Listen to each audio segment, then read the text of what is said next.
By the Pricking of My Thumbs by Agatha Christie. Performed by Beau McKenna. By the pricking of my thumbs, something wicked this way comes. Macbeth. Book 1. Sunny Ridge. Chapter 1. Aunt Ada. Mr. and Mrs. Beresford were sitting at the breakfast table. They were an ordinary couple. Hundreds of elderly couples just like them were having breakfast all over England at that particular moment. It was an ordinary sort of day, too, the kind of day that you get 5 days out of 7. It looked as though it might rain, but wasn't quite sure of it. Mr. Beresford had once had red hair. There were traces of the red still, but most of it had gone that sandy-come-grey colour that red-headed people so often arrive at in middle life. Mrs. Beresford had once had black hair, a vigorous curling mop of it. Now the black was adulterated with streaks of grey, laid on apparently at random. It made rather a pleasant effect. Mrs. Beresford had once thought of dyeing her hair, but in the end she had decided that she liked herself better as nature had made her. She had decided instead to try a new shade of lipstick so as to cheer herself up. An elderly couple having breakfast together. A pleasant couple, but nothing remarkable about them, so an onlooker would have said. If the onlooker had been young, he or she would have added, "Oh yes, quite pleasant, but deadly dull, of course, like all old people." However, Mr. and Mrs. Beresford had not yet arrived at the time of life when they thought of themselves as old, and they had no idea that they and many others were automatically pronounced deadly dull solely on that account. Only by the young, of course. But then they would have thought, indulgently, young people knew nothing about life. Poor dears, they were always worrying about examinations, or their sex life, or buying some extraordinary clothes, or doing extraordinary things to their hair to make them more noticeable. Mr. and Mrs. Beresford, from their own point of view, were just past the prime of life. They liked themselves, and they liked each other, and day succeeded day in a quiet but enjoyable fashion. There were, of course, moments. Everyone has moments. Mr. Beresford opened a letter, glanced through it and laid it down, adding it to the small pile by his left hand. He picked up the next letter, but forbore to open it. Instead, he stayed with it in his hand. He was not looking at the letter. He was looking at the toast rag. His wife observed him for a few moments before saying, "What's the matter, Tommy?" "Matter?" said Tommy vaguely. "Matter?" "That's what I said," said Mrs. Beresford. "Well, nothing's the matter," said Mr. Beresford. "Why should it be?" "Well, you've thought of something," said Tuppence accusingly. "I didn't think I was thinking of anything at all." "Oh, yes, you were." "Has anything happened?" "Well, no, of course not." "Well, what should happen?" he added. "I got the plumber's bill." "Oh," said Tuppence, with the air of one enlightened. "More than you expected, I suppose." "Or naturally," said Tommy. "It always is." "I can't think why we didn't train as plumbers," said Tuppence. "If you'd only trained as a plumber, I could have been a plumber's mate, and we'd be raking in money day by day. Very short-sighted of us not to see these opportunities." "Was that the plumber's bill you were looking at just now?" "Oh, no, that was just an appeal." "Delinquent boys? Racial integration?" "No, just another home they're opening for old people." "Well, that's more sensible anyway," said Tuppence. "But I don't see why you have to have that worried look about it." "Oh, I wasn't thinking of that." "Well, what were you thinking of?" "I suppose it put it into my mind," said Mr. Beresford. "What?" said Tuppence. "You know you'll tell me in the end." "It really wasn't anything important. I just thought, perhaps, well, it was Aunt Ada." "Oh, I see," said Tuppence, with instant comprehension. "Yes," she added, softly, meditatively. "Aunt Ada." Their eyes met. It is regrettably true that in these days There is in nearly every family the problem of what might be called an Aunt Ada. The names are different: Aunt Amelia, Aunt Susan, Aunt Kathy, Aunt Joan. They are varied by grandmothers, aged cousins, and even great-aunts, but they exist and present a problem in life which has to be dealt with. Arrangements have to be made. Suitable establishments for looking after the elderly have to be inspected and full questions asked about them. Recommendations are sought from doctors, from friends who have Aunt Adas of their own, who had been perfectly happy until she had died at the Laurels, Bexhill, or Happy Meadows at Scarborough. The days are past when Aunt Elizabeth, Aunt Ada, and the rest of them lived on happily in the homes where they had lived for many years previously, looked after by devoted, if sometimes somewhat tyrannical, old servants, where both sides were thoroughly satisfied with the arrangement. Or there were the innumerable poor relations, indigent nieces, semi-idiotic spinster cousins, all yearning for a good home, with 3 good meals a day and a nice bedroom. Supply and demand complemented each other, and all was well. Nowadays, things are different. For the Aunt Adas of today, arrangements have to be made suitable not merely to an elderly lady who, owing to arthritis or other rheumatic difficulties, is liable to fall downstairs if she is left alone in a house, or who suffers from chronic bronchitis, or who quarrels with her neighbours and insults the tradespeople. Unfortunately, the Aunt Adas are far more trouble than the opposite end of the age scale. Children can be provided with foster homes, foisted off on relations, or sent to suitable schools where they stay for the holidays. Or arrangements can be made for pony treks or camps, and on the whole very little objection is made by the children to the arrangements so made for them. The Aunt Adas are very different. Tuppence Beresford's own aunt, Great-Aunt Primrose, had been a notable troublemaker. Impossible to satisfy her. No sooner did she enter an establishment guaranteed to provide a good home and all comforts for elderly ladies than after writing a few highly complimentary letters to her niece, praising this particular establishment, the next news would be that she had indignantly walked out of it without notice. Impossible. I couldn't stay there another minute. Within the space of a year, Aunt Primrose had been in and out of 11 such establishments, finally writing to say that she had now met a very charming young man. Really a very devoted boy. He lost his mother at a young age, and he badly needs looking after. I have rented a flat, and he is coming to live with me. This arrangement will suit us perfectly. We are natural affinities. You need have no more anxieties, dear Prudence. My future is settled. I am seeing my lawyer tomorrow, as it is necessary that I should make some provision for Mervyn if I should predecease him, which is, of course, the natural course of events, though I assure you at the moment I feel in the pink of health. Tuppence had hurried north. The incident had taken place in Aberdeen. And as it happened, the police had arrived there first, and had removed the glamorous Mervyn, for whom they had been seeking for some time, on a charge of obtaining money under false pretences. Aunt Primrose had been highly indignant, and had courted persecution. But after attending the court proceedings, where 25 other cases were taken into account, she had been forced to change her views of her protégé. "I think I ought to go and see Aunt Ada, you know, Tuppence," said Tommy. "It's been some time." "I suppose so," said Tuppence, without enthusiasm. "How long's it been?" Tommy considered. "Well, it must be nearly a year," he said. "Oh, it's more than that," said Tuppence. "I think it's over a year." "Oh, dear," said Tommy. "The time does go so fast, doesn't it? I can't believe it's been as long as that." "Still, I believe you're right, Tuppence." He calculated. "It's awful the way one forgets, isn't it? I really feel very badly about it." "Oh, I don't think you need," said Tuppence. "After all, we send her things and we write letters." "Yes, I know, you're awfully good about those sorts of things, Tuppence.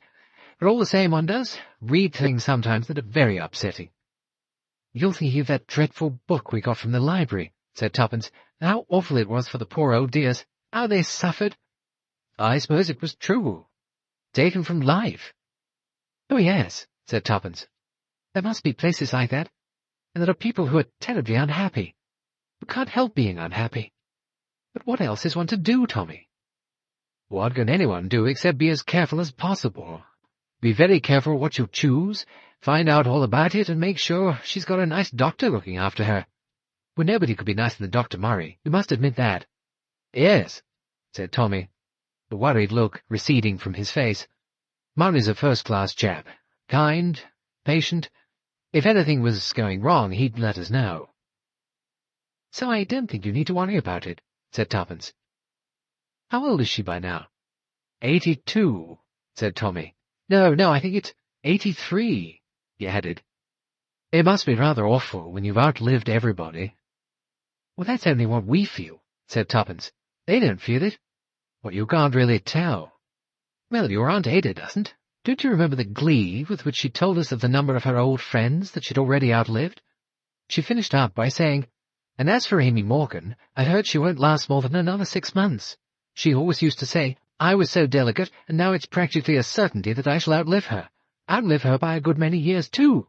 Triumphant, that's what she was at the prospect." "All the same," said Tommy. "I know," said Tuppence. "I know, all the same, you feel it's your duty, so you've got to go. Well, don't you think I'm right?" "Unfortunately," said Tuppence, "I do think you're right. Absolutely right. And I'll come too," she added, with a slight note of heroism in her voice. "Oh, no," said Tommy. "Why should you? She's not your aunt. No, I'll go." "Not at all," said Mrs. Beresford. "I like to suffer too. We'll suffer together. You won't enjoy it, and I shan't enjoy it, and I don't think for one moment that Aunt Ada will enjoy it, but I quite see it as one of those things that has got to be done." "Oh, no, I don't want you to go. After all, the last time, remember how frightfully rude she was to you?" "Oh, I don't mind that," said Tuppence. "It's probably the only bit of her visit that the poor old girl enjoyed. I don't grudge it to her, not for a moment." "You've always been nice to her," said Tommy, "even though you don't like her very much." "Nobody would like Aunt Ada," said Tuppence. "If you ask me, I don't think anyone ever has." "Oh, one can't help feeling sorry for people when they get old," said Tommy. "I can," said Tuppence. "I haven't got as nice a nature as you have." "Being a woman, you're more ruthless," said Tommy. "I suppose that might be. After all, women haven't really got time to be anything but realistic over things. I mean, I'm very sorry for people if they're old or sick or anything, if they're nice people. But if they're not nice people, then it's different.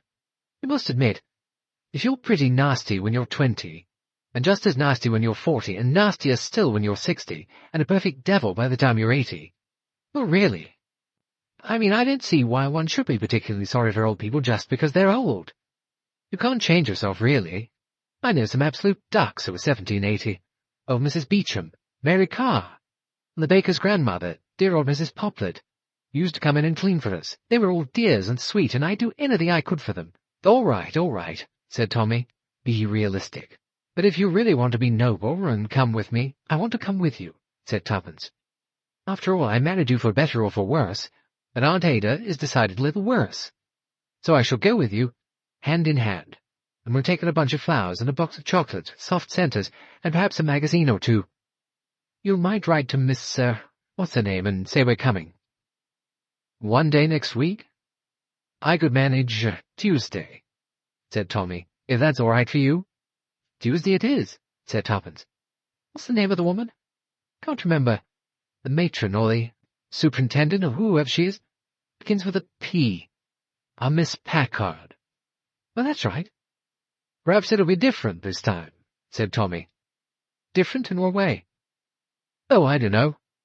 Something interesting might happen." "We might be in a railway accident on the way there," said Tuppence, brightening up a little. "Why on earth do you want to be in a railway accident?" "Well, I don't really, of course. It was just—" "But just what?" "Well, it would be an adventure of some kind, wouldn't it? Perhaps we could save lives, or do something useful. Useful and at the same time exciting." "What a hope," said Mr. Beresford. "Oh, I know," agreed Tuppence. "But it's just that these sort of ideas come to one sometimes." Chapter 2. Was it your poor child? How Sunny Ridge had come by its name would be difficult to say. There was nothing prominently ridge-like about it. The grounds were flat, which was eminently more suitable for the elderly occupants. It had an ample, though rather undistinguished garden. It was a fairly large Victorian mansion kept up in a good state of repair. There were some pleasant, shady trees, a Virginia creeper running up the side of the house, and 2 monkey puzzles gave an exotic air to the scene. There were several benches in advantageous places to catch the sun, 1 or 2 garden chairs, and a sheltered veranda on which the old ladies could sit sheltered from the east winds. Tommy rang the front doorbell, and he and Tuppence were duly admitted by a rather harassed-looking young woman in a nylon overall. She showed them into a small sitting-room, saying rather breathlessly, "I'll tell Miss Packard. She's expecting you, and she'll be down in a minute. You won't mind waiting just a little, will you? But it's old Mrs. Calloway. She's been and swallowed her thimble again, you see." "How on earth did she do a thing like that?" asked Tuppence, surprised. "Does it for fun," explained the household help briefly. "Always doing it." She departed, and Tuppence sat down and said thoughtfully, "I don't think I should like to swallow a thimble. It'd be awfully bobbly as it went down, don't you think so?" They had not very long to wait, however, before the door opened, and Miss Packard came in, apologizing as she did so. She was a big, sandy-haired woman of about 50, with an air of calm competence about her which Tommy had always admired. "I'm sorry if I've kept you waiting, Mr. Beresford," she said. "How do you do, Mrs. Beresford? I'm so glad you've come too." "Somebody swallowed something, I hear," said Tommy. "Oh, so Marlene told you that? Yes, it was old Mrs. Calloway. She's always swallowing things. Very difficult, you know, because one can't watch them all the time. Of course one knows children do it, but it seems a funny thing to be a hobby of an elderly woman, doesn't it? It's grown upon her, you know. She gets worse every year. It doesn't seem to do her any harm. That's the cheeriest thing about it." "But perhaps her father was a sword swallower," suggested Tuppence. "And now that's a very interesting idea, Mrs. Beresford. Perhaps it would explain things." She went on. "I've told Miss Fanshawe that you were coming, Mr. Beresford. I don't know really whether she quite took it in. She doesn't always, you know." "How's she been lately?" "Well, she's failing rather rapidly now, I'm afraid," said Miss Packard in a comfortable voice. "One never really knows how much she takes in and how much she doesn't. I told her last night, and she said she was sure I must be mistaken because it was term time. She seemed to think you were still at school. Poor old things. They get very muddled up sometimes, especially over time. However, this morning, when I reminded her about your visit, she just said it was quite impossible, because you were dead. Oh well," Miss Packard went on cheerfully, "I expect she'll recognize you when she sees you." "How is she in health? Much the same?" "Well, perhaps as well as can be expected. Frankly, you know, I don't think she'll be with us very much longer. She doesn't suffer in any way, but her heart condition's no better than it was. In fact, it's rather worse. So, I think I'd like you to know that it's just as well to be prepared, so that if she did go suddenly, it wouldn't be any shock to you." "We brought her some flowers," said Tuppence. "And a box of chocolates," said Tommy. "Oh, that's very kind of you, I'm sure. She'll be very pleased. Would you like to come up now?" Tommy and Tuppence rose and followed Miss Packard from the room. She led them up the broad staircase. As they passed one of the rooms in the passage upstairs, it opened suddenly, and a little woman about 5 foot high trotted out, calling in a loud, shrill voice, "I want my cocoa! I want my cocoa! Where's Nurse Jane? I want my cocoa!" A woman in a nurse's uniform popped out of the next door and said, There, dear, it's all right. You've had your cocoa. You had it 20 minutes ago. No, I didn't, nurse. It's not true. I haven't had my cocoa. I'm thirsty." "Well, you can have another cup if you like." "I can't have another one if I haven't had one." They passed on, and Miss Packard, after giving a brief rap on a door at the end of the passage, opened it and passed in. "Here you are, Miss Fanshawe," she said brightly. "Here's your nephew come to see you. Isn't that nice?" In a bed near the window, an elderly lady sat up abruptly on her raised pillows. She had iron-grey hair, a thin, wrinkled face with a large, high-bridged nose, and a general air of disapprobation. Tommy advanced. "Hello, Aunt Ada," he said. "How are you?" Aunt Ada paid no attention to him, but addressed Miss Packard angrily.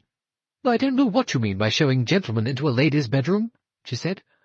"Wouldn't have been thought proper at all in my young days. Telling me he's my nephew, indeed. Who is he? A plumber or the electrician? Now, that's not very nice," said Miss Packard mildly. "I'm your nephew, Tuppence Beresford," said Tommy. He advanced the box of chocolates. "I brought you a box of chocolates. You can't get around me that way," said Aunt Ada. "I know you're kind. Say anything you will. Who's this woman?" She eyed Mrs. Beresford with an air of distaste. "I'm Prudence," said Mrs. Beresford. "Your niece, Prudence." "What a ridiculous name," said Aunt Ada. "Sounds like a parlour-maid. My great-uncle Matthew had a parlour-maid called Comfort, and the housemaid was called Rejoice in the Lord. Methodist she was, but my great-aunt Fanny soon put a stop to that. Told her she was going to be called Rebecca as long as she was in her house." "I brought you a few roses," said Tuppence. "I didn't care for flowers in the sick-room. Use up all the oxygen." "I'll put them in a vase for you," said Miss Packard. "You won't do anything of the kind. You ought to have learnt by now that I know my own mind." "You seem in fine form, Aunt Ada," said Mr. Beresford. "Fighting fit, I should say. But I can take your measure all right. What do you mean by saying that you're my nephew? What did you say your name was? Thomas?" "Yes, Thomas or Tommy. Never heard of you," said Aunt Ada. "I had only one nephew, and he was called William. Killed in the last war, good thing, too. He'd have gone to the bad if he'd lived." "Oh, I'm tired," said Aunt Ada, leaning back on her pillows and turning her head towards Miss Packard. "Take him away. You shouldn't let strangers in to see me." "I thought a nice little visit might cheer you up," said Miss Packard, unperturbed. Aunt Ada uttered a deep bass sound of ribald mirth. "All right," said Tuppence cheerfully. "We'll go away again. I'll leave the roses. You might change your mind about them." "Come on, Tommy," said Tuppence. She turned towards the door. "Well, goodbye, Aunt Ada. I'm sorry you don't remember me." Aunt Ada was silent until Tuppence had gone out of the door with Miss Packard, and Tommy was following her. "Come back, you," said Aunt Ada, raising her voice. "I know you perfectly. You're Thomas. Red-haired you used to be. Carrots, that's the colour your hair was. Come back, I'll talk to you. I don't want the woman. No good pretending she's your wife, I know better. Shouldn't bring that type of woman in here.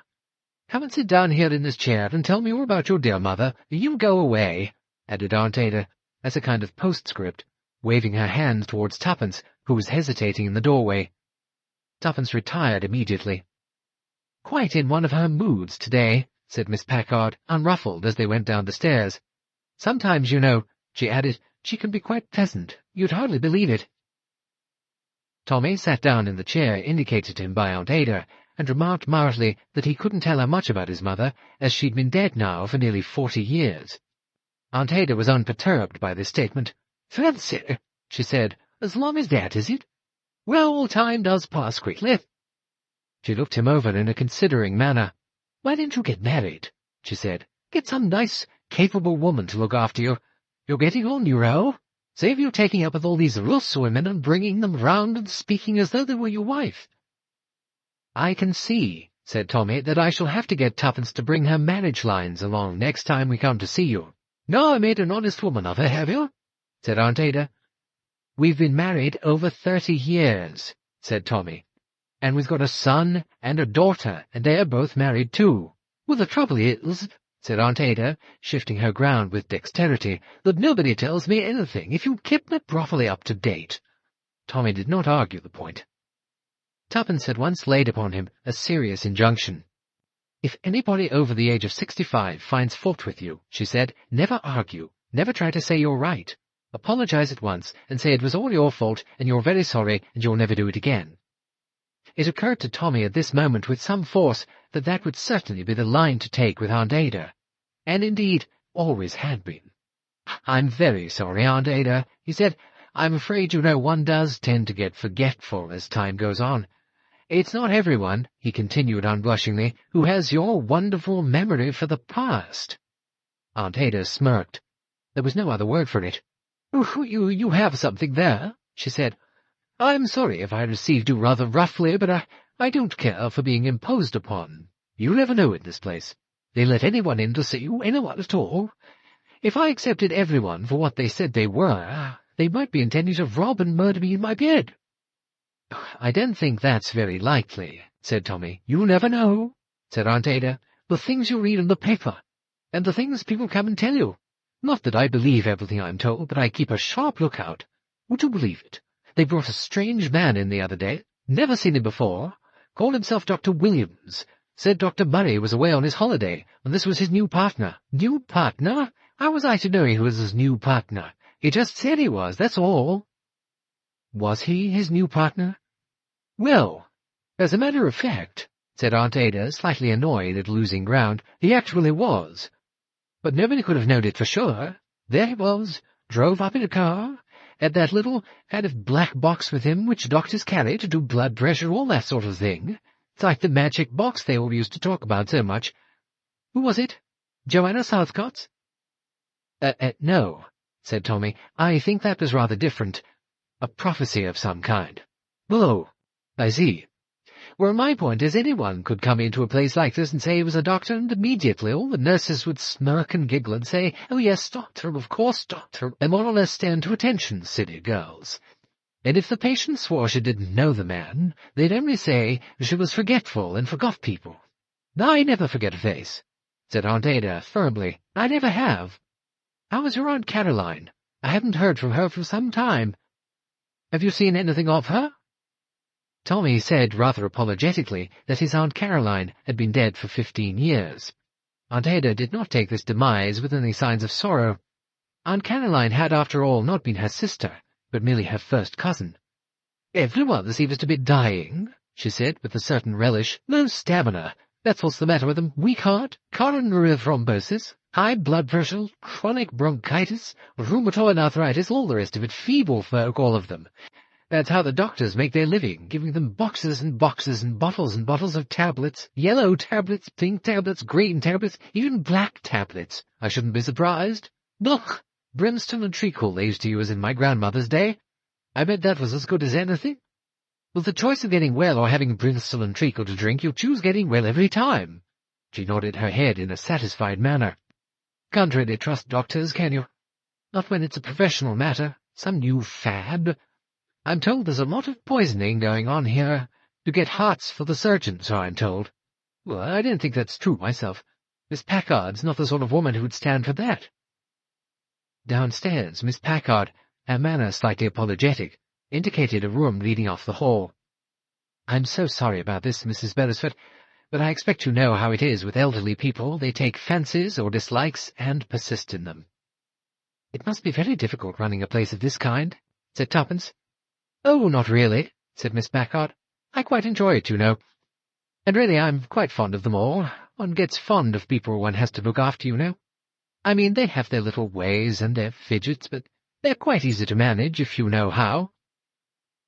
Tuppence thought to herself that Miss Packard was one of those people who would know how. "They're like children, really," said Miss Packard indulgently.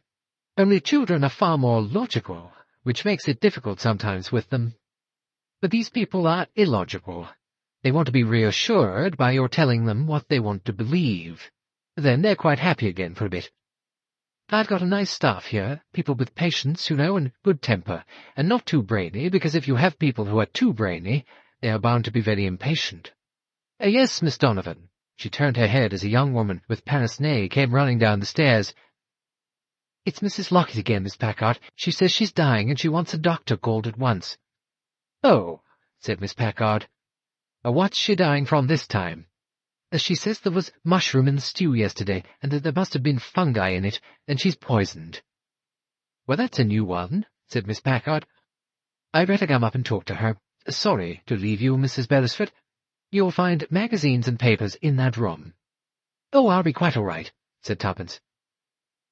She went into the room that had been indicated to her. It was a pleasant room overlooking the garden, with French windows that opened onto it. There were easy chairs, bowls of flowers on the table. One wall had a bookshelf containing a mixture of modern novels and travel books, and also what might be described as old favourites, which possibly many of the inmates might be glad to meet again. There were magazines on a table. At the moment there was only one occupant in the room, an old lady with white hair combed back off her face, who was sitting in a chair holding a glass of milk in her hand and looking at it. She had a pretty pink and white face, and she smiled at Tuppence in a friendly manner. "Good morning," she said. "Are you coming to live here, or are you visiting?" "Oh, I'm visiting," said Tuppence. "I have an aunt here. My husband's with her now. We thought perhaps 2 people at once was rather too much." "Oh, that was very thoughtful of you," said the old lady. She took a sip of milk appreciatively. "I wonder— no, I think it's quite all right. Wouldn't you like something? Some tea or some coffee, perhaps? Let me ring the bell. They're very obliging here." "No, thank you," said Tuppence, "really. Or a glass of milk, perhaps? It's not poisoned today." "No, not even that. We shan't be stopping much longer." "Well, if you're quite sure. But it wouldn't be any trouble, you know. Nobody ever thinks anything is any trouble here. Unless, I mean, you ask for something quite impossible." "I dare say the aunt we're visiting sometimes asks for quite impossible things," said Tuppence. "She's a Miss Fanshawe," she added. "Oh, Miss Fanshawe," said the old lady. "Oh, yes." Something seemed to be restraining her, but Tuppence said cheerfully, "She's rather a Tartar, I should imagine. She always has been." "Oh, yes. Indeed she is. I used to have an aunt myself, you know, who was very like that, especially as she grew older. But we're all quite fond of Miss Fanshawe. She can be very, very amusing, if she likes. About people, you know." "Yes, I dare say she could be," said Tuppence. She reflected a moment or two, considering Aunt Ada in this new light. "Very acid," said the old lady. "Well, my name is Lancaster, by the way. Mrs Lancaster." "Well, my name's Beresford," said Tuppence. "I'm afraid, you know, one does enjoy a bit of malice now and again. Her descriptions of some of the other guests here, and the things she says about them, well, you know, one oughtn't, of course, to find it funny, but one does." "Have you been living here long?" "A good while now, yes. Let me see. 7 years, 8 years. Yes, it must be more than 8 years." She sighed. "One loses touch with things, and people, too. Any relations I have left live abroad." "But that must be rather sad." "No, not really. I didn't care for them very much. Indeed, I didn't even know them well. I had a bad illness, a very bad illness, and I was alone in the world, so they thought it was better for me to live in a place like this. I think I'm very lucky to have come here. They're so kind and thoughtful, and the gardens are really beautiful. I know myself that I shouldn't like to be living on my own, because I do get very confused sometimes, you know. Very confused." She tapped her forehead. "I get confused here. I mix things up. I don't always remember properly the things that have happened." "I'm sorry," said Tuppence. "I suppose one always has to have something, doesn't one?" "Some illnesses are very painful. We have 2 poor women living here with very bad rheumatoid arthritis. They suffer terribly. So I think perhaps it doesn't matter so much if one gets, well, just a little confused about what happened and where and who it was and all that sort of thing, you know. At any rate, it's not painful physically." "No, I think perhaps you're quite right," said Tuppence. The door opened, and a girl in a white overall came in with a little tray with a coffee pot on it and a plate with 2 biscuits, which she set down at Tuppence's side. "Miss Packard thought you might care for a cup of coffee," she said. "Oh, thank you," said Tuppence. The girl went out again, and Mrs Lancaster said, "There, you see, very thoughtful, aren't they?" "Yes, indeed." Tuppence poured out her coffee and began to drink it. The 2 women sat in silence for some time. Tuppence offered the plate of biscuits, but the old lady shook her head.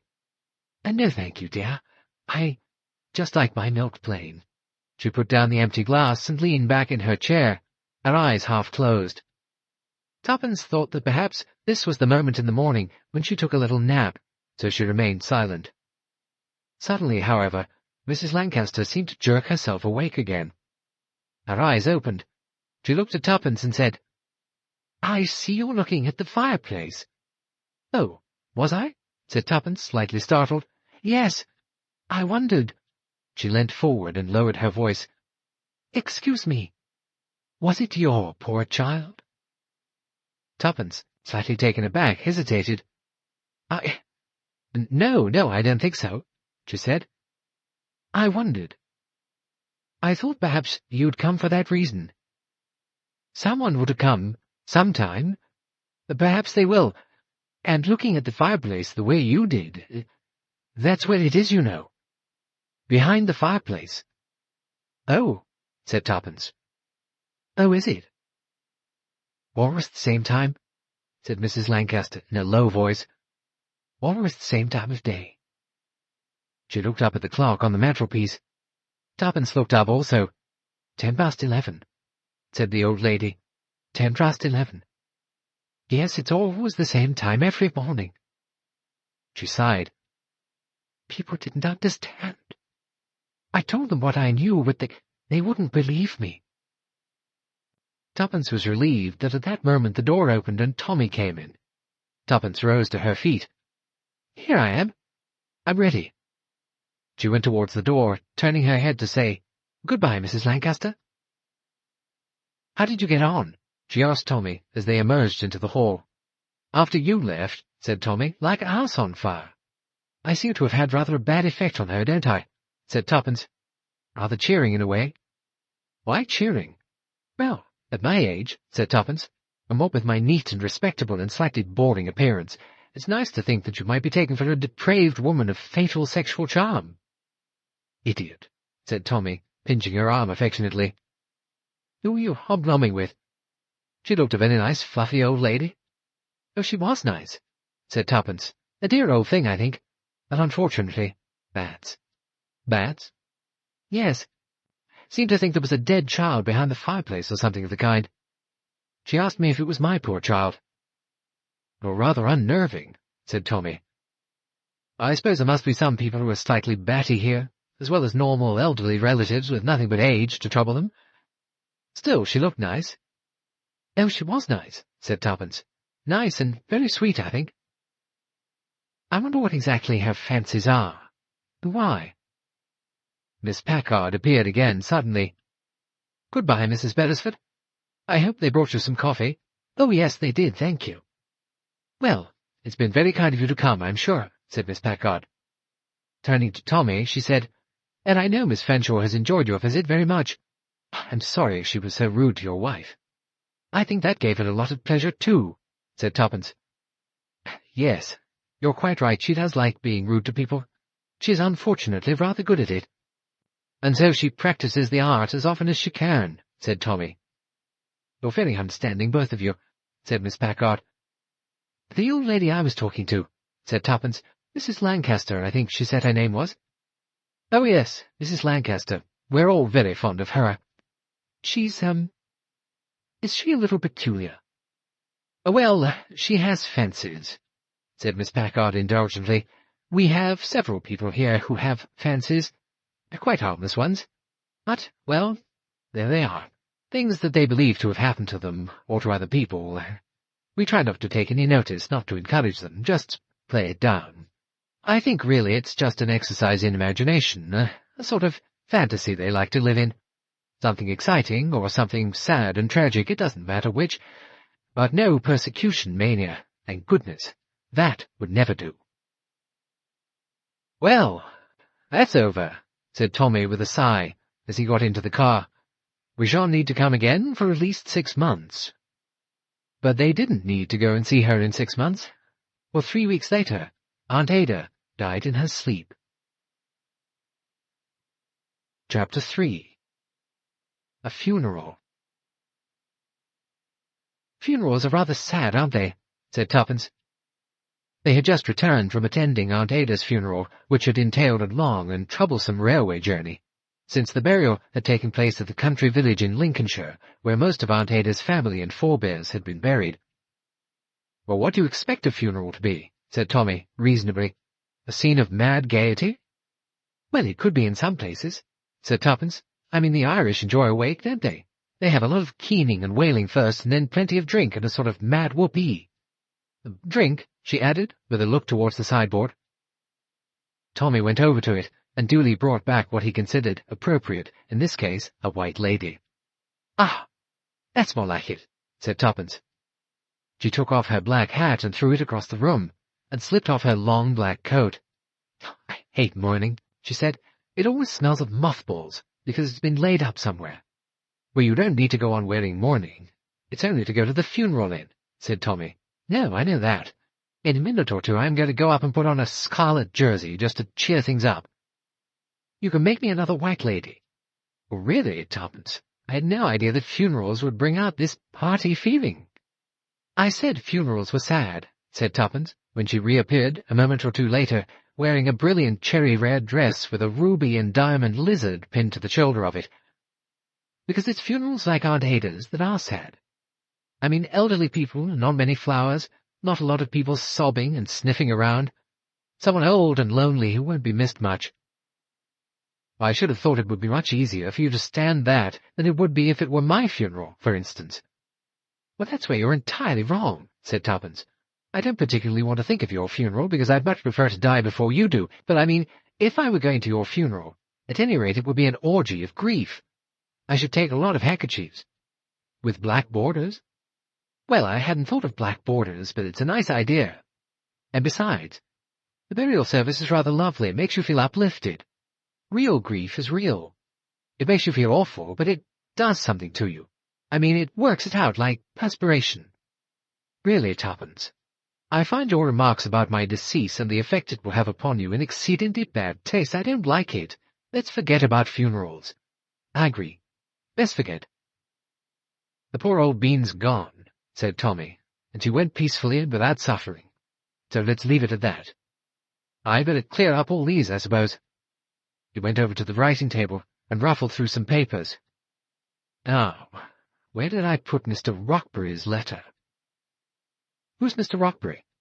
"Oh, you mean the lawyer who wrote to you?" "Yes, about winding up her affairs. I seem to be the only one of the family left by now." "Pity she hadn't got a fortune to leave you," said Tuppence. "If she had had a fortune, she'd have left it to that cat's home," said Tommy. "The legacy that she's left to them in her will will probably eat up all the spare cash. There won't be much left to come to me. Not that I need it, or want it, anyway." "Was she so fond of cats?" "Well, I don't know. I suppose so. I never heard her mention them."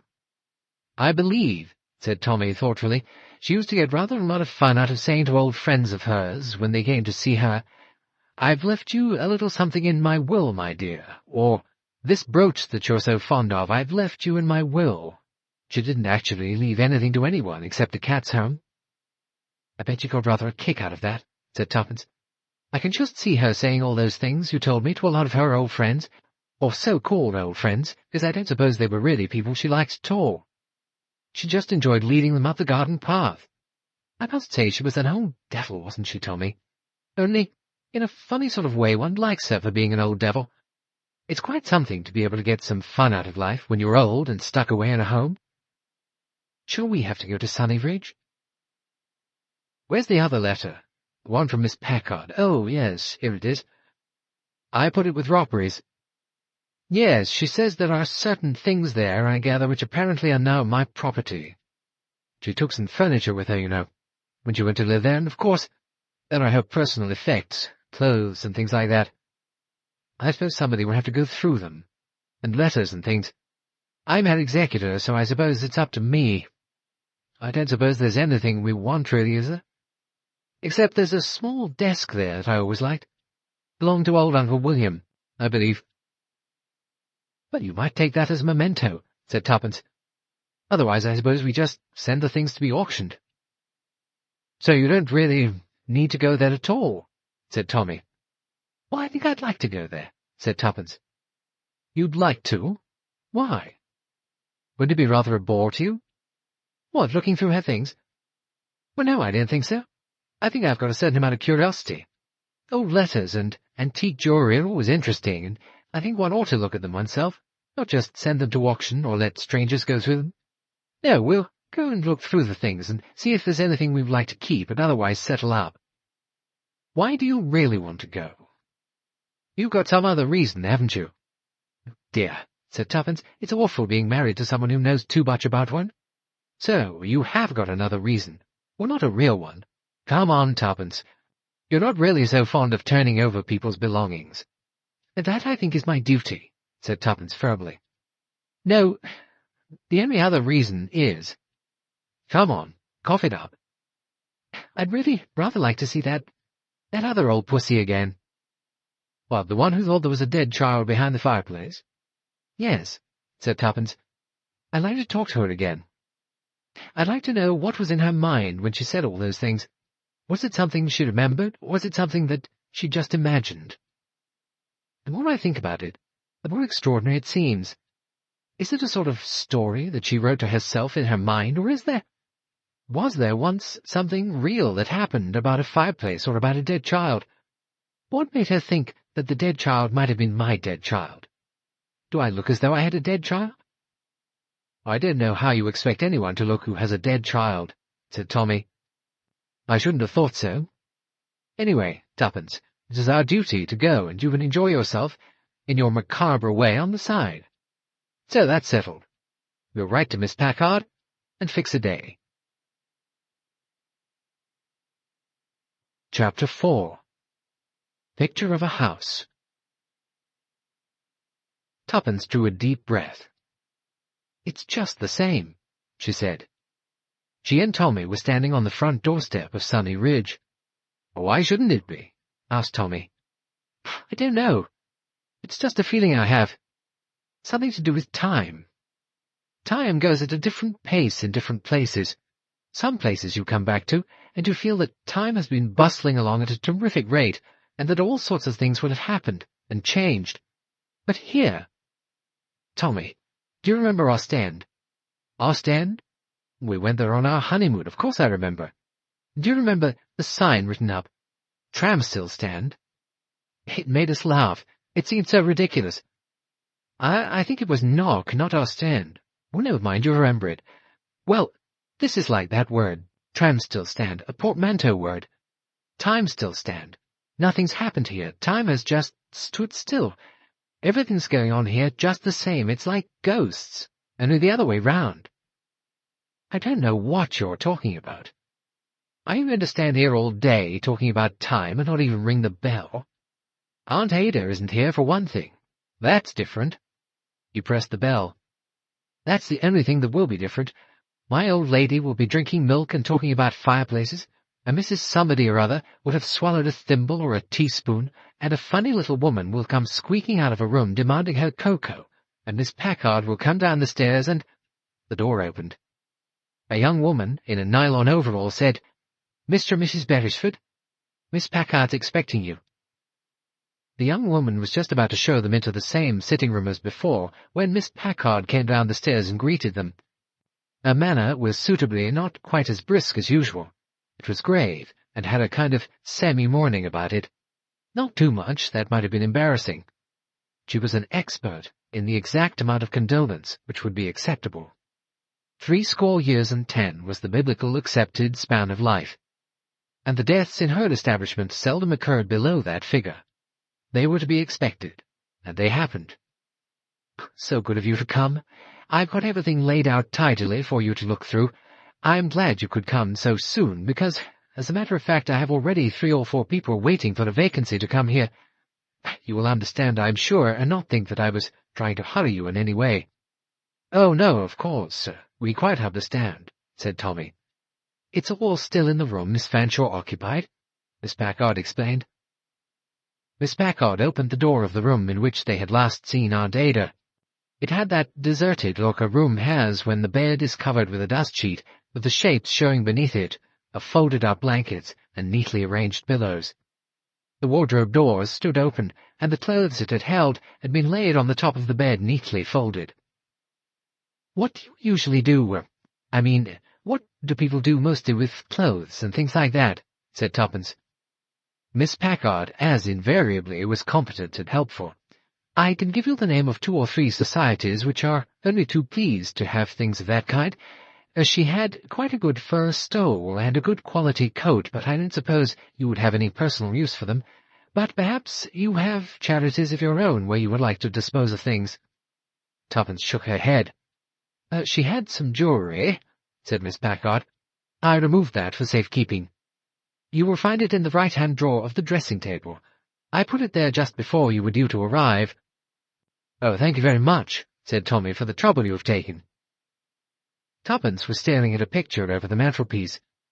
It was a small oil painting representing a pale pink house, standing adjacent to a canal spanned by a small humpbacked bridge. There was an empty boat drawn up under the bridge against the bank of the canal. In the distance were 2 poplar trees. It was a very pleasant little scene, but nevertheless Tommy wondered why Tuppence was staring at it with such earnestness. "How funny," murmured Tuppence. Tommy looked at her inquiringly. The things that Tuppence thought were funny he knew by long experience not really to be described by such an adjective at all. "Oh, what do you mean, Tuppence?" "It is funny. I never noticed that picture when I was here before. But the odd thing is that I've seen that house somewhere.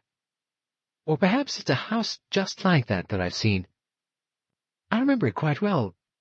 Funny that I can't remember when and where."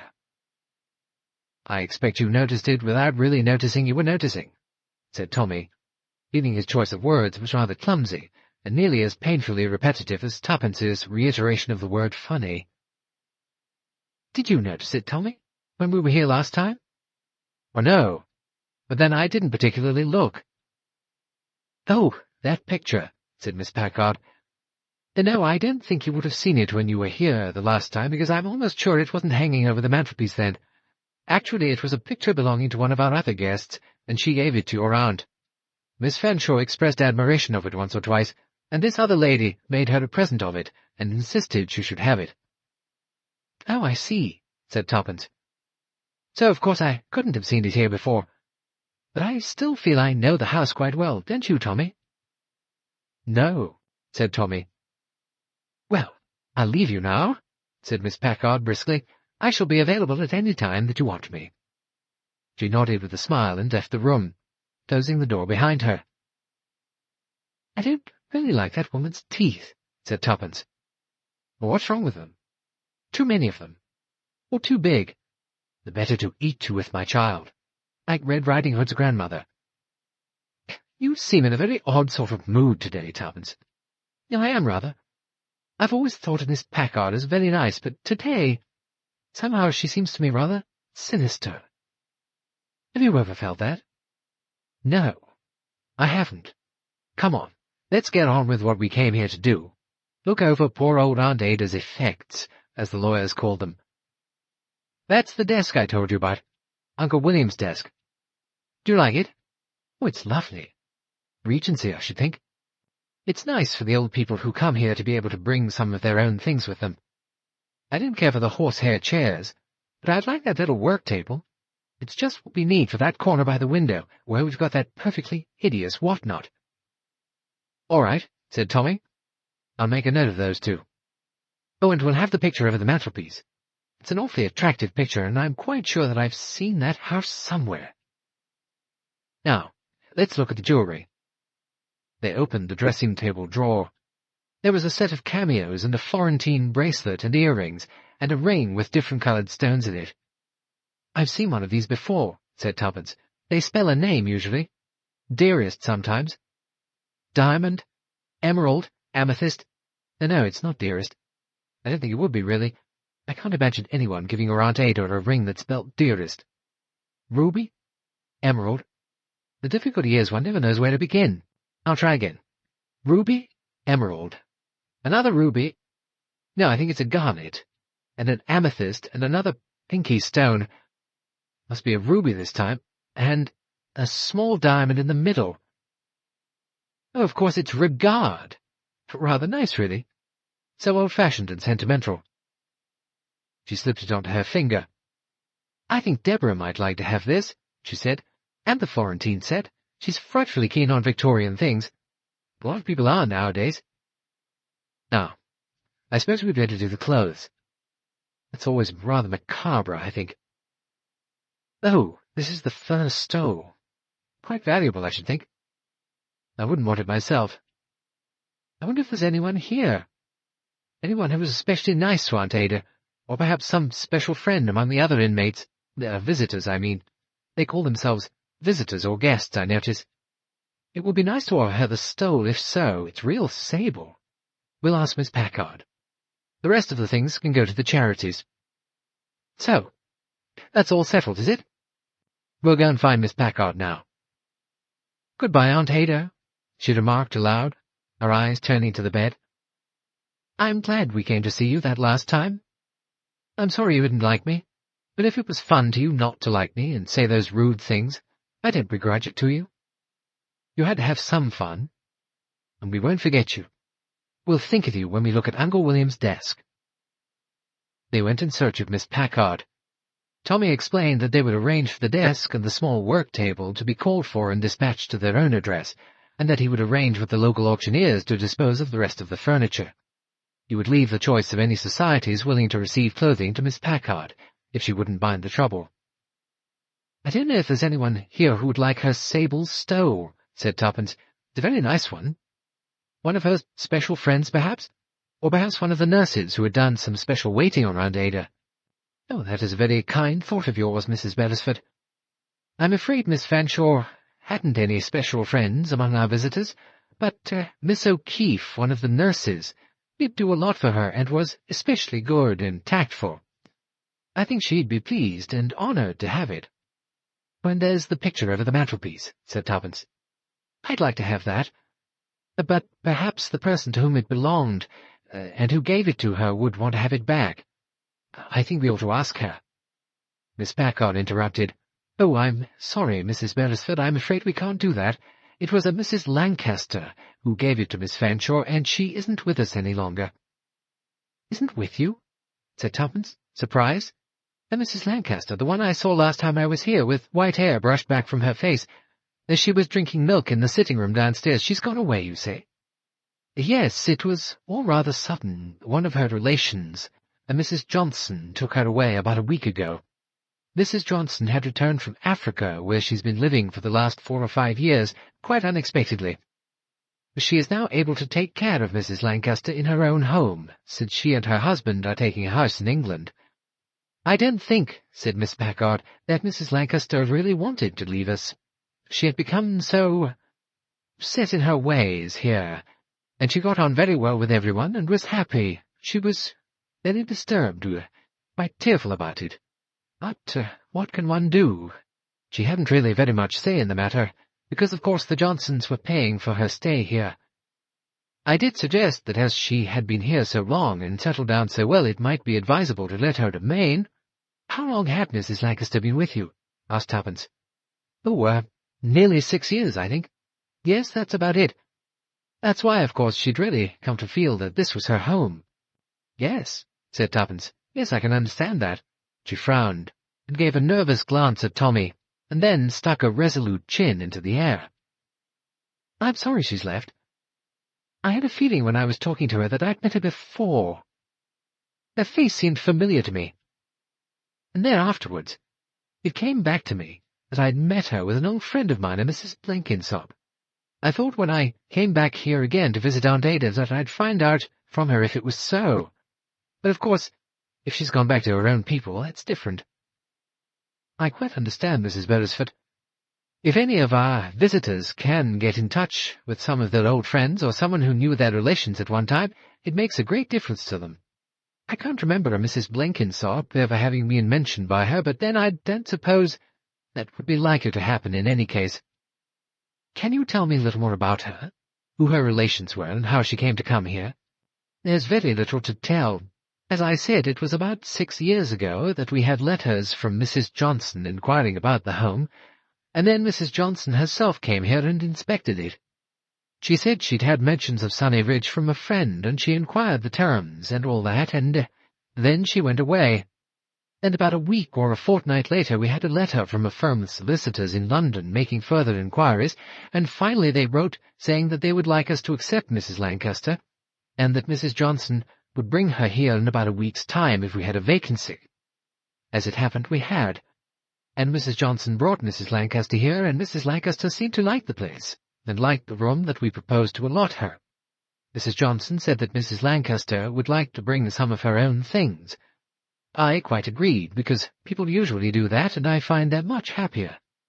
So it was all arranged very satisfactorily. Mrs. Johnson explained that Mrs. Lancaster was a relation of her husband's, not a very near one, but that they felt worried about her because they themselves were going out to Africa. To Nigeria, I think it was. Her husband was taking up an appointment there, and it was likely that they'd be there for some years before they returned to England. So, as they had no home to offer Mrs. Lancaster, they wanted to make sure that she was accepted in a place where she would be really happy. They were quite sure, from what they'd heard about this place, that that was so. So it was all arranged very happily indeed, and Mrs. Lancaster settled down very well here. I see. Everyone here liked Mrs. Lancaster very much. She was a bit, well, you know what I mean, woolly in the head. I mean, she forgot things, confused things, and couldn't remember names and addresses sometimes. Did she get many letters? Said Tuppence. I mean, letters from abroad and things. Well, I think Mrs. Johnson or Mr. Johnson wrote once or twice from Africa, but not after the first year. People, I'm afraid, do forget, you know, especially when they go to a new country and a different life, and I didn't think they'd be very closely in touch with that at any time. I think it was just a distant relation, and a family responsibility, and that was all it meant to them. All the financial arrangements were done through the lawyer, Mr. Eccles, a very nice, reputable firm. Actually, we'd had one or two dealings with that firm before, so that we knew about them, and they knew about us, but I think most of Mrs. Lancaster's friends and relations had passed over, and so she didn't hear much from anyone. And I think hardly anyone ever came to visit her. One very nice-looking man came about a year later, I think. I don't think he knew her personally at all well, but he was a friend of Mr. Johnson's, and had also been in the colonial service overseas. I think he just came to make sure she was well and happy. And after that, said Tuppence, everyone forgot about her. I'm afraid so, said Miss Packard. It's sad, isn't it? But it's the usual rather than the unusual thing to happen. Fortunately, most visitors to us make their own friends here. They get friendly with someone who has their own tastes or certain memories in common, and so things settle down quite happily. I think most of them forget most of their past life. Some of them, I suppose, said Tommy, are a little, he hesitated for a word, a little, his hand went slowly to his forehead, but he drew it away. I don't mean, he said. I know perfectly well what you mean, said Miss Packard. We don't take mental patients, you know, but we do take what you might call borderline cases. I mean people who are rather senile, can't look after themselves properly, or who have certain fancies and imaginations. Sometimes they imagine themselves to be historical personages, quite in a harmless way. We've had 2 Marie Antoinettes here. One of them was always talking about something called the Petit Trianon, and drinking a lot of milk, which she seemed to associate with the place, and we had one dear old soul who insisted that she was Madame Curie, and that she had discovered radium. She used to read the papers with great interest, especially any news of atomic bombs or scientific discoveries. And then she always explained it was she and her husband who had first started experiments on these lines. Harmless delusions they are that manage to keep you very happy when you're elderly. They don't usually last all the time, you know. You're not Marie Antoinette every day, or even Madame Curie. Usually it comes on about once a fortnight. Then I suppose presumably one gets tired of keeping up the play acting. And of course, more often it's just forgetfulness that people suffer from. They can't quite remember who they are, or they keep saying there's something very important they've forgotten, and if they could only remember it, that sort of thing. I see, said Tuppence. She hesitated and then said, Mrs. Lancaster, was it always things about that particular fireplace in the sitting-room she remembered? Or was it any fireplace? Miss Packard stared. Fireplace? I don't understand what you mean. It was something she said that I didn't understand. Perhaps she'd had some unpleasant association with the fireplace, or read some story that had frightened her. Possibly. Tuppence said, I'm still rather worried about the picture she gave to Aunt Ada. Oh, I really don't think you need worry, Mrs. Beresford. I expect she's forgotten all about it by now. I don't think she prized it particularly. She was just pleased that Miss Fanshawe admired it, and was glad for her to have it. I'm sure she'd be very glad for you to have it, because you admire it. It's a nice picture. I thought so myself. Not that I know much about pictures. I tell you what I'll do. I'll write to Mrs. Johnson, if you'll give me how to dress, and ask if it's all right to keep it. Well, the only address I've got is this hotel in London they were going to. The Cleveland, I think it was called. Yes, the Cleveland Hotel, George Street, W1. She was taking Mrs. Lancaster there for about 4 or 5 days, and after that I think they were going to stay with some relations in Scotland. I expect the Cleveland Hotel will have a forwarding address. Now, thank you.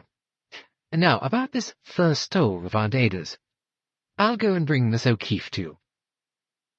She went out of the room. You and your Mrs. Blenkinsop's, said Tommy. Tuppence looked complacent. One of my best creations, she said. I'm glad I was able to make use of her. I was just trying to think of a name, and suddenly Mrs. Blenkinsop came into my mind. What fun it was, wasn't it? It's a long time ago. No more spies in wartime and counter-espionage for us. More's the pity. It was fun, living in that guest house, inventing a new personality for myself. I really began to believe I was Mrs. Blenkinsop. You were lucky to get away safely with it, said Tommy, and in my opinion, as I once told you, you overdid it. I did not. I was perfectly in character.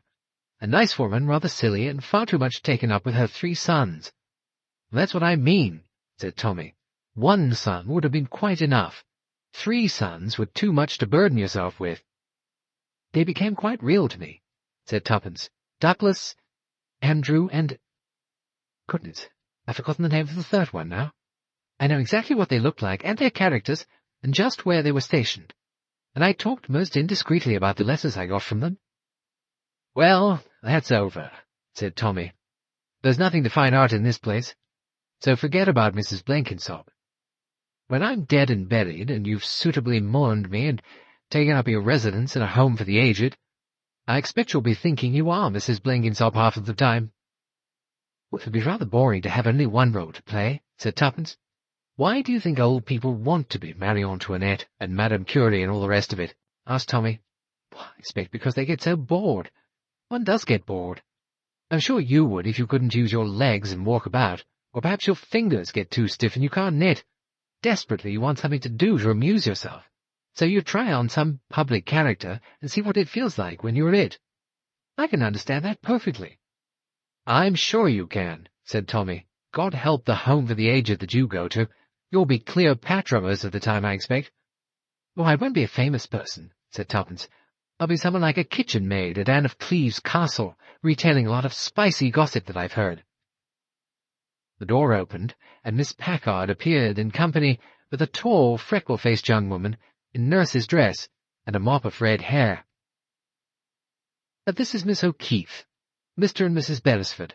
They have something to tell you. Excuse me, will you? One of the patients is asking for me. Tuppence duly made the presentation of Aunt Ada's fur stole, and Nurse O'Keefe was enraptured. "Ah, it's lovely. It's too good for me, though. You'll be wanting it yourself." "Well, no, I don't really. It's on the big side for me. I'm too small. It's just right for a tall girl like you." Aunt Ada was tall. Ah, she was the grand old lady. She must have been very handsome as a girl. "I suppose so," said Tommy doubtfully. "She must have been a Tartar to look after, though." "Oh, she was that, indeed. But she had a grand spirit. Nothing got her down. And she was no fool either. You'd be surprised the way she got to know things. Sharp as a needle she was. She had a temper, though. Yes, indeed. But it's the whining kind that gets you down, all complaints and moans. Miss Fanshawe was never dull. Grand stories she'd tell you of the old days. Rode a horse once, up the staircase of a country house when she was a girl or so, she said. Would that be true now?" "Well, I wouldn't put it past her," said Tommy. "You never know what you can believe here. The tales the old dears come and tell you. Criminals that they've recognized. We must notify the police at once, if not we're all in danger." "Somebody was being poisoned last time we were here, I remember," said Tuppence. "Ha-ha, that was only Mrs. Lockett. It happens to her every day. But it's not the police she wants. It's a doctor to be called. She's that crazy about doctors. And someone, a little woman calling out for cocoa. Ah, that would be Mrs. Moody. Poor soul. She's gone. Well, you mean left here? Gone away? No, it was a thrombosis took her. Very sudden. She was one who was very devoted to your aunt. Not that Miss Fanshawe always had time for her, always talking 19 to the dozen, as she did. Mrs. Lancaster has left, I hear. Yes, her folk came for her. She didn't want to go, poor thing. What was the story she told me about the fireplace in the sitting room? Aha, she had lots of stories, that one, about the things that happened to her, and the secrets she knew. There was something about a child. A kidnapped child or a murdered child. It's strange it is, the things they think up. It's the TV, as often as not, that gives them the ideas. Do you find it a strain? Working here with all these old people, it must be tiring. Oh, no. I like old people. That's why I took up geriatric work. You've been here long? 1.5 years.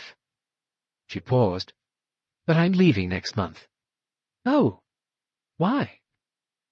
For the first time, a certain constraint came into Nurse O'Keefe's manner.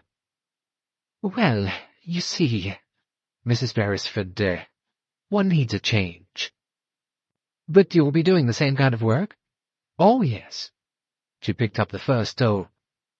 I'm thanking you again very much, and I'm glad, too, to have something to remember Miss Fanshawe by. She was a grand old lady. You don't find many like her nowadays. Chapter 5. Disappearance of an Old Lady. Aunt Ada's things arrived in due course. The desk was installed and admired. The little work table dispossessed the whatnot, which was relegated to a dark corner of the hall, and the picture of the pale pink house by the canal bridge Tuppence hung over the mantelpiece in her bedroom, where she could see it every morning when drinking her early morning tea.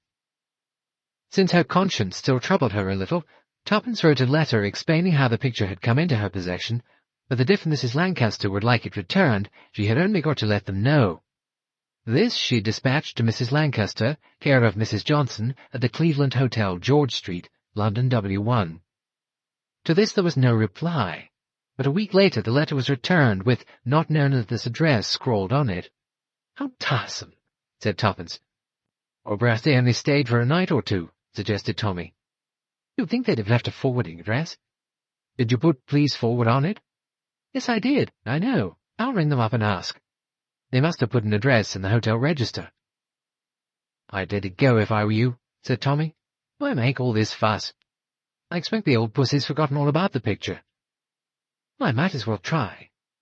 Tuppence sat down at the telephone and was presently connected to the Cleveland Hotel. She rejoined Tommy in his study a few minutes later. It's rather curious, Tommy. They haven't even been there. No Mrs. Johnson, no Mrs. Lancaster, no rooms booked for them, or any trace of their having stayed there before. I expect Miss Packard got the name of the hotel wrong. Wrote it down in a hurry and then perhaps lost it or remembered it wrong. Things like that often happen, you know. I shouldn't have thought it would at Sunny Ridge. Miss Packard is so efficient always. Perhaps they didn't book beforehand at the hotel and it was full, so they had to go somewhere else. You know what accommodation is like in London. Must you go on fussing? Tuppence retired. Presently she came back. I know what I'm going to do. I'll ring up Miss Packard and I'll get the address of the lawyers. What lawyers? Don't you remember she said something about a firm of solicitors who made all the arrangements because the Johnsons were abroad? Tommy, who was busy over a speech he was drafting for a conference he was shortly to attend, and murmuring under his breath, "The proper policy if such a contingency should arise," said, "How do you spell contingency, Tuppence? Did you hear what I was saying?" "Oh, yes, very good idea, splendid, excellent, you do that." Tuppence went out, stuck her head in again, and said, "Consistency. Can't be. You've got the wrong word." Well, what are you writing about?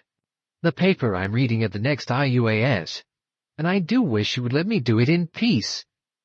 Sorry. Tuppence removed herself. Tommy continued to write sentences and then scratch them out. His face was just brightening as the pace of his writing increased, when once more the door opened. "Here it is," said Tuppence. "Partingdale, Harris, Lockridge and Partingdale. 32 Lincoln Terrace, WC2. Telephone Holborn 051386. The operative member of the firm is Mr. Eccles. She placed a sheet of paper by Tommy's elbow. Now, you take on. No, said Tommy firmly. Yes, she's your Aunt Ada. Where does Aunt Ada come in? Mrs. Lancaster is no aunt of mine. But it's lawyers, Tuppence insisted. It's a man's job always to deal with lawyers. They just think women are silly and don't pay attention. A very sensible point of view, said Tommy. Oh, Tommy, do help. You go and telephone and I'll find the dictionary and look how to spell contingency. Tommy gave her a look, but departed. He returned at last and spoke firmly. This matter is now closed, Tuppence. You got Mr. Eccles? Well, strictly speaking, I got a Mr. Wills, who is doubtless the dog's body in the firm of Partingford, Lockjaw and Harrison, but he was fully informed and glib.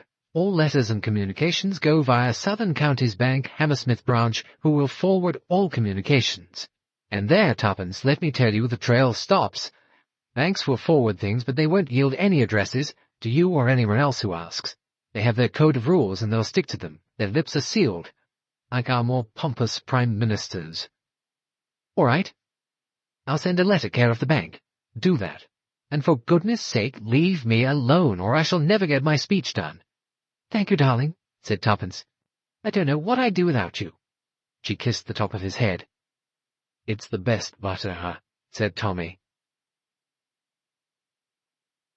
It was not until the following Thursday evening that Tommy asked suddenly, By the way, did you ever get any answer to the letter you sent care of the bank to Mrs. Johnson? It's nice of you to ask, said Tuppence sarcastically. No, I didn't. She added meditatively, I don't think I shall either. Why not? If you're not really interested, said Tuppence coldly. Look here, Tuppence, I know I've been rather preoccupied. It's all this IUAS. It's only once a year, thank goodness.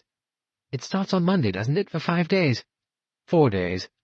And you all go down to a hush-hush, top-secret house in the country somewhere, and make speeches and read papers and vet young men for super-secret assignments in Europe and beyond.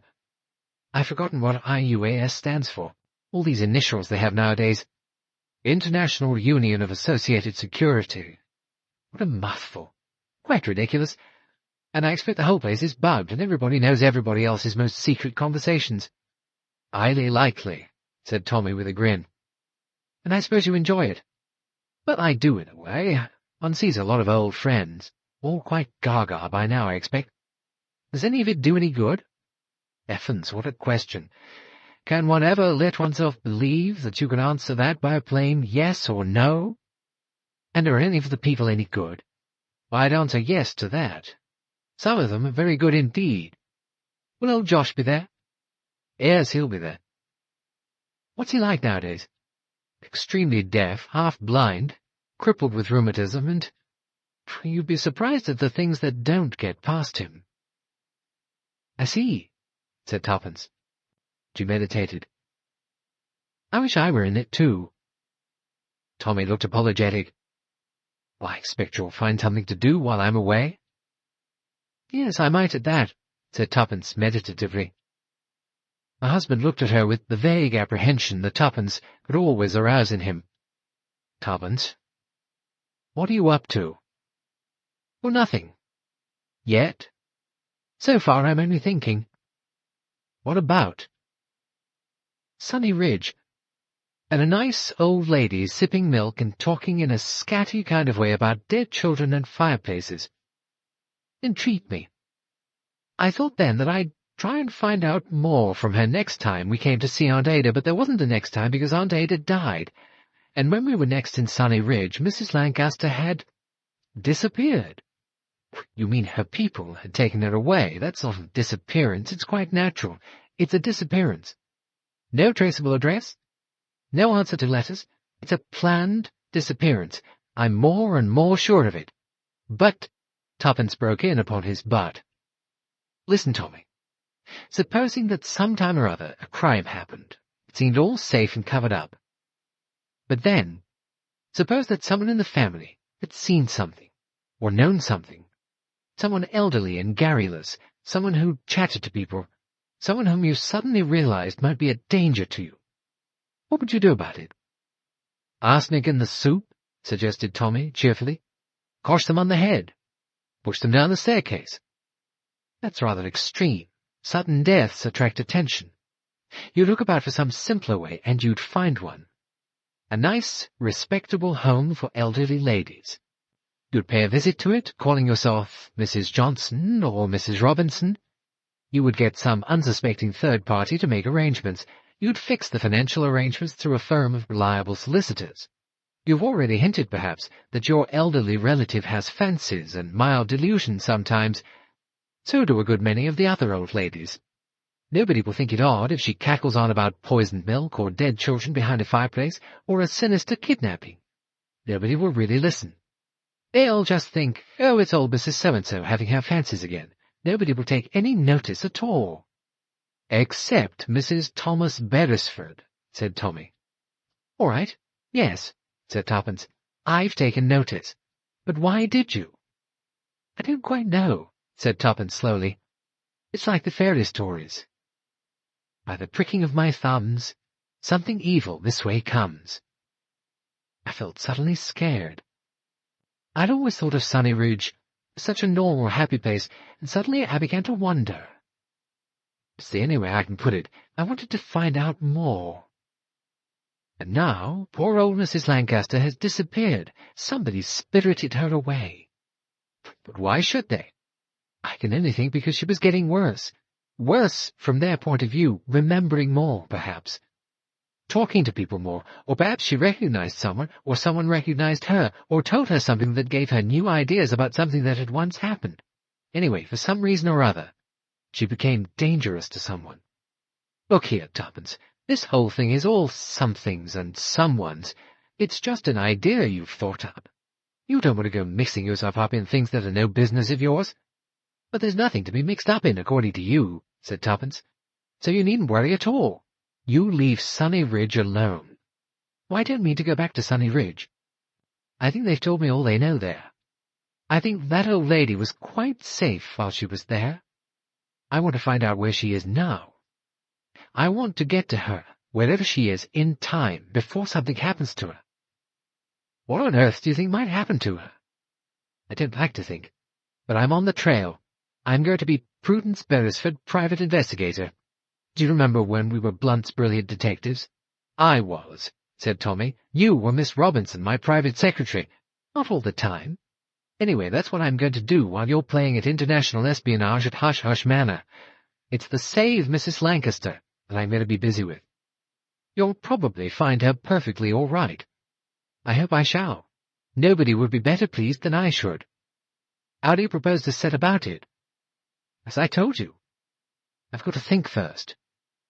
Perhaps an advertisement of some kind. No, that would be a mistake. Well, be careful, said Tommy rather inadequately. Tuppence did not deign to reply.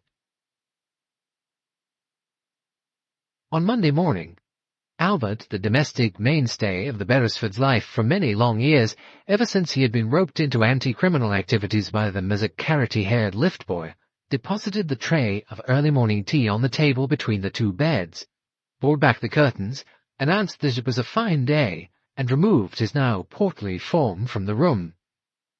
Tuppence yawned, sat up, rubbed her eyes, poured out a cup of tea, dropped a slice of lemon in it, and remarked that it seemed a nice day, but you never knew. Tommy turned over and groaned. "Wake up," said Tuppence. "Remember you're going places today." "Oh, Lord," said Tommy. "So I am." He, too, sat up and helped himself to tea. He looked with appreciation at the picture over the mantelpiece. "I must say, Tuppence, your picture looks very nice. It's the way the sun comes in from the window sideways and lights it up." "Peaceful," said Tommy. "If only I could remember where it was I'd seen it before." "I can't see that it matters. You'll remember some time or other." "Well, that's no good. I want to remember now." "But why?" "Well, don't you see? It's the only clue I've got. It was Mrs. Lancaster's picture." "But the two things don't tie up together anyway," said Tommy. "I mean, it's true that the picture once belonged to Mrs. Lancaster, but it may have been just a picture she bought at an exhibition, or that somebody in her family did. It may have been a picture that somebody gave her as a present. She took it to Sunny Ridge with her because she thought it looked nice. There's no reason it should have anything to do with her personally. If it had, you wouldn't have given it to Aunt Ada." "It's the only clue I've got," said Tuppence. "It's a nice, peaceful house," said Tommy. "All the same, I think it's an empty house." "Well, what do you mean, empty?" "Well, I don't think," said Tuppence, "there's anybody living in it. I don't think anybody's ever going to come out of that house. Nobody's going to walk across that bridge. Nobody's going to untie that boat and row away in it." "For goodness sake, Tuppence." Tommy stared at her. "What's the matter with you?" "I thought so the first time I saw it," said Tuppence. "I thought, what a nice house that would be to live in. And then I thought, but nobody does live there. I'm sure they don't. That shows you that I've seen it before. Wait a minute. Wait a minute. It's coming. It's coming." Tommy stared at her. "Out of a window," said Tuppence breathlessly. "Out of a car window? No, that would be the wrong angle. Running alongside the canal, and the little humpback bridge, and the pink walls of the house, the 2 poplar trees, more than 2. There were lots more poplar trees. Oh dear, if I could—" "Oh, come off it, Tuppence. It will come back to me. Good Lord." Tommy looked at his watch. "I've got to hurry. You and your déjà vu picture." He jumped out of bed and hastened to the bathroom. Tuppence lay back on her pillows and closed her eyes, trying to force a recollection that had just remained elusively out of reach. Tommy was pouring out a second cup of coffee in the dining room when Tuppence appeared, flushed with triumph. "I've got it! I know where I saw that house. It was out of the window of a railway train." "Or where? When?" "I don't know. I'll have to think. I remember saying to myself, someday I'll go and look at that house, and I tried to see what the name of the next station was. But you know what railways are nowadays. They've pulled down half the stations, and the next one we went through was all torn down and grass growing over the platforms and no name board or anything. And where the hell's my briefcase? Albert!" A frenzied search took place. Tommy came back to say a breathless goodbye. Tuppence was sitting looking meditatively at a fried egg. "Goodbye," said Tommy. "And for God's sake, Tuppence, don't go poking into something that's none of your business." "I think," said Tuppence meditatively, "that what I shall really do is to take a few railway journeys." Tommy looked slightly relieved. "Yes," he said encouragingly. "You try that. Buy yourself a season ticket. There's some scheme where you can travel 1,000 miles all over the British Isles for a very reasonable fixed sum. That ought to suit you down to the ground, Tuppence. You travel by all the trains you can think of, in all the likely parts. That ought to keep you happy until I come home again. Give my love to Josh." "I will," he added, looking at his wife in a worried manner. "I wish you were coming with me. Don't go and do anything stupid, will you?" "Of course not," said Tuppence. Chapter 6. Tuppence on the Trail. "Dear," sighed Tuppence. "Oh, dear." She looked round her with gloomy eyes. Never, she said to herself, and she felt more miserable. Naturally, she had known she would miss Tommy, but she'd had no idea how much she was going to miss him. During the long course of their married life, they had hardly ever been separated for any length of time. Starting before their marriage, they had called themselves a pair of young adventurers. They had been through various difficulties and dangers together.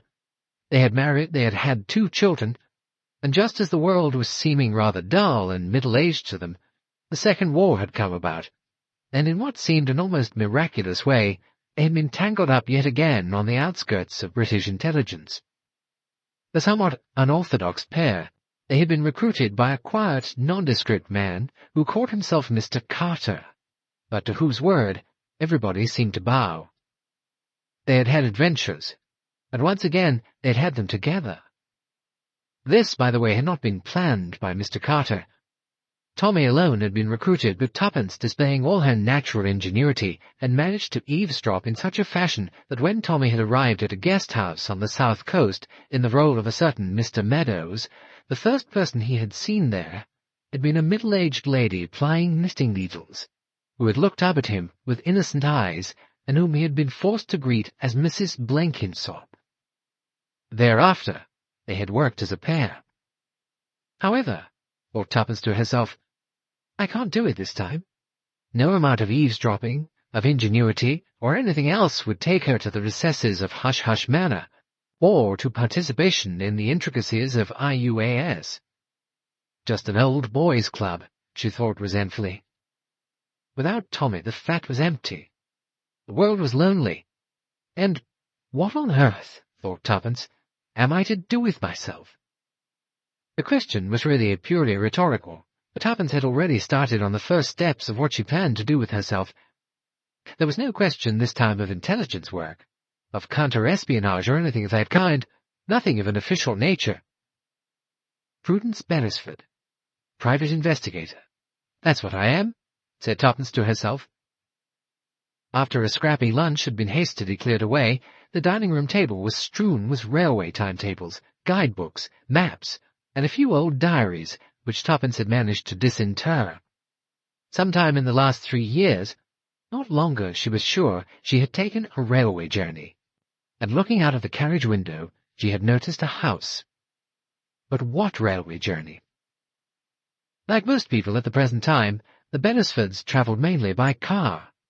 The railway journeys they took were few and far between. Scotland, of course, when they went to stay with their married daughter Deborah, but that was a night journey. Penzance, summer holidays, but Tuppence knew that line by heart. No, this had been a much more casual journey. With diligence and perseverance, Tuppence had made a meticulous list of all the possible journeys she had taken which might correspond to what she was looking for. 1 or 2 race meetings, a visit to Northumberland, 2 possible places in Wales, a christening, 2 weddings, a sale they had attended, some puppies she had once delivered for a friend who bred them and who had gone down with influenza. The meeting place had been an arid-looking country junction, whose name she couldn't remember. Tuppence sighed. It seemed as though Tommy's solution was the one she might have to adopt. Buy a kind of circular ticket and actually travel over the most likely stretches of railway line. In a small notebook she had dotted down any snatches of extra memories, vague flashes, in case they might help. A hat, for instance. Yes, a hat that she had thrown up on the rack. She had been wearing a hat, so a wedding, or the christening, certainly not puppies. And another flash, kicking off her shoes because her feet hurt. Yes, that was definite. She had been actually looking at the house, and she had kicked off her shoes because her feet hurt. So then it had definitely been a social function she had either been going to or returning from. Returning from, of course, because of the painfulness of her feet from long standing about in her best shoes. And what kind of a hat? Because that would help. A flowery hat? A summer wedding? Or a velvet winter one? Tuppence was busy jotting down details from the railway timetables of different lines when Albert came in to ask what she wanted for supper, and what she wanted ordered in from the butcher and the grocer. "I think I'm going to be away for the next few days," said Tuppence, "so you needn't order in anything. I'm going to take some railway journeys. Will you be wanting some sandwiches?" "Why, might. Get some ham or something. Egg and cheese, do you? Or there's a tin of pâté in the larder. It's been there a long while. Time it was eaten." It was a somewhat sinister recommendation, but Tuppence said, "Oh, all right, that'll do." "Do you want letters forwarded?" "I don't even know where I'm going yet," said Tuppence. "I see," said Albert. The comfortable thing about Albert was that he always accepted everything. Nothing ever had to be explained to him. He went away, and Tuppence settled down to her planning. What she wanted was a social engagement involving a hat and party shoes. Unfortunately, the ones she had listed involved different railway lines.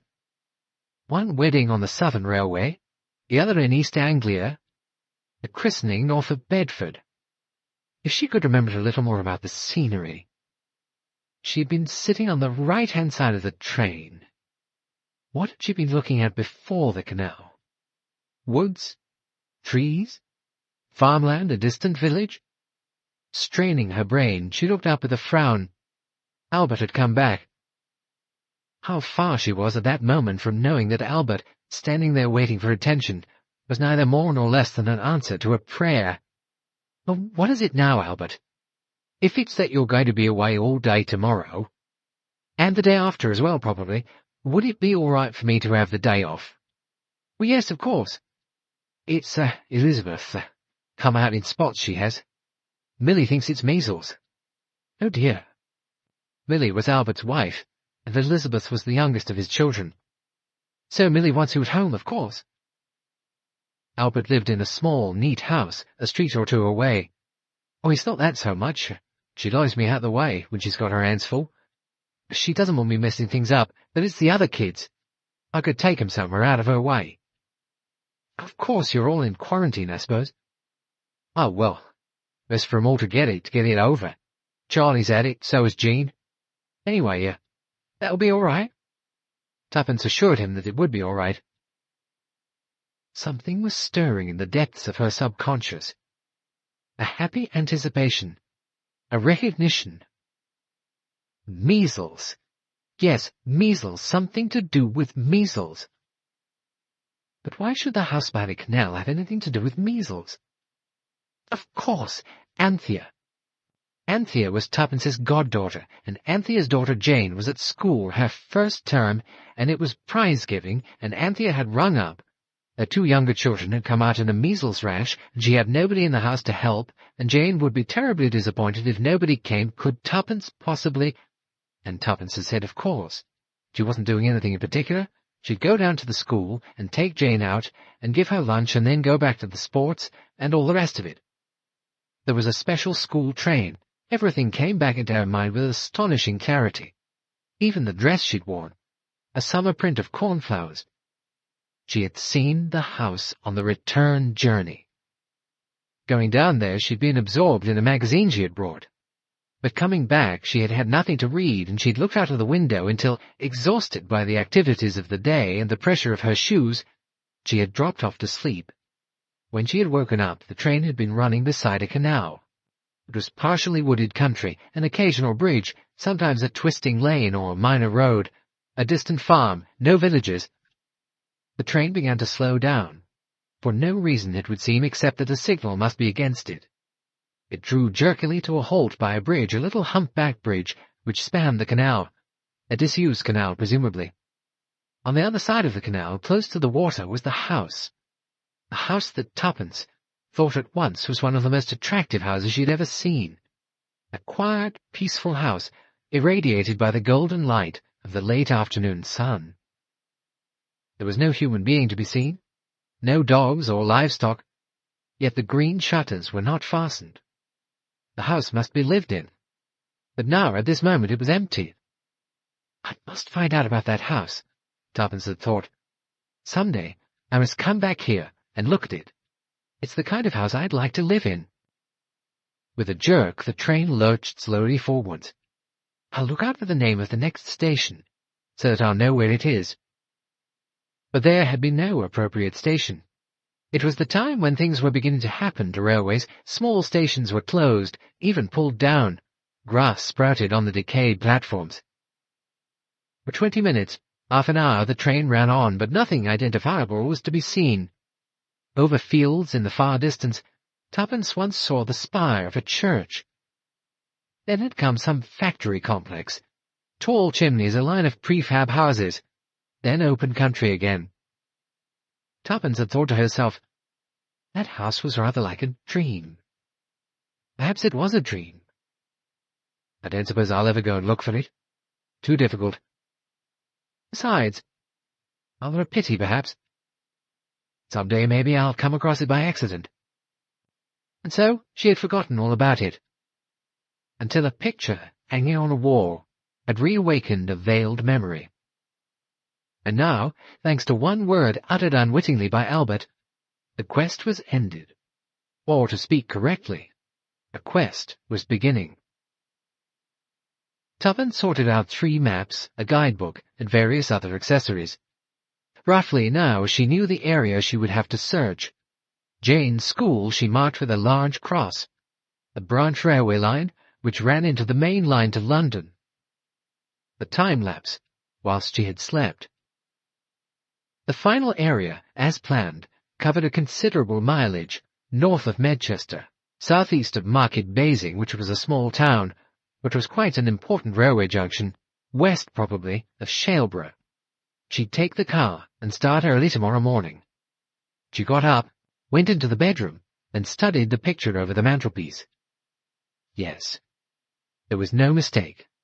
That was the house she had seen from the train 3 years ago, a house she had promised to look for someday. Someday had come. Someday was tomorrow. Book 2. The House on the Canal. Chapter 7. The Friendly Witch. Before leaving the next morning, Tuppence took a last careful look at the picture hanging in her room. Not so much to fix its details firmly in her mind, but to memorize its position in the landscape. This time she would be seeing it not from the window of a train, but from the road. The angle of approach would be quite different. There might be many humpbacked bridges, many similar disused canals, perhaps other houses looking like this one. But that Tuppence refused to believe. The picture was signed, but the signature of the artist was illegible. All that could be said was that it began with a B. Turning away from the picture, Tuppence checked her paraphernalia. An ABC and its attached railway map, a selection of ordnance maps, tentative names of places, Medchester, Westley, Market Basing, Middlesham, Inchwell. Between them, they enclosed the triangle that she had decided to examine. With her she took a small overnight bag, since she would have a 3 hours' drive before she even arrived at the area of operations. And after that, it meant, she judged, a good deal of slow driving along country roads and lanes, looking for likely canals.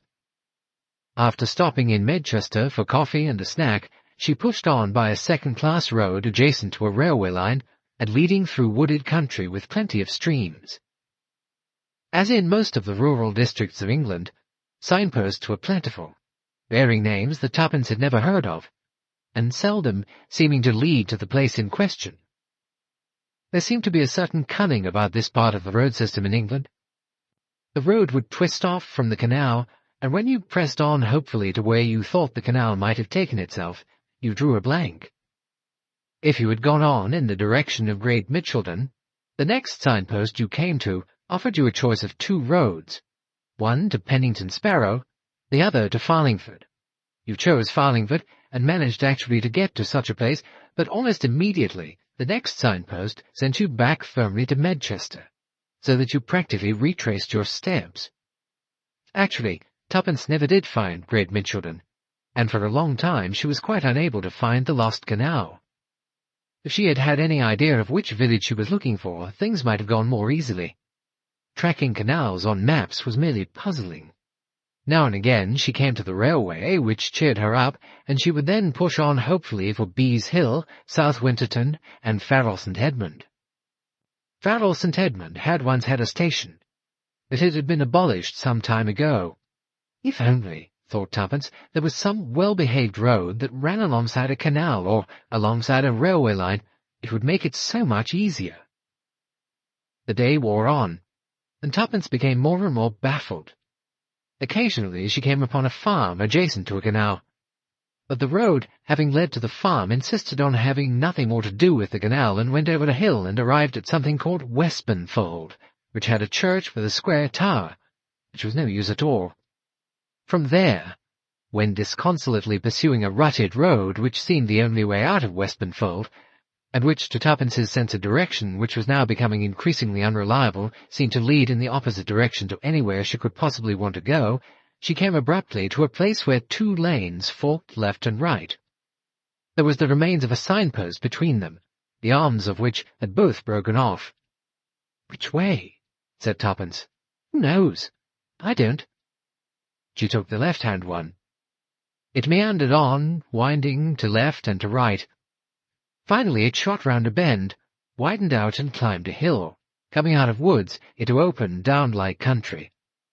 Having surmounted the crest, it took a steep downward course. Not very far away, a plaintive cry sounded. "Sounds like a train," said Tuppence, with sudden hope. It was a train.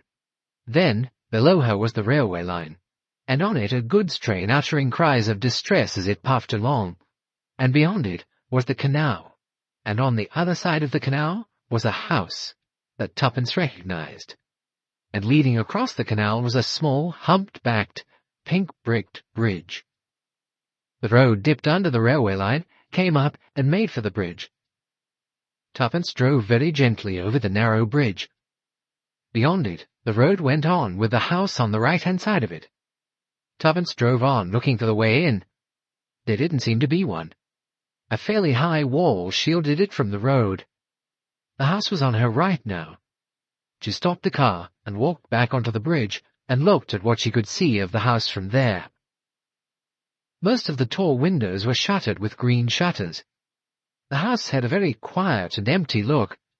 It looked peaceful and kindly in the setting sun. There was nothing to suggest that anyone lived in it.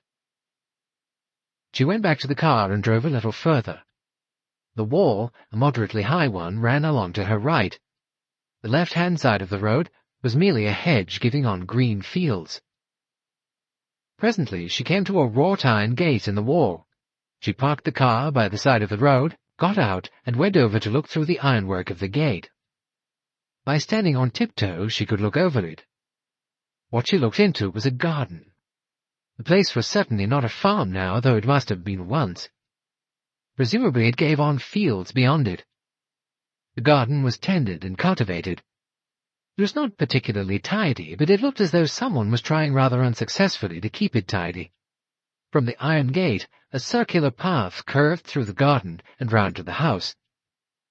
This must be presumably the front door, though it didn't look like a front door. It was inconspicuous, though sturdy. A back door. The house looked quite different from this side. To begin with, it was not empty. People lived there. Windows were open.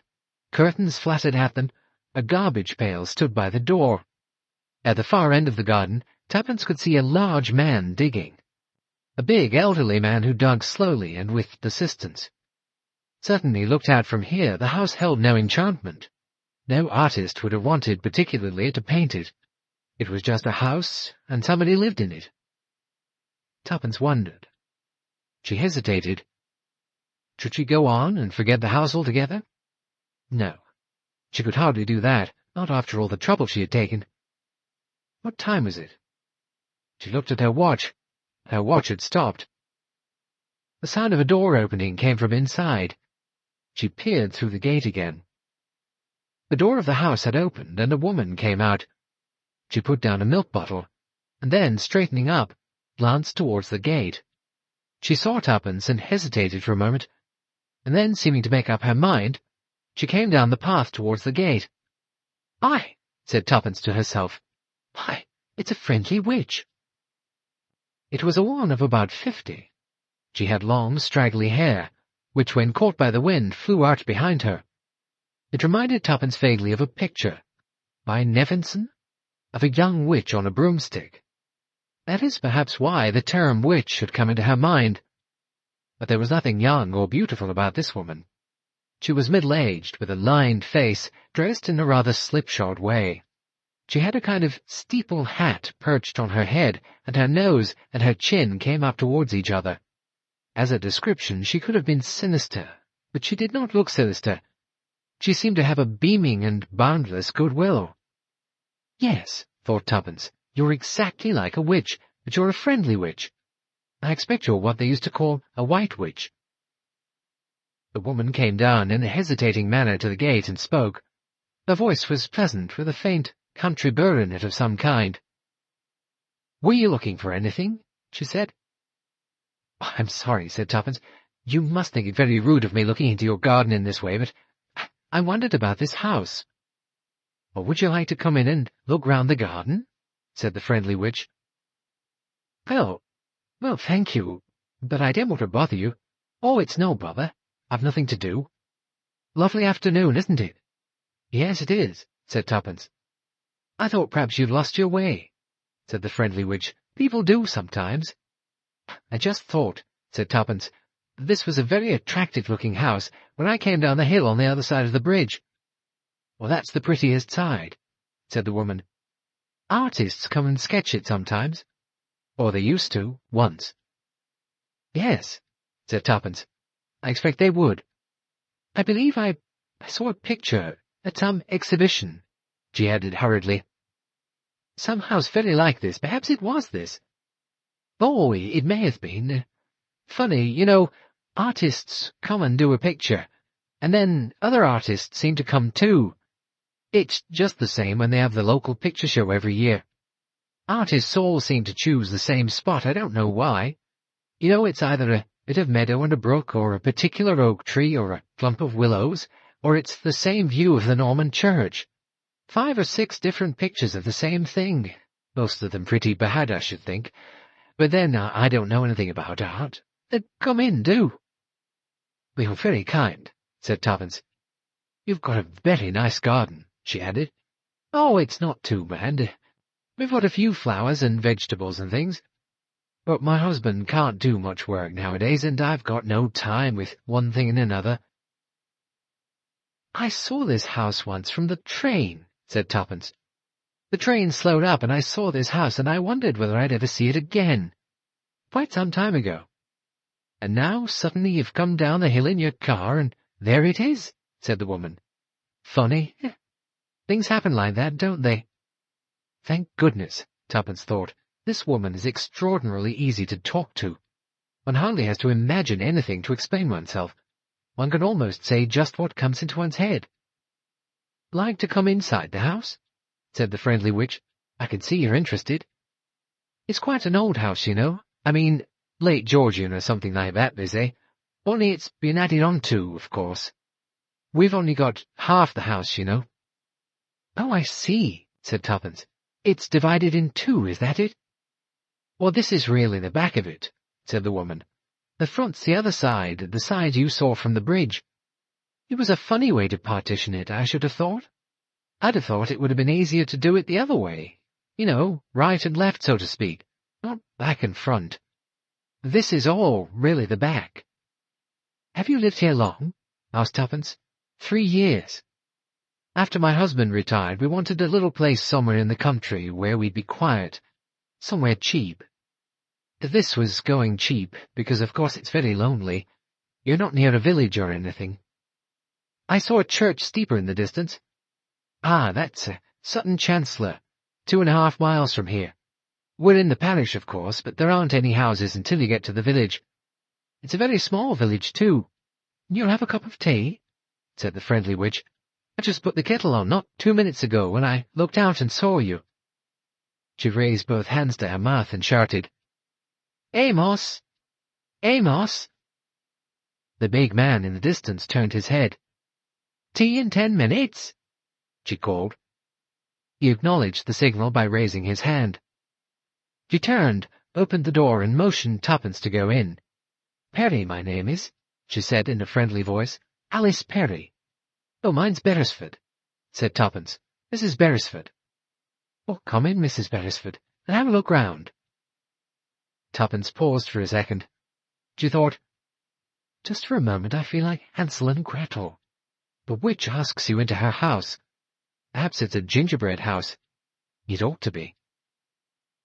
Then she looked at Alice Perry again and thought that it wasn't the gingerbread house of Hansel and Gretel's witch. This was just a perfectly ordinary woman. No, not quite ordinary. She had a rather strange, wild friendliness about her. She might be able to do spells, thought Tuppence, and I'm sure they'd be good spells. She stooped her head a little and stepped over the threshold into the witch's house. It was rather dark inside. The passages were small. Mrs. Perry led her through a kitchen and into a sitting-room beyond it, which was evidently the family living-room. There was nothing exciting about the house. It was, Tuppence thought, probably a late Victorian addition to the main part. Horizontally it was narrow. It seemed to consist of a horizontal passage, rather dark, which served a string of rooms. She thought to herself that it certainly was rather an odd way of dividing a house. "Sit down and I'll bring the tea in," said Mrs. Perry. "Will let me help you?" "Oh, no, don't worry. I shan't be a minute. It's already on the tray." A whistle rose from the kitchen. The kettle had evidently reached the end of its span of tranquillity. Mrs. Perry went out and returned in a minute or two with the tea tray, a plate of scones, a jar of jam, and 3 cups and saucers. "I expect you're disappointed now you've got inside," said Mrs. Perry. It was a shrewd remark and very near to the truth. "Oh, no," said Tuppence. "Well, I should be if I was you, because they don't match a bit, do they? I mean, the front and the back side of the house don't match. But it is a comfortable house to live in. Not many rooms, not too much light, but it makes a great difference in price." "Who divided the house, and why?" "Oh, a good many years ago, I believe. I suppose whoever had it thought it was too big or too inconvenient, only wanted a weekend place or something of that kind. So they kept the good rooms, the dining room and the drawing room, and made a kitchen out of a small study there was, and a couple of bedrooms and a bathroom upstairs, and then walled it up and let the part that was kitchens and old-fashioned sculleries and things, and did it up a bit." "Who lives in the other part? Someone who just comes down for weekends?" "Well, nobody lives there now," said Mrs. Perry. "Have another scone, dear." "Well, thank you," said Tuppence. "At least nobody's come down here in the last 2 years. I don't know even who it belongs to now." "But when you first came here, well, there was a young lady used to come down here. An actress, they said she was. At least, that's what we heard. But we never saw her really, just caught a glimpse sometimes. She used to come down late on a Saturday night after the show, I suppose. She used to go away on Sunday evenings." "Quite a mystery woman," said Tuppence encouragingly. "You know, that's just the way I used to think of her. I used to make up stories about her in my head. Sometimes I'd think she was like Greta Garbo, you know, the way she went about in dark glasses and pulled-down hats. Oh, goodness now, I've got my pea hat on." She removed the witch's headgear from her head and laughed. "It's for a play we're having at the parish rooms in Sutton, Chancellor," she said. "You know, a sort of fairy story play for the children mostly. I'm playing the witch," she added. "Oh," said Tuppence, slightly taken aback, then added quickly, "What fun!" "Yes, it is fun, isn't it?" said Mrs. Perry. "Just right for the witch, aren't I? Ha ha!" She laughed and tapped her chin. "Do you know, I've got the face for it. Hope it won't put ideas into people's heads. They'll think I've got the evil eye." "I don't think they'd think that of you," said Tuppence. "I'm sure you'd be a beneficent witch." "Well, I'm glad you think so," said Mrs. Perry. "As I was saying, this actress, I can't remember her name now. Miss Marchmont, I think it was, but it might have been something else. You wouldn't believe the things I used to make up about her. Really, I suppose I hardly ever saw or spoke to her. Sometimes I think she was just terribly shy and neurotic. Reporters had come down after her and things like that, but she never would see them. At other times I used to think, well, you'll say I'm foolish, I used to think quite sinister things about her. You know, that she was afraid of being recognized. Perhaps she wasn't an actress at all. Perhaps the police were looking for her. Perhaps she was a criminal of some kind. It's exciting sometimes, making things up in your head, especially when you don't, well, see many people." "Did nobody ever come down here with her?"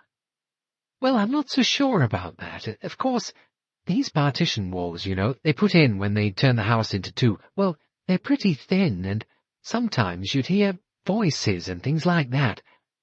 I think she did bring down someone for weekends occasionally." She nodded her head. "A man of some kind. That may have been why they wanted somewhere quiet like this." "A married man," said Tuppence, entering into the spirit of make-believe. "Yes, it would be a married man, wouldn't it?" said Mrs. Perry. "Perhaps it was her husband who came down with her. He'd taken this place in the country because he wanted to murder her, and perhaps he buried her in the garden. My! said Mrs. Perry. "You do have an imagination, don't you? I never thought of that one." "I suppose someone must have known all about her," said Tuppence. "I mean, house agents, people like that." "Oh, I suppose so," said Mrs. Perry. "But I rather like not knowing, if you understand what I mean." "Oh, yes," said Tuppence. "I do understand. It's got an atmosphere, you know, this house. I mean, there's a feeling in it, a feeling that anything might have happened. Didn't she have any people coming to clean for her or anything like that? Difficult to get anyone here. There's nobody near at hand." The outside door opened. The big man who had been digging in the garden came in. He went to the scullery tap and turned it, obviously washing his hands. Then he came through into the sitting room. "This is my husband," said Mrs. Perry. "Amos. We've got a visitor. Amos, this is Mrs. Beresford." "How do you do?" said Tuppence. Amos Perry was a tall, shambling-looking man. He was bigger and more powerful than Tuppence had realized. Although he had a shambling gait and walked slowly, he was a big man of muscular build. He said, "Pleased to meet you, Mrs. Beresford." His voice was pleasant, and he smiled, but Tuppence wondered for a brief moment whether he was really what she would have called all there. There was a kind of wondering simplicity about the look in his eyes, and she wondered too whether Mrs. Perry had wanted a quiet place to live in because of some mental disability on the part of her husband. "Ever so fond of the garden, he is," said Mrs. Perry. At his entrance the conversation dimmed down. Mrs. Perry did most of the talking, but her personality seemed to have changed. She talked with rather more nervousness and with particular attention to her husband, encouraging him, Tuppence thought, rather in a way that a mother might prompt a shy boy to talk, to display the best of himself before a visitor, and to be a little nervous that he might be inadequate. When she'd finished her tea, Tuppence got up. She said, "I must be going. Thank you, Mrs. Perry, very much for your hospitality." "You'll see the garden before you go." Mr. Perry rose. "Come on, I'll show you."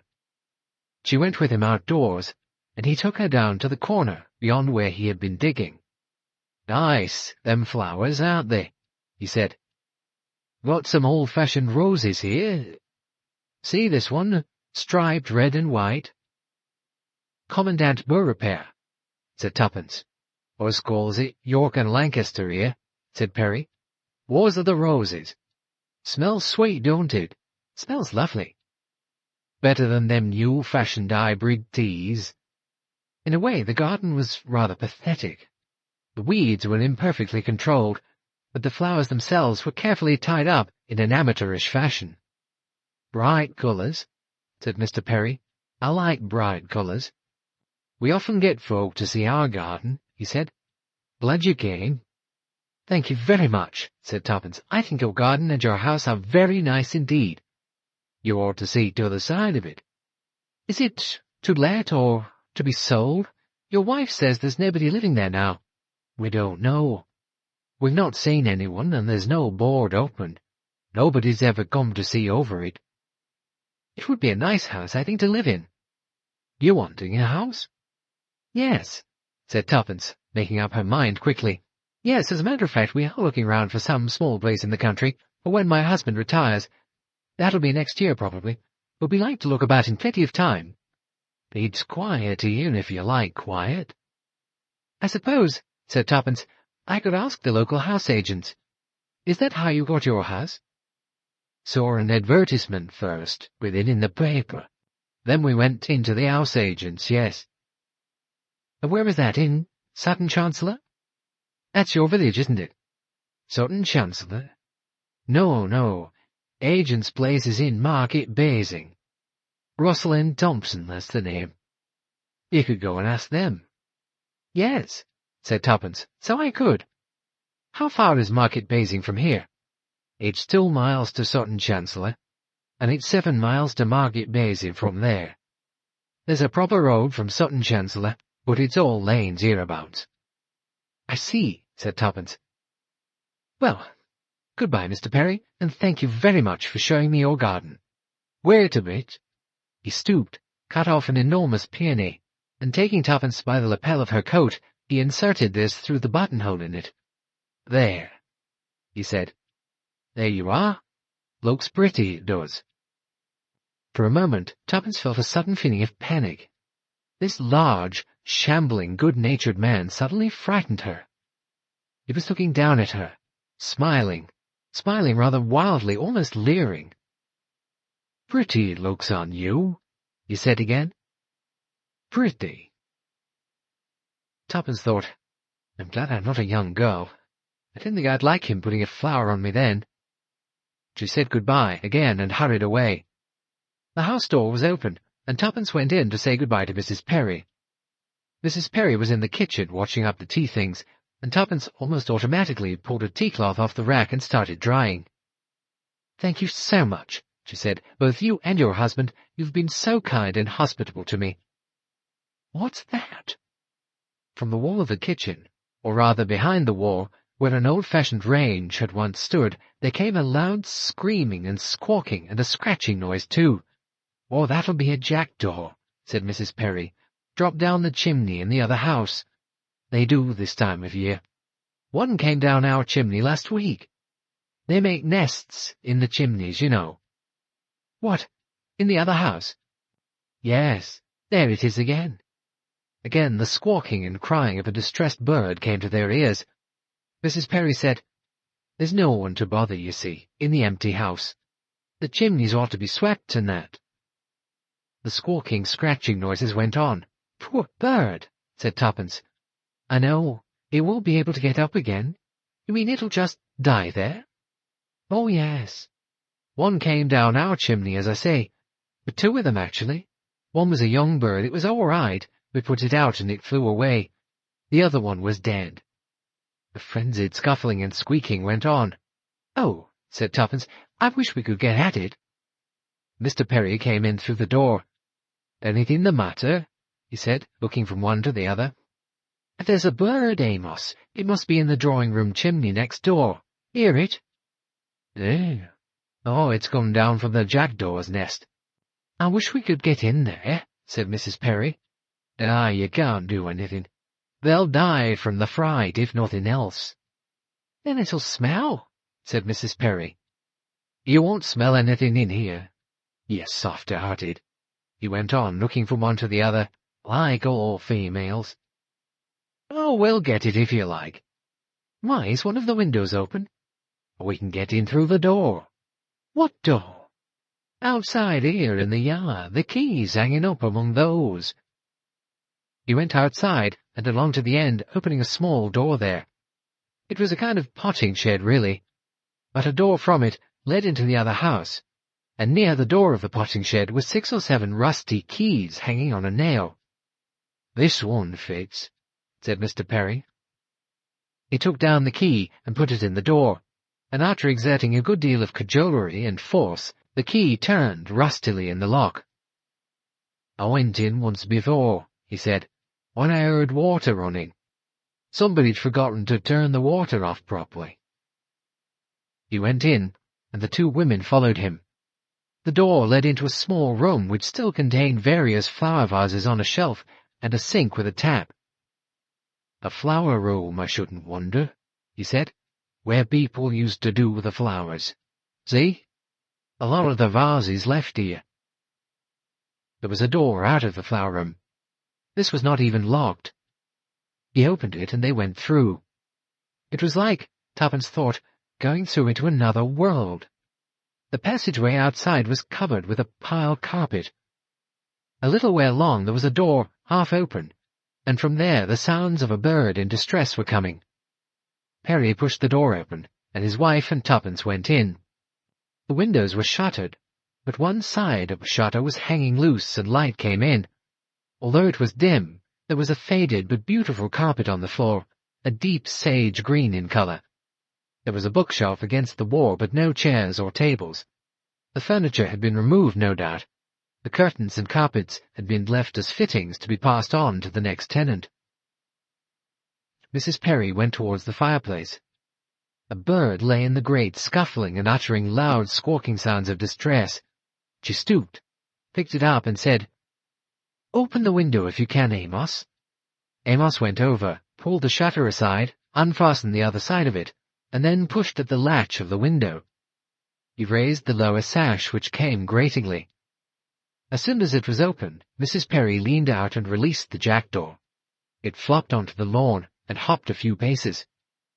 "Better kill it," said Perry. "It's damaged." "Oh, leave it a bit," said his wife. "You never know, they recover very quickly, birds. It's fright that makes them so paralyzed-looking." Sure enough, a few moments later, the jackdaw, with a final struggle, a squawk, a flapping of wings, flew off. "I only hope," said Alice Perry, "as he doesn't come down that chimney again. Contrary things, birds. Don't know what's good for them. Get into a room, they can never get out of it by themselves. Oh," she added, "what a mess."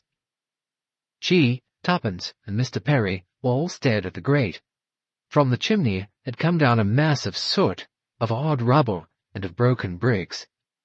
Evidently, it had been in a bad state of repair for some time. "Somebody ought to come and live here," said Mrs. Perry, looking round. "Somebody ought to look after it," Tuppence agreed with her. "Some builder ought to look at it, or do something about it, or the whole house will come down soon. Probably water's been coming through the roof, in the top rooms. Yes, look at the ceiling up there. It's come through. Oh, what a shame," said Tuppence, "to ruin a beautiful house. It really is a beautiful room, isn't it?" She and Mrs. Perry looked together round it appreciatively. Built in 1790, it had all the graciousness of a house of that period. It had had originally a pattern of willow leaves on the discoloured paper. "It's a ruin now," said Mr. Perry. Tuppence poked the debris in the grate. "One ought to sweep it up," said Mrs. Perry. "Now, what do you want to bother yourself with a house that doesn't belong to you?" said her husband. "Leave it alone, woman. It'll be in just as bad a state tomorrow morning." Tuppence stirred the bricks aside with a toe. "Oof," she said, with an exclamation of disgust. There were 2 dead birds lying in the fireplace. By the look of them, they had been dead for some time. "That's the nest that come down a good few weeks ago. It's a wonder it doesn't smell more than it does," said Perry. "What's this thing?" said Tuppence. She poked with her toe at something lying half-hidden in the rubble. Then she bent and picked it up. "Oh, don't you touch a dead bird," said Mrs. Perry. "It's not a bird," said Tuppence. "Something else must have come down the chimney. Well, I never," she added, staring at it. "It's a doll. It's a child's doll." They looked down at it. Ragged, torn, its clothes in rags, its hair lolling from the shoulders, it had originally been a child's doll. One glass eye dropped out. Tuppence stood holding it. "I wonder," she said, "I wonder how a child's doll ever got up a chimney. Extraordinary." Chapter 8. Sutton Chancellor. After leaving the canal house, Tuppence drove slowly on along the narrow, winding road which she had been assured would lead her to the village of Sutton Chancellor.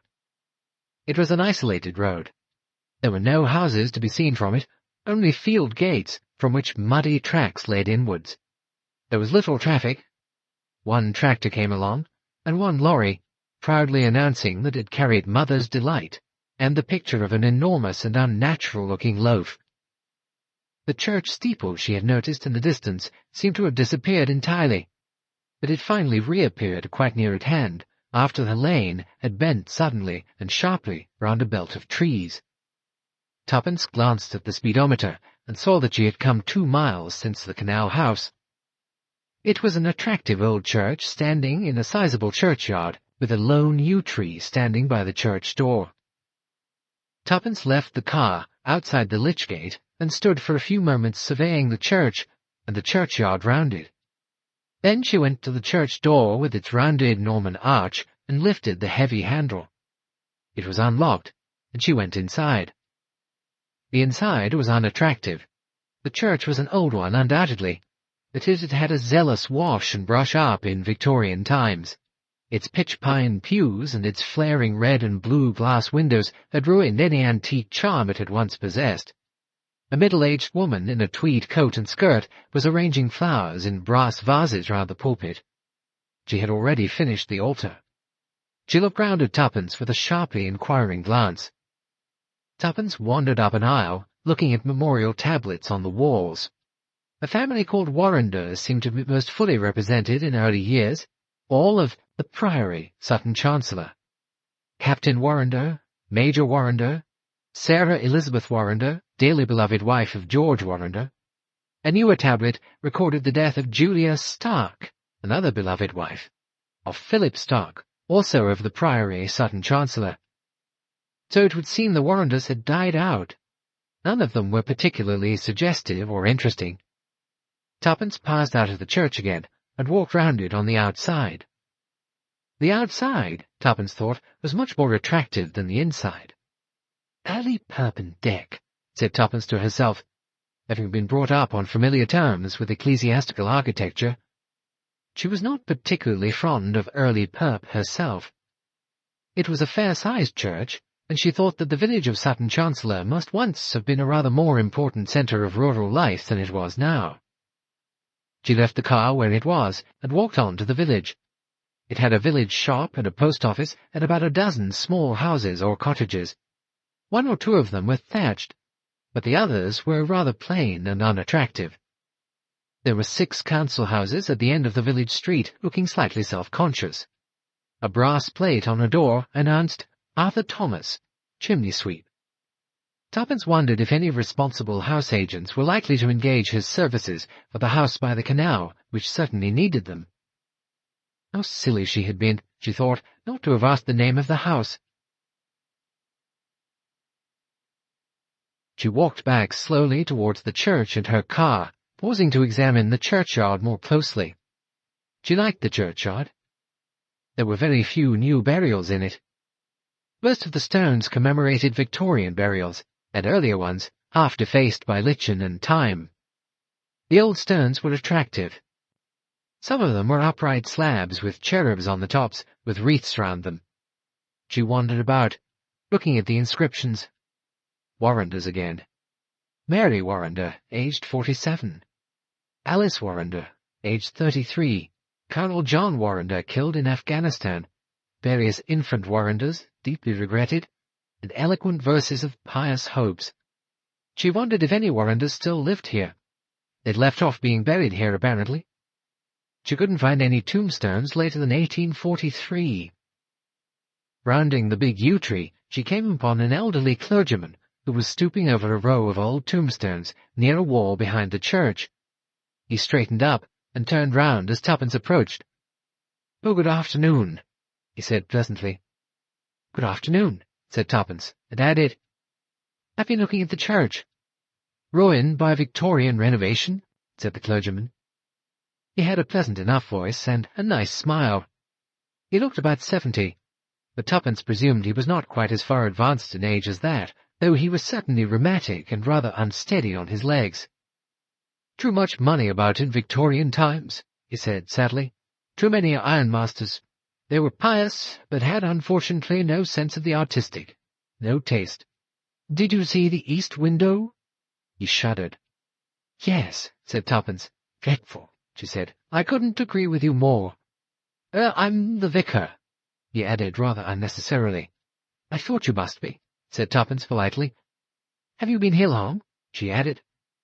10 years, my dear," he said. "It's a nice parish, and nice people, what there are of them. I've been very happy here. They don't like my sermons very much," he added sadly. "I do the best I can, but of course I can't pretend to be really modern. Sit down," he added hospitably, waving to a nearby tombstone. Tuppence sat down gratefully, and the vicar took a seat on another one nearby. "I can't stand very long," he said apologetically. He added, "Can I do anything for you, or are you just passing by?" "Well, I'm really just passing by," said Tuppence. "I thought I'd just look at the church. I'd rather lost myself in a car, wandering around the lanes. Yes. Very difficult to find one's whereabouts round here. A lot of signposts are broken, you know, and the council don't repair them as they should." He added, "I don't know that it matters very much. People who drive down these lanes aren't usually trying to get anywhere in particular. People who are keep to the main roads. Dreadful, he added again. Especially the new motorway. At least I think so. The noise and the speed and the reckless driving. Oh, well, pay no attention to me. I'm a crusty old fellow. You never guess what I'm doing here, he went on. I saw you were examining some of the gravestones, said Tuppence. Has there been any vandalism? Have teenagers been breaking bits off them? No! One's mind does turn that way nowadays, what with so many telephone boxes wrecked and all those other things that these young vandals do. Poor children. They don't know any better, I suppose. Can't think of anything more amusing to do than to smash things. Sad, isn't it? Very sad. No, he said. There's been no damage of that kind here. The boys round here are a nice lot on the whole. No, I'm just looking for a child's grave. Tuppence stirred on her tombstone. A child's grave? She said. Yes, somebody wrote to me. A Major Waters. He asked if by any possibility a child had been buried here.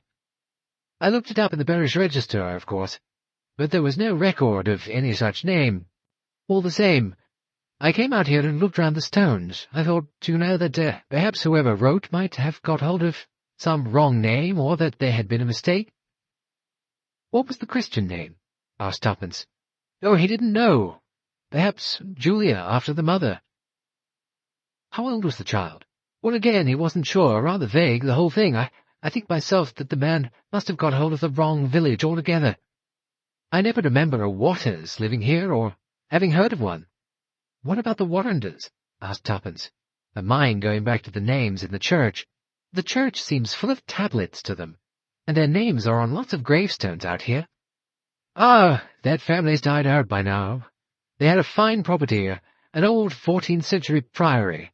It was burned down, nearly 100 years ago now, so I suppose any Warrenders there were left went away and didn't come back. A new house was built on the site by a rich Victorian called Stark. A very ugly house, but comfortable, they say. Very comfortable. Bathrooms, and all that. I suppose that sort of thing is important. It seems a very odd thing, said Tuppence, that someone should write and ask you about a child's grave. Somebody... a relation? The father of the child, said the vicar. One of those war tragedies, I imagine. A marriage that broke up when the husband was on service abroad.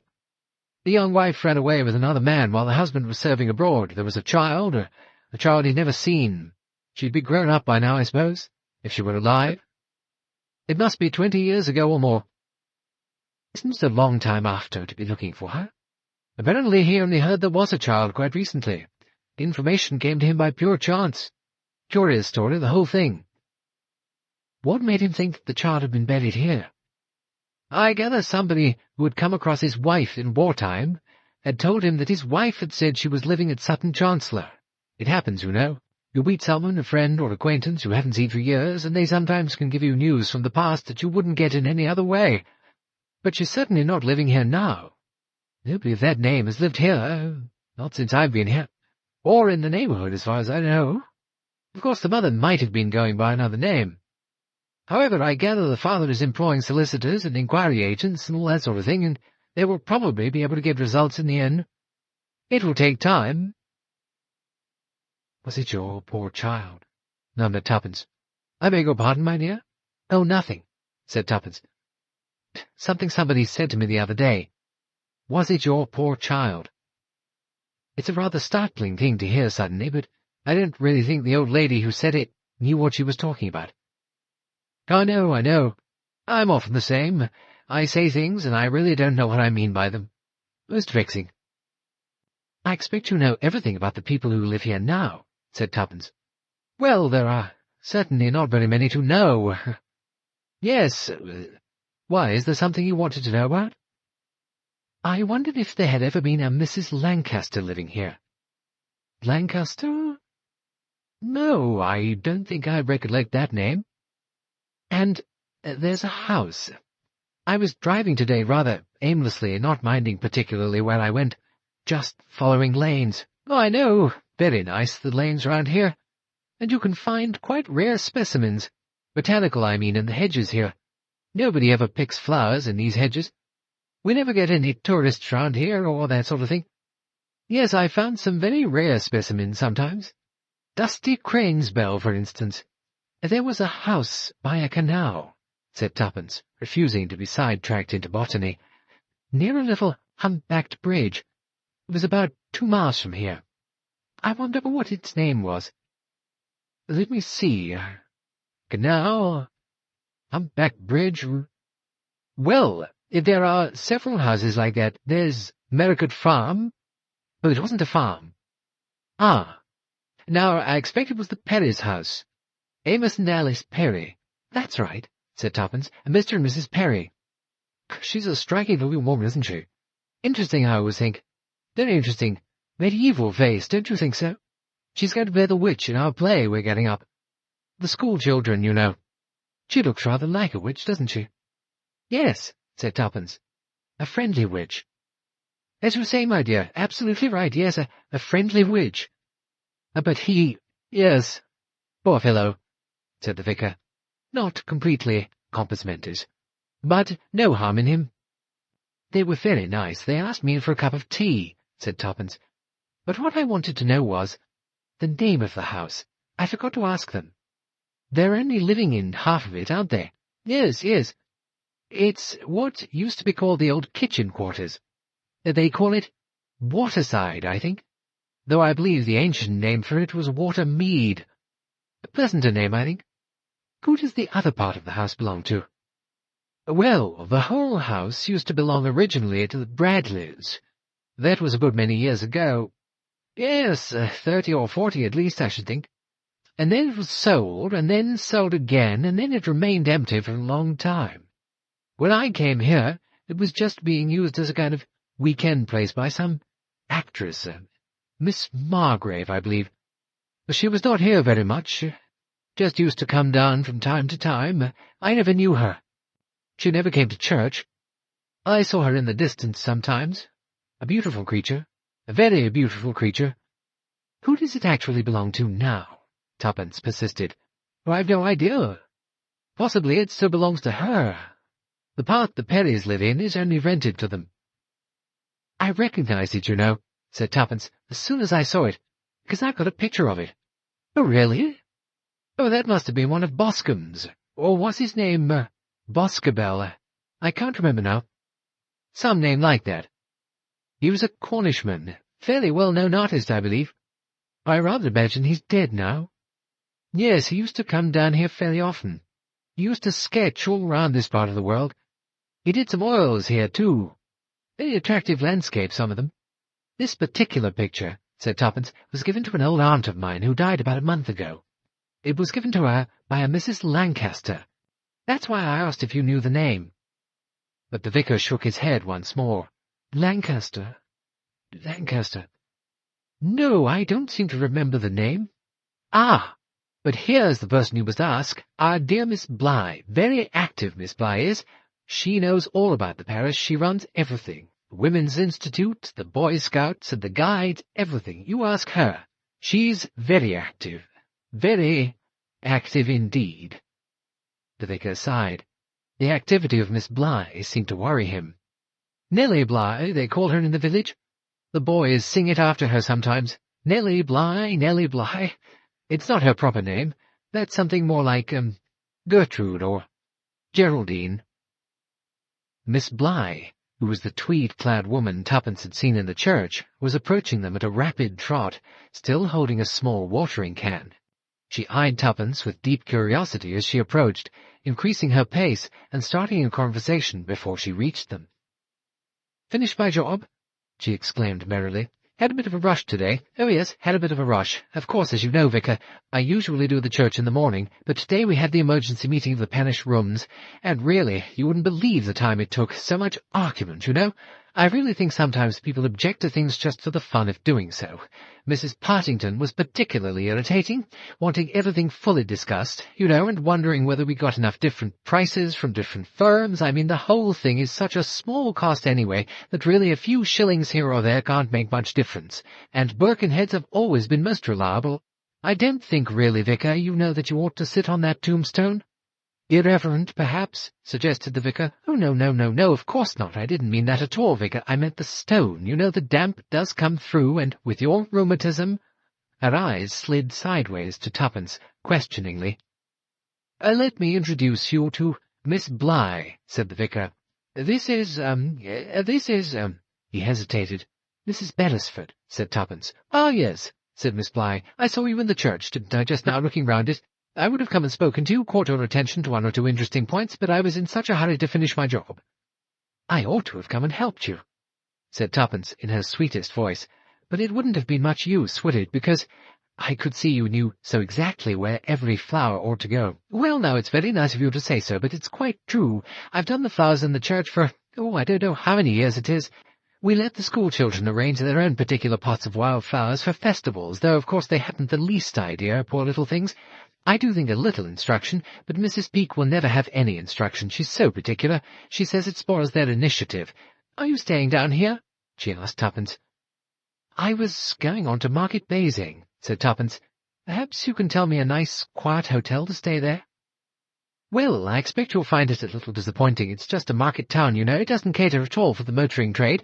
The Blue Dragon is a 2-star, but really I don't think these stars mean anything at all sometimes. I think you'll find the Lamb better, quieter, you know.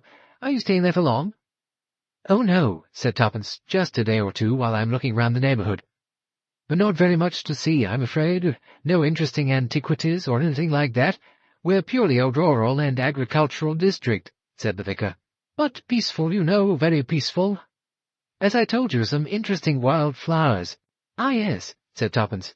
"I've heard that, and I'm anxious to collect a few specimens in the intervals of doing a little mild house-hunting," she added.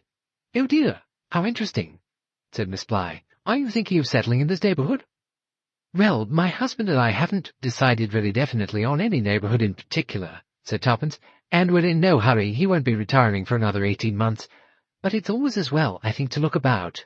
Personally, what I prefer to do is to stay in one neighbourhood for 4 or 5 days, get a list of likely small properties, and drive about to see them. Coming up for 1 day from London to see one particular house is very tiring, I find. Oh, yes. You've got your car here, have you?" "Yes," said Tuppence. "I shall have to go to a house agent in Market Basing tomorrow morning. There's nowhere, I suppose, to stay in the village here, is there?" "Oh, well, of course, there's Mrs. Copley," said Miss Bligh. "She takes people in the summer, you know. Summer visitors. She's beautifully clean. All her rooms are, of course. She only does bed and breakfast and perhaps a light meal in the evening, but I don't think she takes in anyone much before August or July at the earliest." "Perhaps I could go and see her and find out," said Tuppence.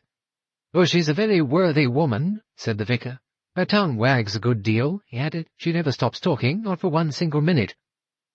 "A lot of gossip and chattering is always going on in these small villages," said Miss Bligh. "I think it would be a very good idea if I helped Mrs. Beresford. I could take her along to Mrs. Copley and just see what chances there are." "Oh, that would be very kind of you," said Tuppence. "Then we'll be off," said Miss Bligh briskly. "Goodbye, vicar. Still on your quest? A sad task, and so unlikely to meet with success. I really think it was a most unreasonable request to make." Tuppence said goodbye to the vicar, and said she would be glad to help him if she could. "I could easily spend an hour or two looking at the various gravestones. I've got very good eyesight for my age. It's just the name Waters you're looking for?" "Oh, not really," said the vicar. "It's the age that matters, I think. A child of perhaps 7 it would be. A girl. Major Waters thinks that his wife might have changed her name, and that probably the child might be known by the name she had taken. And as he doesn't know what that name is, it makes it all very difficult." "Well, the whole thing's impossible as far as I can see," said Miss Bligh. "You ought never to have said you would do such a thing, vicar. It's monstrous, suggesting anything of the kind." "Well, the poor fellow seems very upset," said the vicar. "A sad history altogether, as far as I can make out. But I mustn't keep you." Tuppence thought to herself, as she was shepherded by Miss Bligh, that no matter what the reputation of Mrs. Copley for talking, she could hardly talk more than Miss Bligh did. A stream of pronouncements, both rapid and dictatorial, poured from her lips. Mrs. Copley's cottage proved to be a pleasant and roomy one, set back from the village street with a neat garden of flowers in front, a whitened doorstep, and a brass handle, well polished.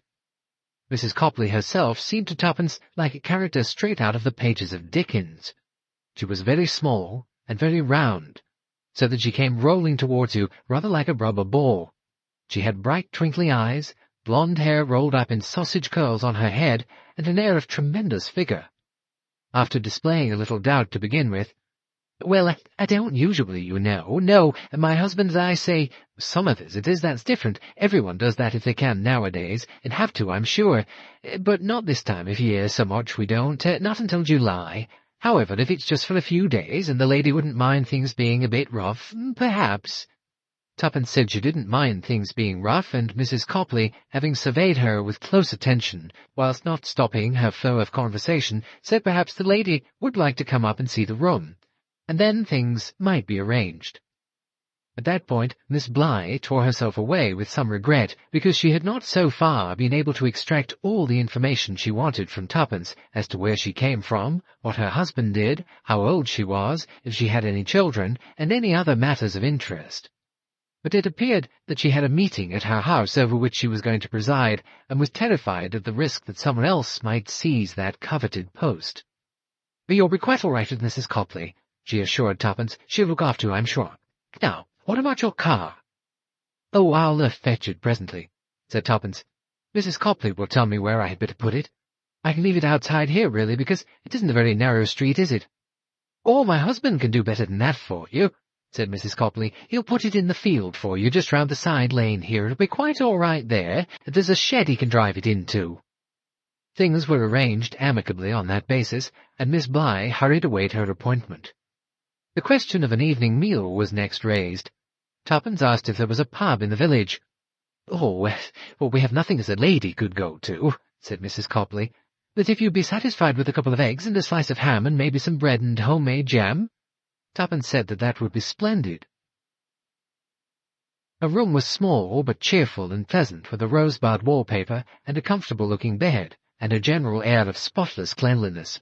"Yes, it's nice wallpaper, miss," said Mrs. Copley, who seemed determined to accord Tuppence single status. "It shows it we did in case any newly married couple should come here on honeymoon. Romantic, if you know what I mean." Tuppence agreed that romance was a very desirable thing. "They haven't got so much to spend nowadays, newly marrieds, not what they used to. Most of them, you see, are saving for a house or are making down payments already. Or they've got to buy some furniture on the hire purchase, and it doesn't leave anything over for having a posh honeymoon or anything of that kind. They're careful, you know, most of the young folk. They don't go bashing all their money." She clattered downstairs again, talking briskly as she went. Tuppence lay down on the bed to have half an hour's sleep after a somewhat tiring day. She had, however, great hopes of Mrs. Copley, and felt that once thoroughly rested herself, she would be able to lead the conversation to the most fruitful subjects possible. She would hear, she was sure, all about the house by the bridge, who had lived there, who had been of evil or good repute in the neighbourhood, what scandals there were, and other such likely topics. She was more convinced of this than ever when she had been introduced to Mr. Copley, a man who barely opened his mouth. His conversation was mostly made up of amiable grunts, usually signifying an affirmative, sometimes, in more muted tones, a disagreement. He was content, so far as Tuppence could see, to let his wife talk. He himself more or less abstracted his attention, part of the time busy with his plans for the next day, which appeared to be market day. As far as Tuppence was concerned, nothing could have turned out better. It could have been distinguished by a slogan, "You want information? We have it." Mrs. Copley was as good as a wireless set or a television. You only had to turn the button, and words poured out, accompanied by gestures and lots of facial expressions. Not only was her figure like a child's rubber ball, her face might also have been made of India rubber. The various people she was talking about almost came alive in caricature before Tuppence's eyes. Tuppence ate bacon and eggs, and had slices of thick bread and butter, and praised the blackberry jelly, homemade, her favourite kind, she truthfully announced, and did her best to absorb the flood of information, so that she could write notes down in her notebook later. A whole panorama of the past in this country district seemed to be spread out before her. There was no chronological sequence, which occasionally made things difficult. Mrs. Copley jumped from 15 years ago to 2 years ago to last month, and then back to somewhere in the 20s. All this would want a lot of sorting out, and Tuppence wondered whether in the end she would get anything. The first button she had pressed had not given her any result. That was a mention of Mrs. Lancaster. I think she came from hereabouts," said Tuppence, allowing a good deal of vagueness to appear in her voice. "She had a picture, a very nice picture done by an artist, who I believe was known down here." "Who did you say now?" "A Mrs Lancaster." "No, I don't remember any Lancasters in these parts. Lancaster.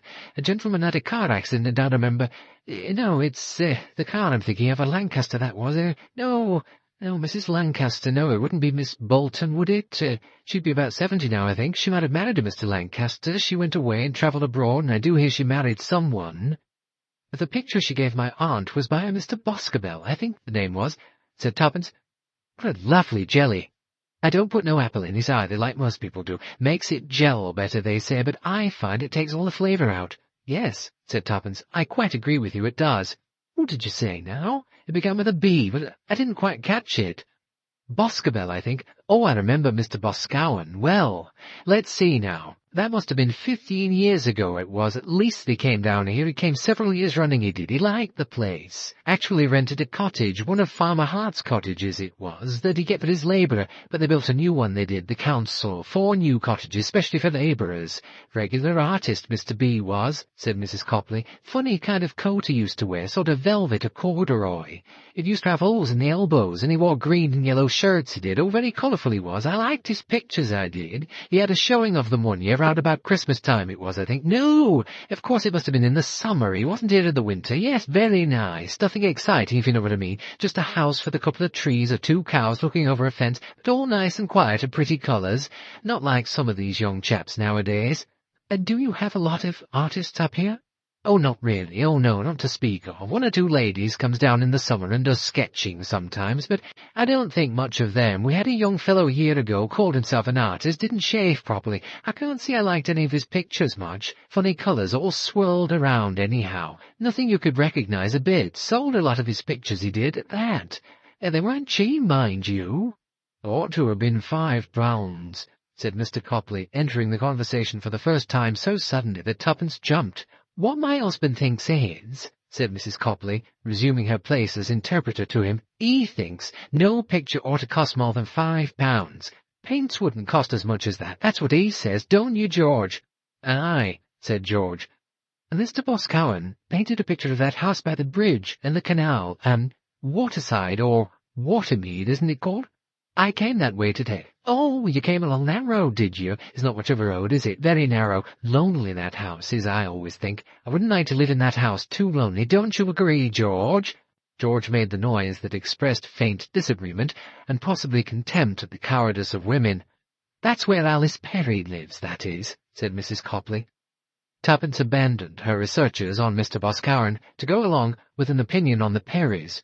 It was, she perceived, always better to go along with Mrs Copley, who was a jumper from subject to subject. "Queer couple they are," said Mrs Copley. George made his agreeing sound. "Keep themselves to themselves, they do. Don't mingle much, as you'd say. And she goes about looking like nothing on earth, Alice Perry does." "Mad," said Mr Copley. "Well, I don't know as I'd say that. She looks mad, all right, all that scatty hair flying about, and she wears men's coats and great rubber boots most of the time.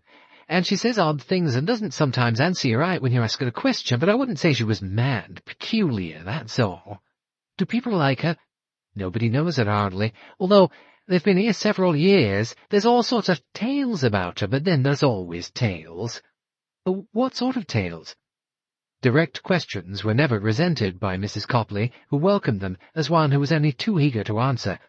"Calls up spirits, they say, at night, sitting round a table. And there's stories of lights moving about the house at night. And she reads a lot of clever books, they say, with things drawn in them, circles and stars. If you ask me, it's Amos Perry as is the one that's not quite all right." "Well, it's just simple," said Mr Copley indulgently. "Well, you may be right about that. But there were tales said of him once. Fond of his garden, but doesn't know much." "It's only half a house there, isn't it?" said Tuppence. "Mrs Perry asked me in, very kindly." "Did she now? Did she really? I don't know as I'd have liked to go into that house," said Mrs Copley. "Oh, they part of it's all right," said Mr Copley. "Isn't the other part all right?" said Tuppence. "The front part that gives on the canal?" But, well, there used to be a lot of stories about it. Of course, nobody's lived in it for years. They say there's something queer about it. Lot of stories told. But when you come down to it, it's not stories in anybody's memory here. It's all long ago. It was built over 100 years ago, you know. They say as there was a pretty lady kept there first, built for her it was, by one of the gentlemen at court. Queen Victoria's court? Asked Tuppence with interest. Oh, I don't think it would be her. She was particular, the old queen was. No one'd say it was before that, time of one of them Georges. This gentleman, he used to come down and see her, and the story goes that they had a quarrel, and he cut her throat one night. How terrible, said Tuppence. Did they hang him for it? No.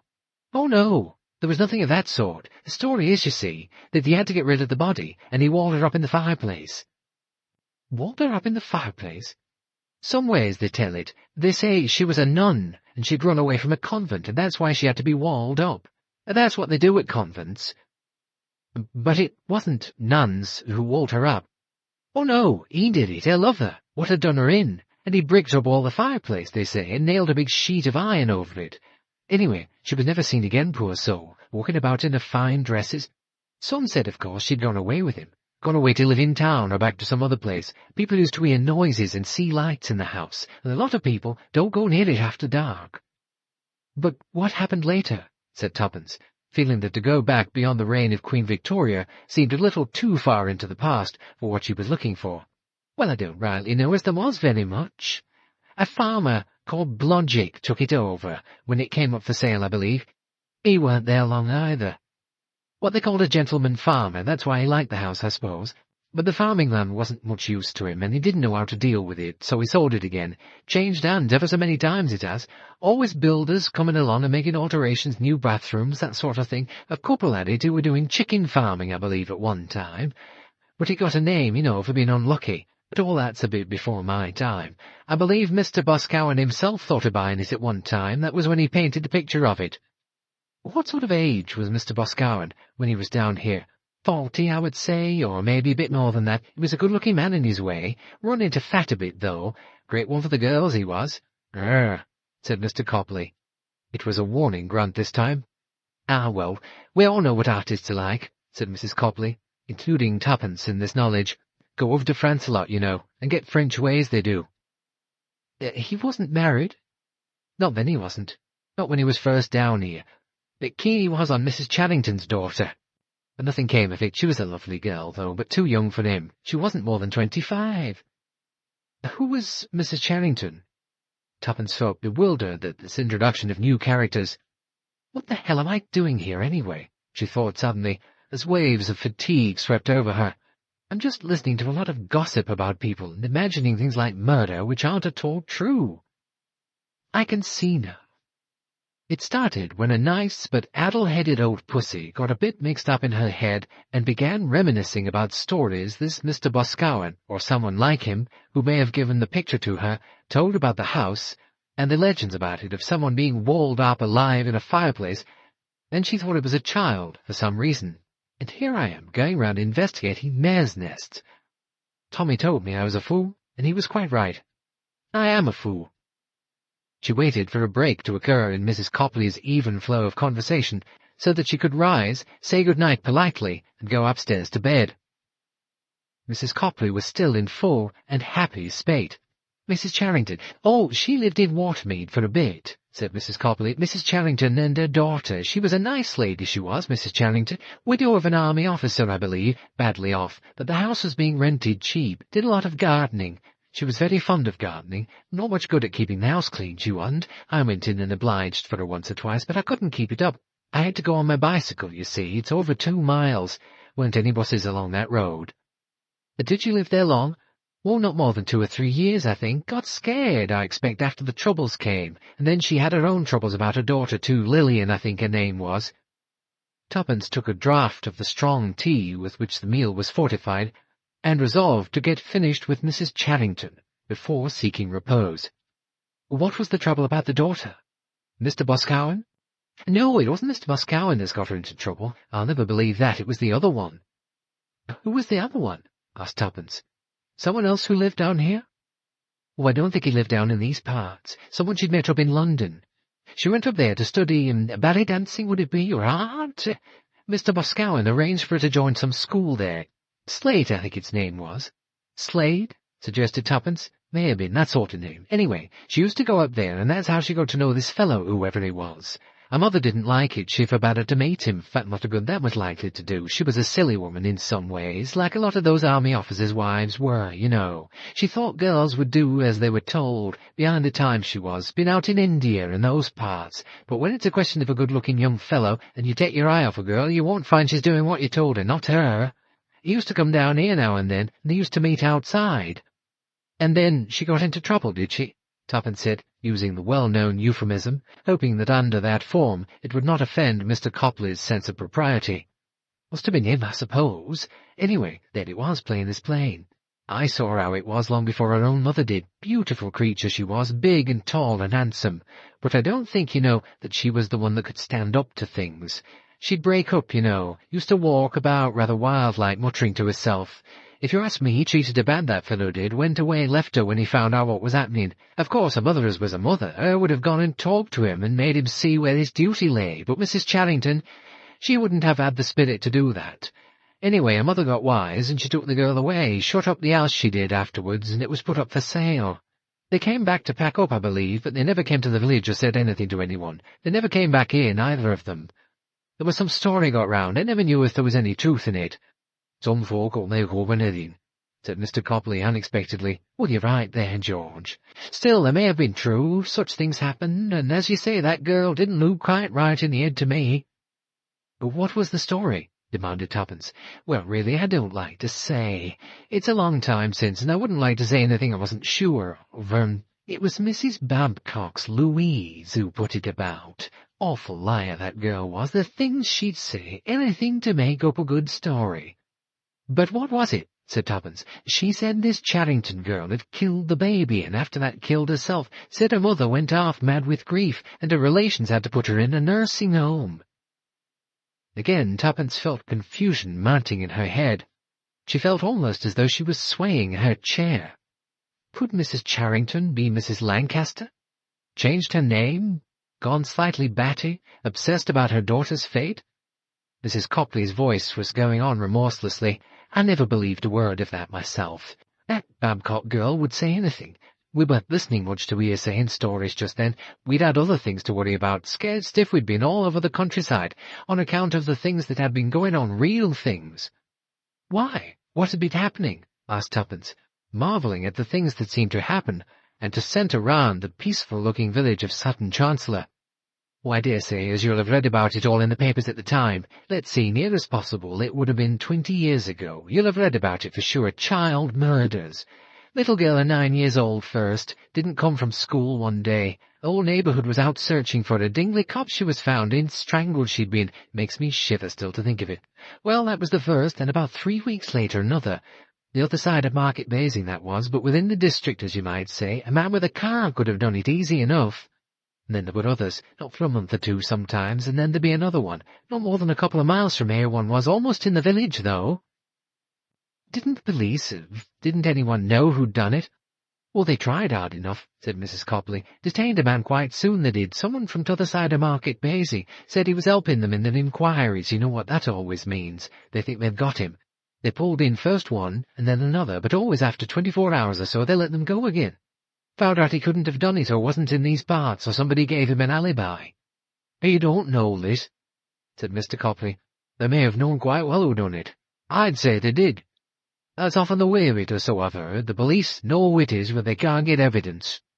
That's wives, that is, said Mrs. Copley. Wives, or mothers, or fathers even. Even the police can't do much, no matter what they may think.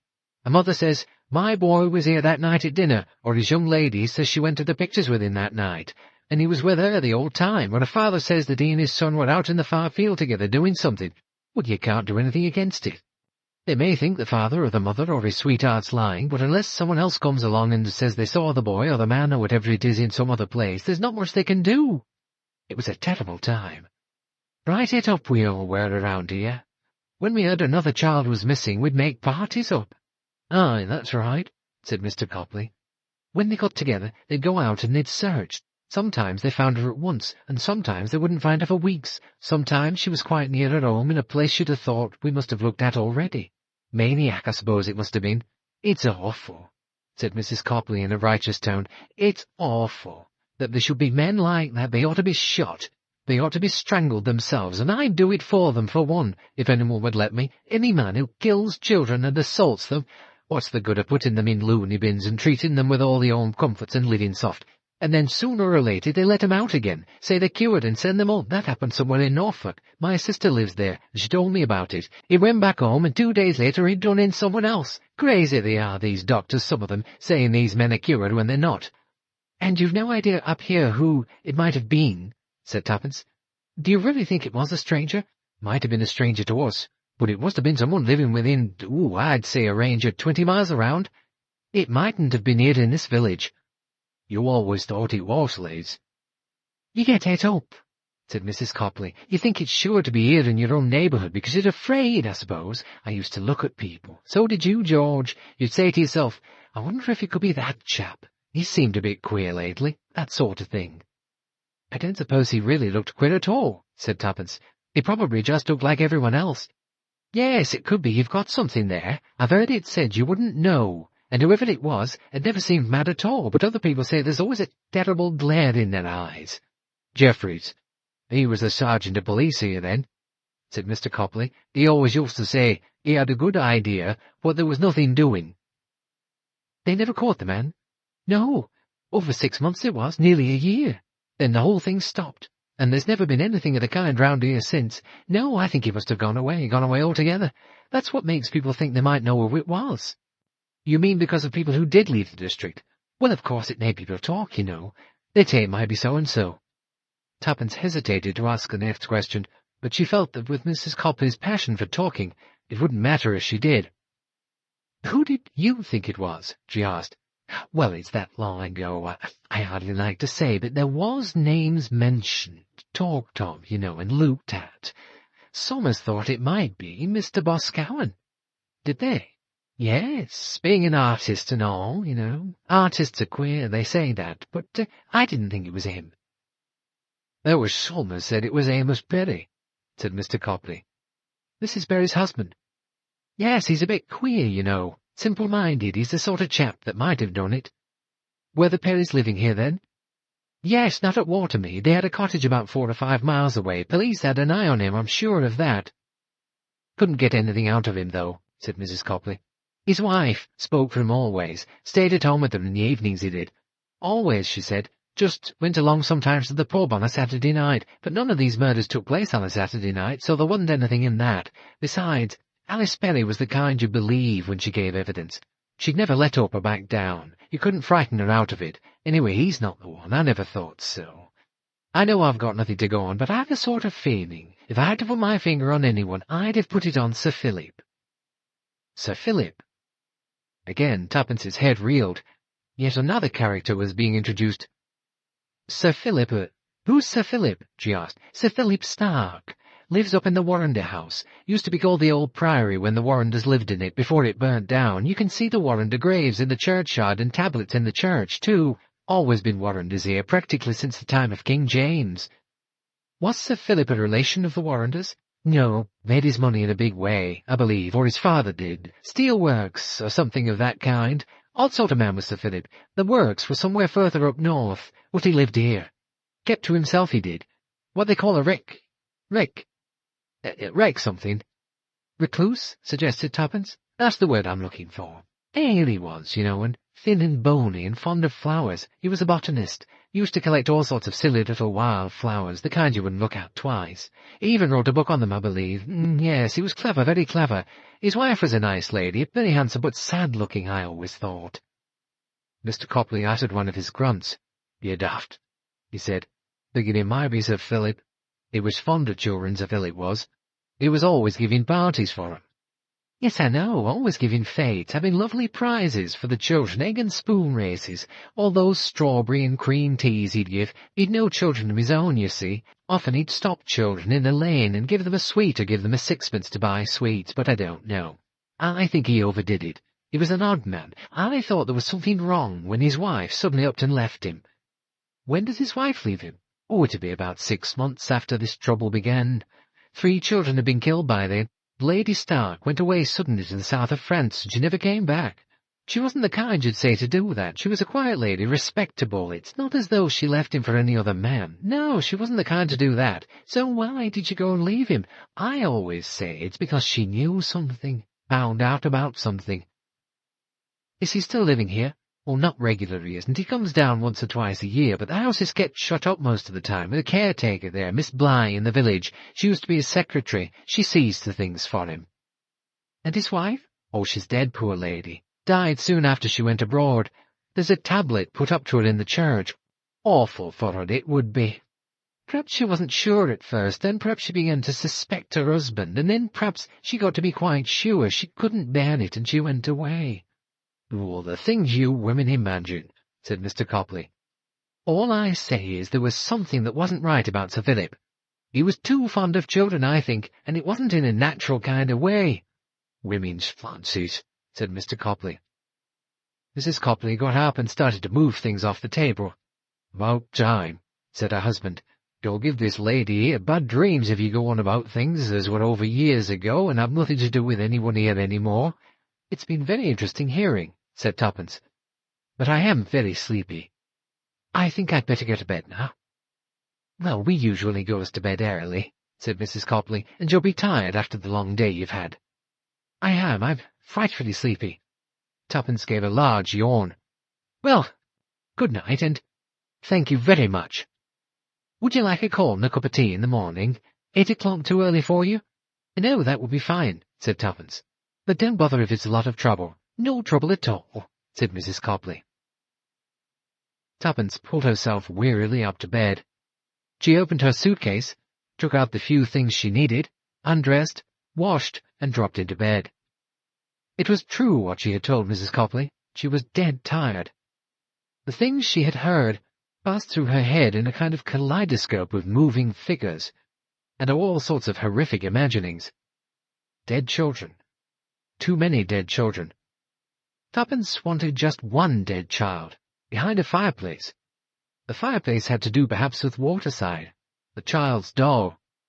The child that had been killed by a demented young girl driven off her rather weak brains by the fact that her lover had deserted her. Oh, dear me, what melodramatic language I'm using, thought Tuppence. All such muddle. The chronology all mixed up. One can't be sure what happened when. She went to sleep and dreamt. There was a kind of Lady of Shalott looking out of the window of the house. There was a scratching noise coming from the chimney. Blows were coming from behind a great iron plate nailed up there. The clanging sounds of the hammer. Clang, clang, clang. Tuppence woke up. It was Mrs. Copley knocking on the door. She came in brightly, put the tea down by Tuppence's bed, pulled the curtains, hoped Tuppence had slept well. No one had ever, Tuppence thought, looked more cheerful than Mrs. Copley did. She had had no bad dreams. Chapter 9. A Morning in Market Basing. Ah, well, said Mrs. Copley, as she bustled out of the room. Another day, that's what I always say when I wake up. Another day, thought Tuppence, sipping strong black tea. I wonder if I'm making an idiot of myself. Could be. I wish I had Tommy here to talk to. Last night muddled me. Before she left her room, Tuppence had made entries in her notebook on the various facts and names that she had heard the night before, which she had been far too tired to do when she went up to bed. Melodramatic stories of the past, containing perhaps grains of truth here and there, but mostly hearsay, malice, gossip, romantic imagination. Really, thought Tuppence, I'm beginning to know the love lives of a quantity of people right back to the 18th century, I think. But what does it all amount to? And what am I looking for? I don't even know any longer. The awful thing is that I've got involved, and I can't leave off. Having a shrewd suspicion that the first thing she might be getting involved with was Miss Bligh, whom Tuppence recognized as the overall menace of Sutton Chancellor, she circumvented all kind offers of help by driving off to Market Basing post-haste, only pausing when the car was accosted by Miss Bligh with shrill cries to explain to that lady that she had an urgent appointment. When would she be back? Tuppence was vague. Would she care to lunch? Very kind of Miss Bligh, but Tuppence was afraid. At tea then, 4:30. I'll expect you. It was almost a royal command. Tuppence smiled, nodded, let in the clutch, and drove on. Possibly, Tuppence thought, if she got anything interesting out of the house agents in Market Basing, Nellie Bligh might provide additional, useful information. She was the kind of woman who prided herself on knowing all about everyone. The snag was that she would be determined to know all about Tuppence. Possibly by this afternoon Tuppence would have recovered sufficiently to be once more her own inventive self. "Remember Mrs. Blenkinsop," said Tuppence, edging round a sharp corner and squeezing into a hedge to avoid being annihilated by a frolicsome tractor of immense bulk. Arrived in Market Basing, she put the car in a parking lot in the main square and went into the post office and entered a vacant telephone box. The voice of Albert answered, using his usual response, a single "hello," uttered in a suspicious voice. "Listen, Albert, I'll be home tomorrow, in time for dinner anyway, perhaps earlier. Mr. Beresford will be back too, unless he rings up. Get us something, chicken, I think." "Right, madam. Where are you?" But Tuppence had run off. The life of Market Basing seemed centred in its important main square. Tuppence had consulted a classified directory before leaving the post office, and 3 out of the 4 house and estate agents were situated in the square, the 4th in something called George Street. Tuppence scribbled down the names and went out to look for them. She started with Messrs. Lovebody and Slicker, which appeared to be the most imposing.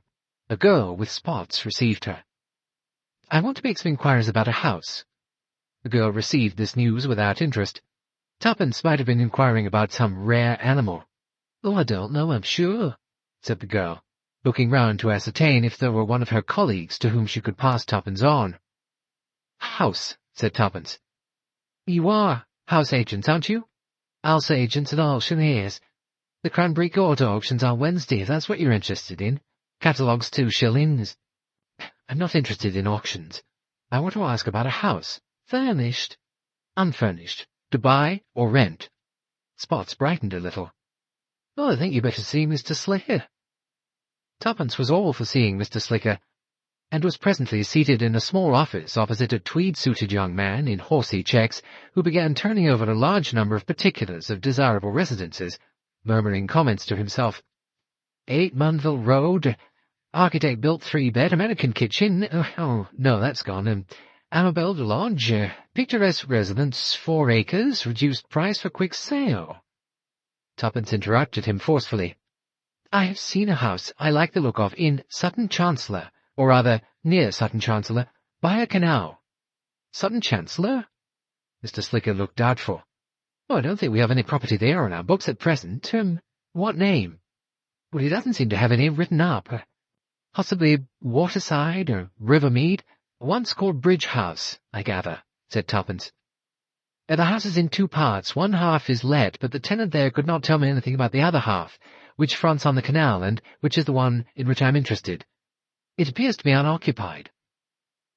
Mr. Slicker said distantly that he was afraid he couldn't help her, but condescended to supply the information that perhaps Messrs. Blodgett and Burgess might do so. By the tone in his voice, the clerk seemed to imply this Messrs. Blodgett and Burgess were a very inferior firm. Tuppence transferred herself to Messrs. Blodgett and Burgess, who were on the opposite side of the square, and whose premises closely resembled those of Messrs. Lovebody and Slicker, the same kind of sale bills and forthcoming auctions in their rather grimy windows. Their front door had recently been repainted a rather bilious shade of green, if that was accounted to be a merit. The reception arrangements were equally discouraging, and Tuppence was given over to a Mr. Sprigg, an elderly man of apparently despondent disposition. Once more Tuppence retailed her wants and requirements.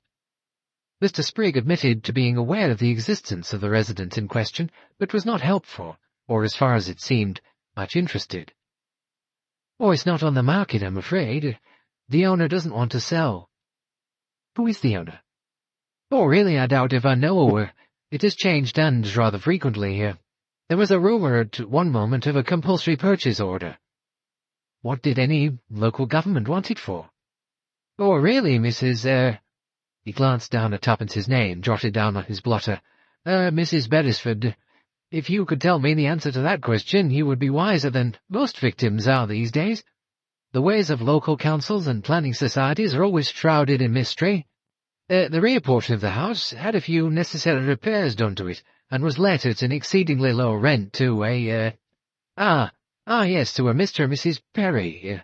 As to the actual owners of the property, the gentleman in question lives abroad and seems to have lost interest in the place. I imagine there was some question of a minor inheriting, and it was administered by executors. Some small legal difficulties arose. The law tends to be expensive, Mrs. Beresford. I fancy the owner is quite content for the house to fall down.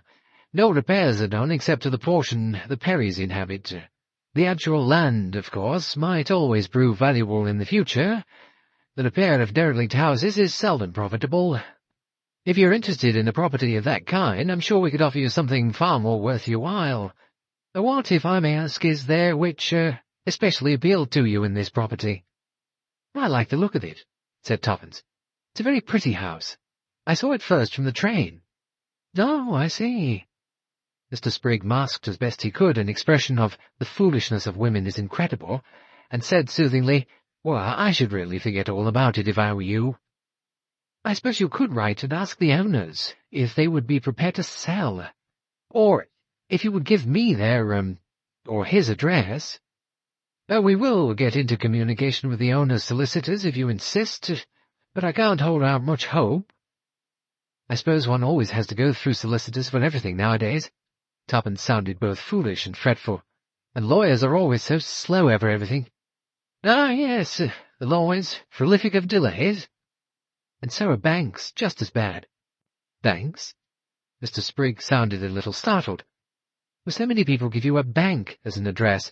That's tiresome, too. Yes, as you say. But people are so restless these days and move about so much, living abroad and all that. He opened a desk drawer. Now, I have a property here, Trossgates, 2 miles from Market Basing, very good condition, a nice garden.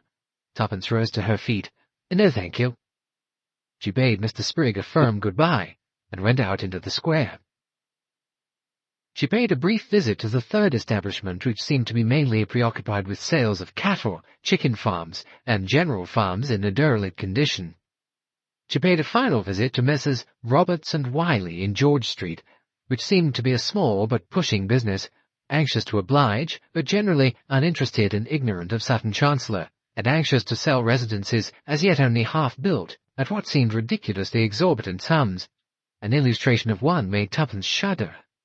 The eager young man, seeing his possible client firm in departure, admitted unwillingly that such a place as Sutton Chancellor did exist.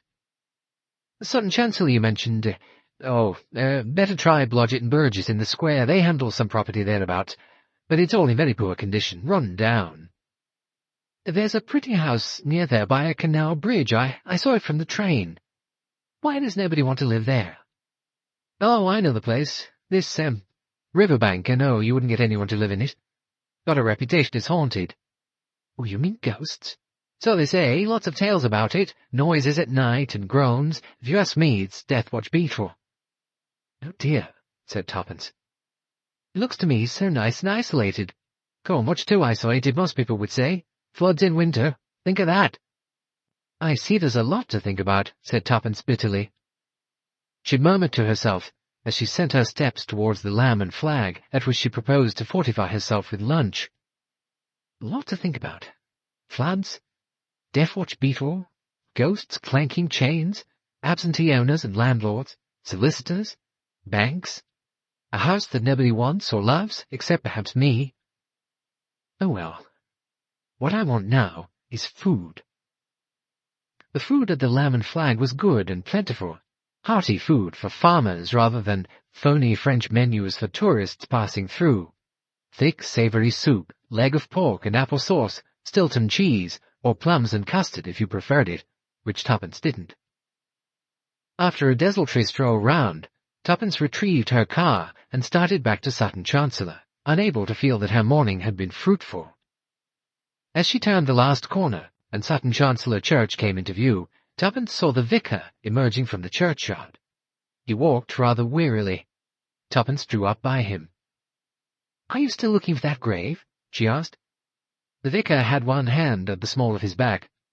"Oh dear," he said, "my eyesight is not very good. So many of the inscriptions are nearly erased. My back troubles me too.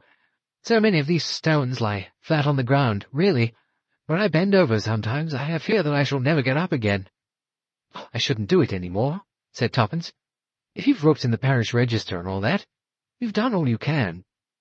"Well, I know, but the poor fellows seem so keen, so earnest. I'm quite sure that it's all wasted labour. However, I really felt it was my duty. I've still got a short stretch I haven't done. Over there, from beyond the yew tree to the far wall, although most of the stones are 18th century. But I should like to feel I had finished my task properly. Then I could not reproach myself. However, I shall leave it until tomorrow." "Quite right," said Tuppence. "You mustn't do too much in one day.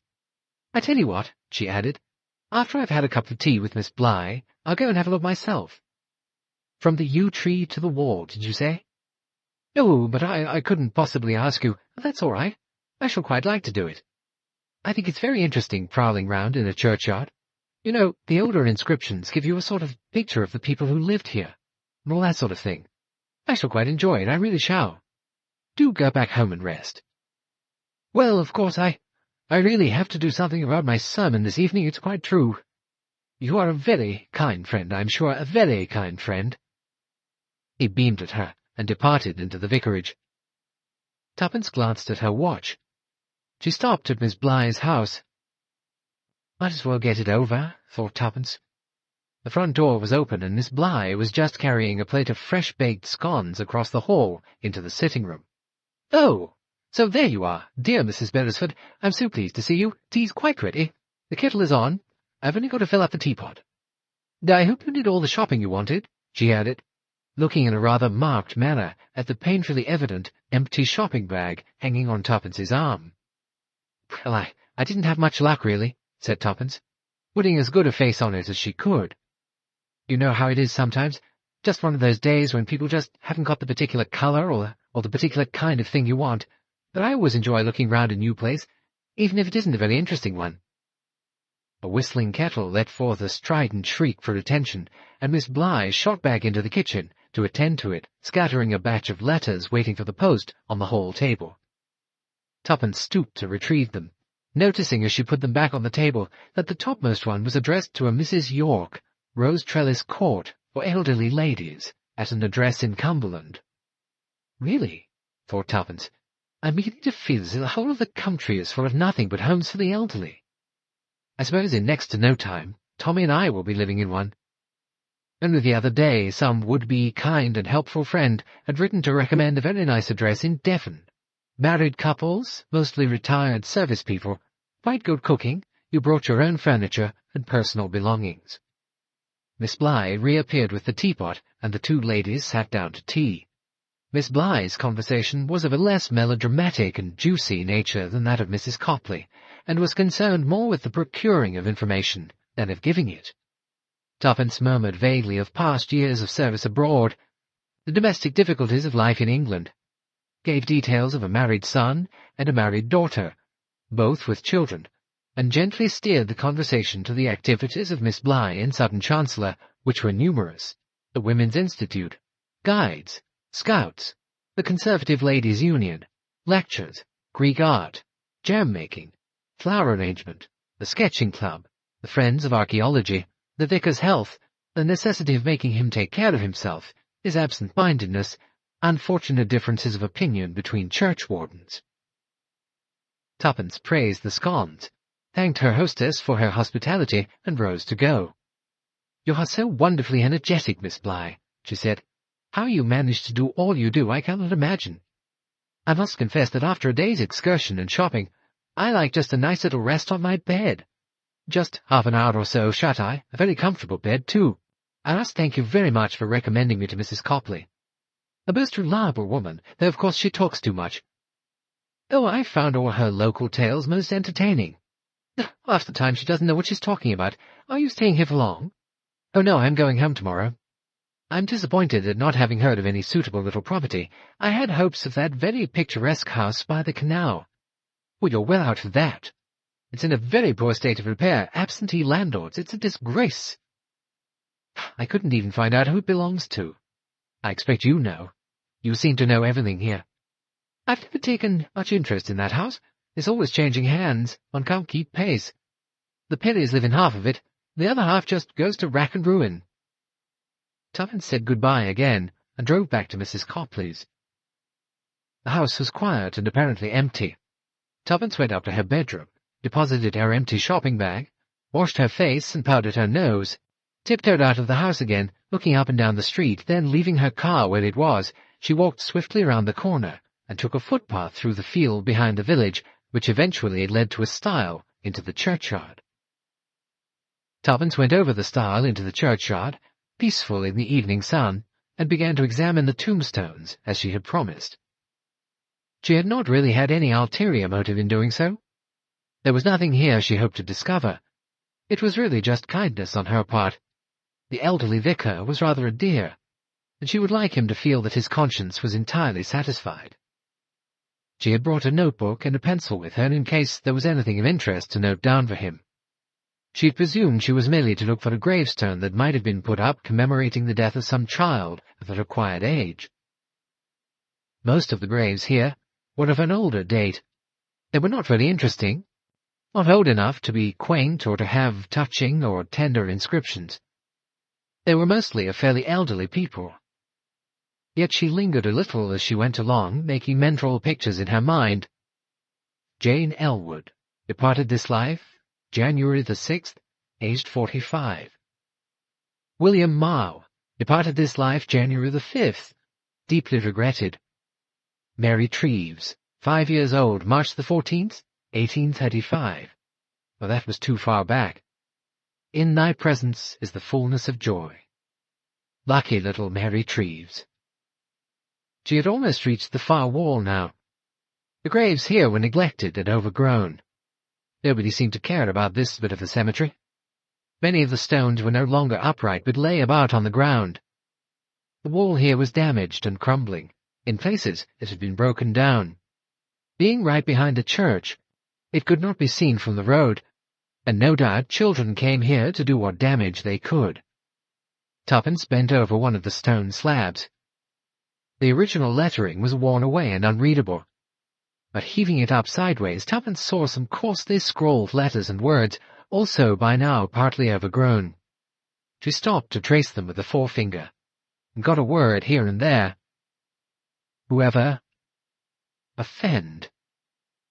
One of these little ones, millstone, millstone, millstone, and below, in uneven cutting by an amateur hand, here lies Lily Waters. Tuppence drew a deep breath. She was conscious of a shadow behind her, but before she could turn her head, something hit her on the back of her head, and she fell forwards onto the tombstone, into pain and darkness. Book 3. Missing a Wife. Chapter 10. A Conference and After. "Well, Beresford," said Major General Sir Josiah Penn, KMG, CB, DSO, speaking with the weight appropriate to the impressive stream of letters after his name. "Well, what do you think of all that yakety-yak?" Tommy gathered by that remark that old Josh, as he was irreverently spoken of behind his back, was not impressed with the result of the course of the conferences in which they had been taking part. "Softly, softly, catchy monkey," said Sir Josiah, going on with his remarks. "A lot of talk or nothing said. If anybody does say anything sensible now and again, about 4 beanstalks immediately get up and howl it down. I don't know why we come to these things. At least I do know. I know why I do. Nothing else to do. If I didn't come to these shows, I'd have to stay at home. Do you know what happens to me there? I get bullied, Beresford, bullied by my housekeeper, bullied by my gardener. He's an elderly Scot, and he won't so much as let me touch my own peaches. So I come along here, throw my weight about, and pretend to myself that I'm performing a useful function. ensuring the security of the country. Stuff and nonsense. But what about you? You're a relatively young man. What do you come and waste your time for? Nobody will listen to you, even if you do say something worth hearing. Tommy, faintly amused that despite his own, as he considered, advanced age, he could be regarded as a youngster by Major General Sir Josiah Penn, shook his head. The general must be, Tommy thought, considerably past 80. He was rather deaf, heavily bronchial, but he was nobody's fool. "Or nothing would ever get done at all if you went here, sir," said Tommy. "Well, I like to think so," said the general. "I'm a toothless bulldog, but I can still bark. How is Mrs. Tommy?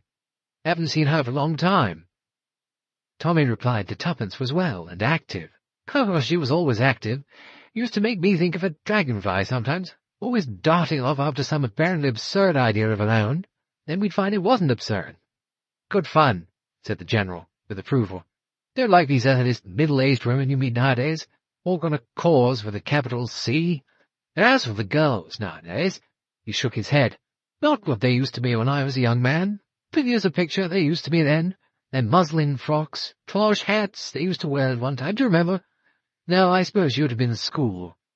Had to look right down underneath the brim before you would see the girl's face. Tantalizing it was, and they knew it. I remember now, let me see. She was a relative of yours, was it? An aunt, wasn't she? Ada Fanshawe." "Aunt Ada? Prettiest girl I ever knew." Tommy managed to contain the surprise he felt. That his Aunt Ada could ever have been considered pretty seemed beyond belief. Old Josh was dithering on. "Yes, pretty as a picture, sprightly too, gay, regular tease. I remember the last time I saw her. I was a subaltern just off to India. We were at a moonlight picnic on the beach. She and I wandered away together, sat on a rock looking out at the sea." Tommy looked at him with great interest. At his double chins, his bald head, his bushy eyebrows, and his enormous paunch. He thought of Aunt Ada, of her incipient moustache, her grim smile, her iron-grey hair, her malicious glance. Time, he thought. What time does to one? He tried to visualize a handsome young subaltern and a pretty girl in the moonlight. He failed. "Romantic," said Sir Josiah Penn with a deep sigh. "Ah, yes, romantic. I would have liked to propose to her that night, but you couldn't propose if you were a subaltern, or on your pay. We've had to wait 5 years before we could be married. That was too long an engagement to ask any girl to agree to. Ah, well, you know how things happen. I went out to India, and it was a long time before I came home on leave. We wrote to one another for a bit, then things slacked off, as it usually happens. I never saw her again, and yet, you know, I never quite forgot her. Often thought of her. I remember I nearly wrote to her once, years later. I'd heard she was in the neighbourhood where I was staying with some people. I thought I'd go and see her, ask if I could call. Then I thought to myself, don't be a damn fool. She probably looks quite different by now. I heard a chap mention her some years later. Said she was one of the ugliest women he'd ever seen. I could hardly believe it when I had him say that. But I think now perhaps I was lucky I never did see her again. What's she doing now? Alive still? No, she died about 2 or 3 weeks ago, as a matter of fact," said Tommy. "Did she really? Did she really?" "Yes, I suppose she'd be, what now, she'd be more 75, 76. Bit older than that, perhaps." "She was 80, said Tommy. "Fancy now. Dark-haired, lively Ada. Huh. When did she die? Was she in a nursing home, or did she live with a companion, or she never married, did she?" "No," said Tommy. "She never married. She was in an old ladies' home. Rather a nice one, as a matter of fact. Sunny Ridge, it's called." Yes, I've heard of that. Sunny Ridge. Someone my sister knew was there, I believe. Mrs. What was her name? Mrs. Carstairs. Ever come across her?" "No, I didn't come across anyone much there. One just used to go and visit one's own particular relative. Difficult business, too, I think. I mean, one never knows what to say to them." "Aunt Ada was particularly difficult," said Tommy. "She was a Tartar, you know." "Oh, she would be." The General chuckled. "She could be a regular little devil when she liked, when she was a girl." He sighed. "Devilish business getting old. One of my sister's friends used to get fancies, poor thing. You used to say she'd killed somebody." "Well, good Lord," said Tommy. "Had she? Oh, I don't suppose so. Nobody seems to think she had." "I suppose," said the General, considering the idea thoughtfully, "I suppose she might have, you know. If you go about saying things like that quite cheerfully, nobody would believe you, would they? Entertaining's all there, isn't it?" "Who did she think she'd killed?" "Well, blessed if I know. Husband, perhaps? You know who he was, or what he was like. She was a widow when we first came to know her. Well," he added with a sigh, "sorry to hear about Ada. Didn't see it in the paper. If I had, I'd have sent flowers or something. Bunch of rosebuds or something of that kind. That's what girls used to wear on their evening dresses. Bunch of rosebuds on the shoulder of an evening dress. Very pretty it was. Now, I remember Ada had an evening dress, a sort of hydrangea colour, mauvey blue, and she had pink rosebuds on it. She gave me one once. But they weren't real, of course. Artificial. I kept it for a long time. Years. I know," he added, catching Tommy's eye. "Makes you laugh to think of it, doesn't it? I tell you, my boy, when you get really old and gaga like I am, you get sentimental again. Well, I suppose I'd better toddle off and go back to the last act of this ridiculous show. Best regards to Mrs. T when you get home." In the train the next day, Tommy thought back over this conversation, smiling to himself, and trying again to picture his redoubtable aunt and the fierce Major General in their young days. "I must tell Tuppence this. It'll make her laugh," said Tommy. "I wonder what Tuppence has been doing while I've been away." He smiled to himself. The faithful Albert opened the front door with a beaming smile of welcome. "Oh, glad to see you back, sir." "I'm glad to be back." Tommy surrendered his suitcase. "Where's Mrs. Beresford?" "We're not back yet, sir." "What do you mean she's away?" "Been away 3 or 4 days, sir. But she'll be back for dinner. She rang up yesterday and said so." "What's she up to, Albert?" "I couldn't say, sir. She took the car, but she took a lot of railway guys as well. She might be anywhere, as you might say." "You might indeed," said Tommy with feeling. "John O'Groats or Land's End.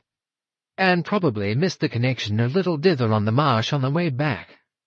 God bless British Railways. She rang up yesterday, you say? Did she say where she was ringing from?" "She didn't say." "What time yesterday was this?" "Yesterday morning, before lunch. Just said everything was all right. She wasn't quite sure at what time she'd get home, but she thought she'd be back well before dinner, and suggested a chicken. That do you all right, sir?" "Yes," said Tommy, regarding his watch. "But you'll have to make it pretty quickly now." "I'll hold the chicken back," said Albert. Tommy grinned. "That's right," he said. "Catch you by the tail. How have you been, Albert? All well at home?" "Oh, I had a scare of measles, but that's all right. Doctor says it's only strawberry rash." "Oh, good," said Tommy. He went upstairs, whistling a tune to himself. He went into the bathroom, shaved and washed, strode from there into the bedroom, and looked around him.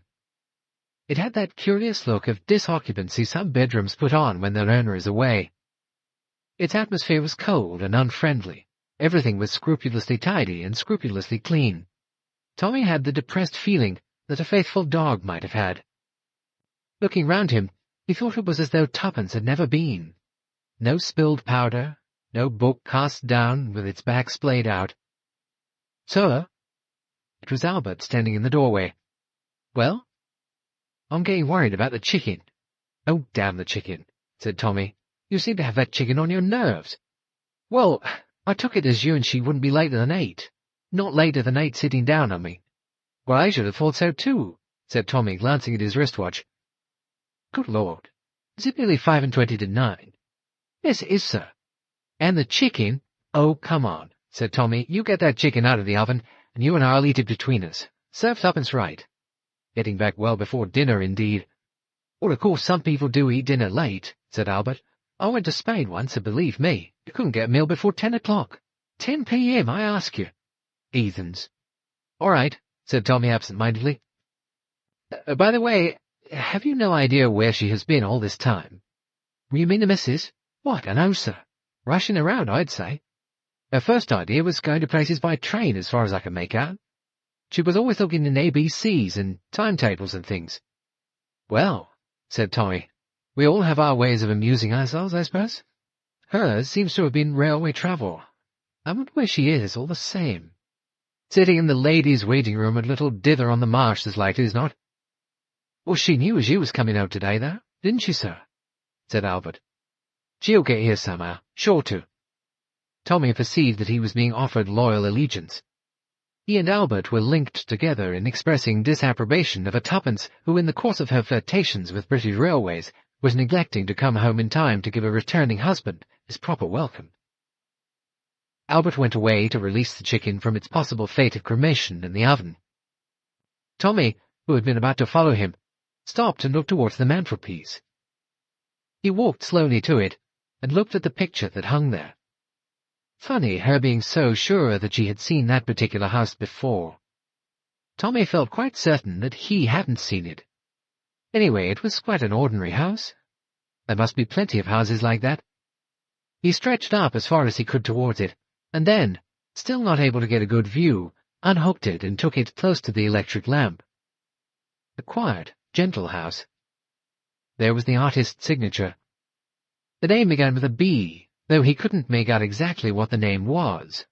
Bosworth? Bouchier? He'd get a magnifying glass and look at it more closely. A merry chime of cowbells came from the hall. Albert had highly approved of the Swiss cowbells that Tommy and Tuppence had brought back some time or other from Grindelwald. He was something of a virtuoso on them. Dinner was served. Tommy went into the dining room. It was odd, he thought, that Tuppence hadn't turned up by now. Even if she had had a puncture, which seemed probable, he rather wondered that she hadn't rung up to explain or excuse her delay. "She might know that I'd worry," said Tommy to himself. Not, of course, that he did worry. Not about Tuppence. Tuppence was always all right. Albert contradicted his mood. "Hope she hasn't had an accident," he remarked, presenting Tommy with a dish of cabbage and shaking his head gloomily. "Oh, take that away, you know I hate cabbage," said Tommy. "Why should she have had an accident? It's only 9:30 now." "Well, being on the road is plain murder nowadays," said Albert. "Anyone might have an accident." The telephone bell rang. "That's her," said Albert. Hastily reposing the dish of cabbage on the sideboard, he hurried out of the room. Tommy rose, abandoning his plate of chicken, and followed Albert. He was just saying, "Here, I'll take it," when Albert spoke. "Yes, sir?" Yes, Mr. Beresford is at home. He's here now." He turned his head to Tommy. "It's a Dr. Murray for you, sir." Dr. Murray? Tommy thought for a moment. The name seemed familiar, but for the moment he couldn't remember who Dr. Murray was. If Tuppence had had an accident. And then with a sigh of relief he remembered that Dr. Murray had been the doctor who attended the old ladies at Sunny Ridge. Something perhaps to do with Aunt Ada's funeral forms. True child of his time, Tommy immediately assumed that it must be a question of some form or other, something he ought to have signed, or Dr. Murray ought to have signed. "Hello," he said. "Beresford here." "Oh, I'm glad to catch you. You remember me, I hope. I attended your aunt, Miss Fanshawe." "Oh, yes, of course I remember. What can I do?" "I really wanted to have a word or two with you sometime. I don't know if we can arrange a meeting, perhaps in town one day." "Oh, I expect so, yes, quite easily, but, is it something you can't say over the phone?" "I'd rather not say it over the telephone. There's no immediate hurry. I won't pretend there is, but, I should like to have a chat with you." "Nothing wrong?" said Tommy, and wondered why he put it that way. Why should there be anything wrong? Not really. I may be making a mountain out of a molehill, probably am. But there have been some rather curious developments at Sunny Ridge." "Nothing to do with Mrs. Lancaster, is it?" asked Tommy. "Mrs. Lancaster?" The doctor seemed surprised. "Oh, no, she left some time ago. In fact, before your aunt died. This is something quite different."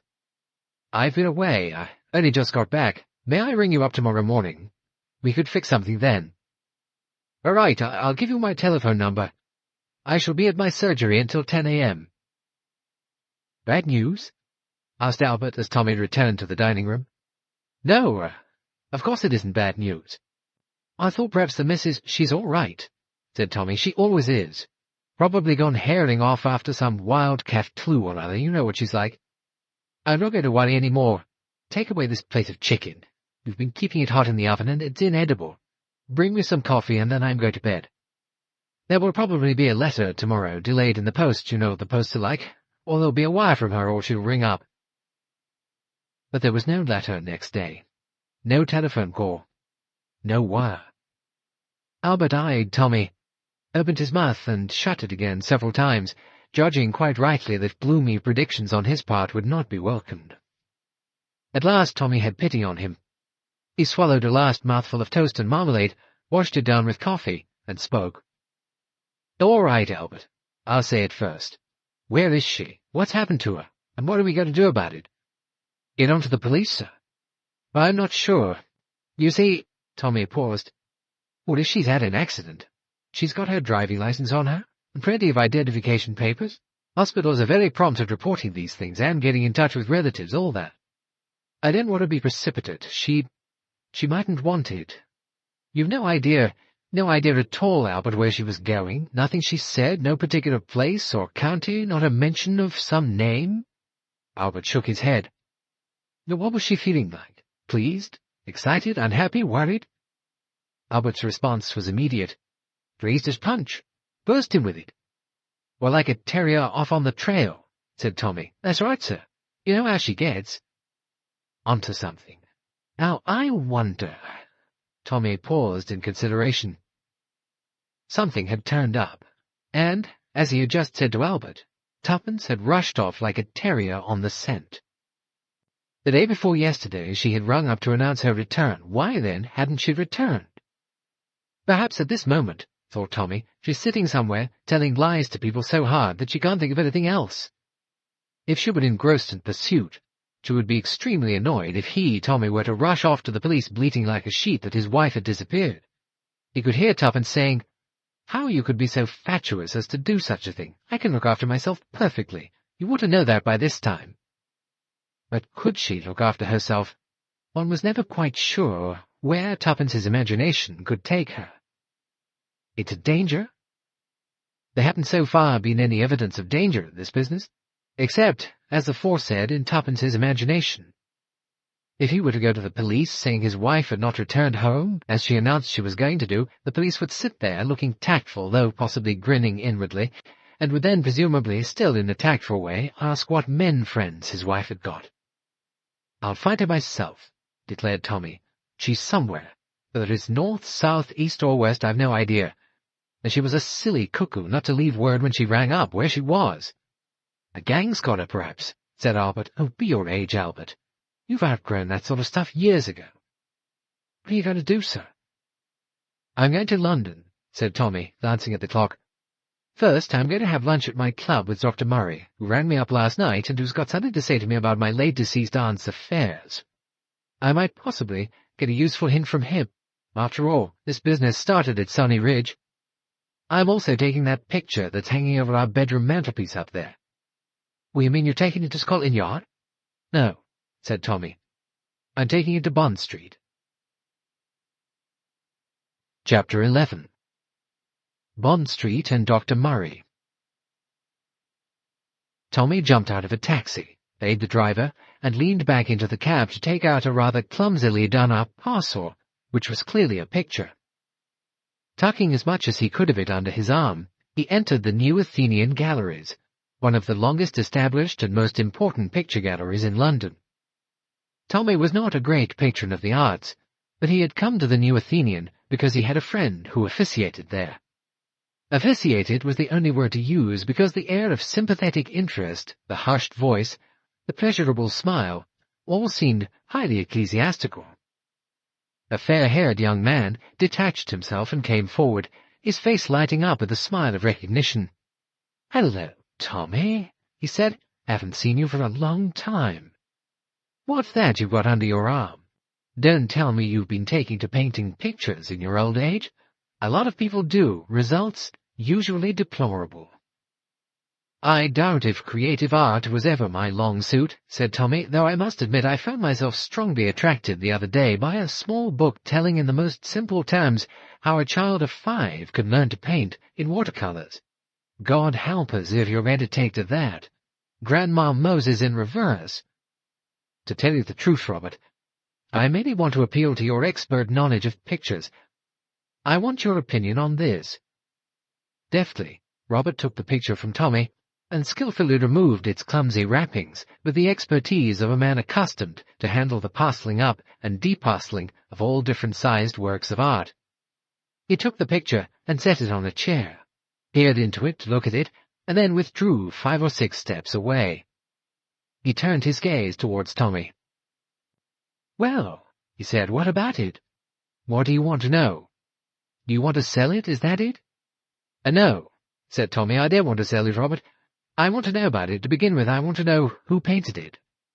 "Actually," said Robert, "if you had wanted to sell it, it would be quite saleable nowadays. It wouldn't have been 10 years ago, but Boscawen's just coming into fashion again." "Boscawen?" Tommy looked at him inquiringly. "Is that the name of the artist? I saw it was signed with something beginning with B, but I couldn't read the name." "Oh, it's Boscawen, all right. Very popular painter about 25 years ago. Sold well, had plenty of shows. People bought him all right. Technically a very good painter. Then, in the usual cycle of events, he went out of fashion. Finally, hardly any demand at all for his works. But lately he's had a revival. He, Stitchwort, and Fondella, they're all coming up." "Boscawen," repeated Tommy. "Boscowan," said Robert obligingly. "Is he still painting?" "No, he's dead, died some years ago. Quite an old chap by then, 65, I think, when he died. Quite a prolific painter, you know. A lot of his canvases about. Actually, we're thinking of having a show of him here in about 4 or 5 months' time. We ought to do well over it, I think." "Why are you so interested in him?" "Oh, it'd be too long a story to tell you," said Tommy. "One of these days I'll ask you out to lunch and give you the doings from the beginning. It's a long, complicated, and rather an idiotic story. All I wanted to know is all about this Boscawen, and if you happen to know by any chance where this house is that's represented here." "Well, I couldn't tell you the last for a moment. It's the sort of thing he did paint, you know, small country houses in rather isolated spots usually. Sometimes a farmhouse, sometimes just a cow or two around, sometimes a farm cart, but if so, in the far distance. Quiet rural scenes, nothing sketchy or messy. Sometimes the surface looks almost like enamel. It was a peculiar technique, and people liked it. A good many of the things he painted were in France, Normandy mostly. Churches. I've got one picture of his here now. Wait a minute, I'll get it for you." He went to the head of the staircase and shouted down to someone below. Presently he came back holding a small canvas which he propped on another chair. "There you are," he said. "Church in Normandy." "Yes," said Tommy, "I see. Same sort of thing. My wife says nobody ever lived in that house, the one I brought in." "I see now what she meant. I don't see that anybody was attending service in that church or ever will. Perhaps your wife's got something. Quiet, peaceful dwellings with no human occupancy. He didn't often paint people, you know. Sometimes there's a figure or two in the landscape, and more often not. In a way, I think that gives them their special charm. A sort of isolationist feeling. It was as though he'd removed all the human beings, and the peace of the countryside was all the better without them. Come to think of it, that's maybe why the general taste has swung round to him. Too many people nowadays, too many cars, too many noises on the road, too much noise and bustle. Peace. Perfect peace. Leave it all to nature." "Yes, I shouldn't wonder. What sort of man was he?" "I didn't know him personally, before my time. Pleased with himself by all accounts. Thought he was a better painter than he was, probably. Put on a bit of side. Kindly. Quite likeable, eye for the girls. And you've no idea where this particular piece of countryside exists. It is England, I suppose?" "Well, I should think so, yes. Do you want me to find out for you?" "Could you?" "Probably the best thing to do would be to ask his wife, his widow, rather. He married Emma Wing, the sculptor, well known, not very productive, does quite powerful work. You could go and ask her. She lives in Hampstead. I can give you the address." We've been corresponding with her a good deal lately over the question of the show of her husband's work we're doing. We are having a few of her smaller pieces of sculpture as well. I'll get the address for you." He went to the desk, turned over a ledger, scrawled something on a card, and brought it back. "There you are, Tommy," he said. "I don't know what the deep, dark mystery is. Always been a man of mystery, haven't you? It's a nice representation of Boscawen's work you've got there. We might like to use it for the show. I'll send you a line to remind you near the time." "You don't know a Mrs Lancaster, do you?" "Well, I can't think of one offhand." "Is she an artist, or something of the kind?" No, I don't think so. She's just an old lady living for the last few years in an old lady's home. She comes into it because this picture belonged to her until she gave it away to an aunt of mine." "Well, I can't say the name means anything to me. Better go and talk to Mrs Boscawen." "What's she like?" "Oh, she was a good bit younger than he was, I should say. Quite a personality." He nodded his head once or twice. "Yes, quite a personality. You'll find that out, I expect." He took the picture, headed down the staircase with instructions to someone below to do it up again. "Nice for you having so many myrmidons at your beck and call," said Tommy. He looked round him, noticing his surroundings for the first time. "Oh, what's this you've got here now?" he said with distaste. "Paul Jagorovsky, interesting young Slav, said to produce all his works under the influence of drugs. Don't you like him?" Tommy concentrated his gaze on a big string bag, which seemed to have enmeshed itself in a metallic green field full of distorted cows. "Oh, frankly, no." "Philistine," said Robert. "Come out and have a bite of lunch." "I can't. I've got a meeting with the doctor at my club." "Not ill, are you?" "I'm in the best of health. My blood pressure is so good that it disappoints every doctor to whom I submit it." "Well, then what do you want to see a doctor for?" "Oh," said Tommy cheerfully, "I've just got to see a doctor about a body. Thanks for your help. Goodbye." Tommy greeted Dr. Murray with some curiosity. He presumed it was some formal matter to do with Aunt Ada's decease. But why on earth Dr. Murray would not at least mention the subject of his visit over the telephone, Tommy couldn't imagine. "I'm afraid I'm a little late," said Dr. Murray, shaking hands. "The traffic was pretty bad, and I wasn't exactly sure of the locality. I don't know this part of London very well." "Well, too bad you had to come all the way here," said Tommy. "I could have met you somewhere more convenient, you know." "Oh, you've time on your hands, then, just now?" "Just at the moment, yes. I've been away for the last week." "Yes, I believe someone told me so when I rang up." Tommy indicated a chair, suggested refreshment, placed cigarettes and matches by Dr. Murray's side. When the two men had established themselves comfortably, Dr. Murray opened the conversation. "I'm sure I've aroused your curiosity," he said, "but as a matter of fact, we're in a spot of trouble at Sunny Ridge. It's a difficult and perplexing matter, and, in one way, it's nothing to do with you. I've no earthly right to trouble you with it, but there's just an off chance that you might know something which would help me." "Well, of course, I'll do anything I can." "Something to do with my aunt? Miss Fanshawe?" Not directly, no, but in a way she does come into it. I can speak to you in confidence, can't I, Mr. Beresford?" "Well, yes, certainly." "As a matter of fact, I was talking the other day to a mutual friend of ours. He was telling me a few things about you. I gather that in the last war you had rather a delicate assignment." "Oh, I wouldn't put it quite as seriously as that," said Tommy, in his most non-committal manner. "Oh, no, I quite realize that it's not a thing to be talked about." "I don't think that really matters nowadays. It's a good long time since the war. My wife and I were younger then. Anyway, it's nothing to do with that I wanted to speak to you about. But at least I feel that I can speak frankly to you, that I can trust you not to repeat what I'm saying now, though it's possible that it all may have to come out later." "A spot of trouble at Sunny Ridge, you say?" "Yes. Not very long ago, one of our patients died. Mrs. Moody. I don't know if you ever met her, or if your aunt ever talked about her." "Mrs. Moody," Tommy reflected. "No, I don't think so. Anyway, not so far as I can remember. She was not one of our older patients. She was still on the right side of 70, and she was not seriously ill in any way. It was just a case of a woman with no near relatives and no one to look after her in the domestic line. She fell into the category of what I often call to myself a flutterer, Women who more and more resemble hens as they grow older. They cluck. They forget things. They run themselves into difficulties, and they worry. They get themselves wrought up about nothing at all. There is very little the matter with them. They're not, strictly speaking, mentally disturbed. But they just cluck, Tommy suggested. As you say, Mrs. Moody clucked. She caused the nurses a fair amount of trouble, although they were quite fond of her. She had a habit of forgetting when she'd had her meals, making a fuss because no dinner had been served, when, as a matter of fact, she'd actually just eaten a very good dinner. "Oh," said Tommy, enlightened, "Mrs. Cocoa." "I beg your pardon?" "I'm sorry," said Tommy. "It's a name my wife and I had for her. She was yelling for Nurse Jane one day when we passed along the passage and saying she hadn't had her cocoa. Rather a nice-looking, scatty little woman. But it made us both laugh, and we fell into the habit of calling her Mrs. Cocoa. And so she's died."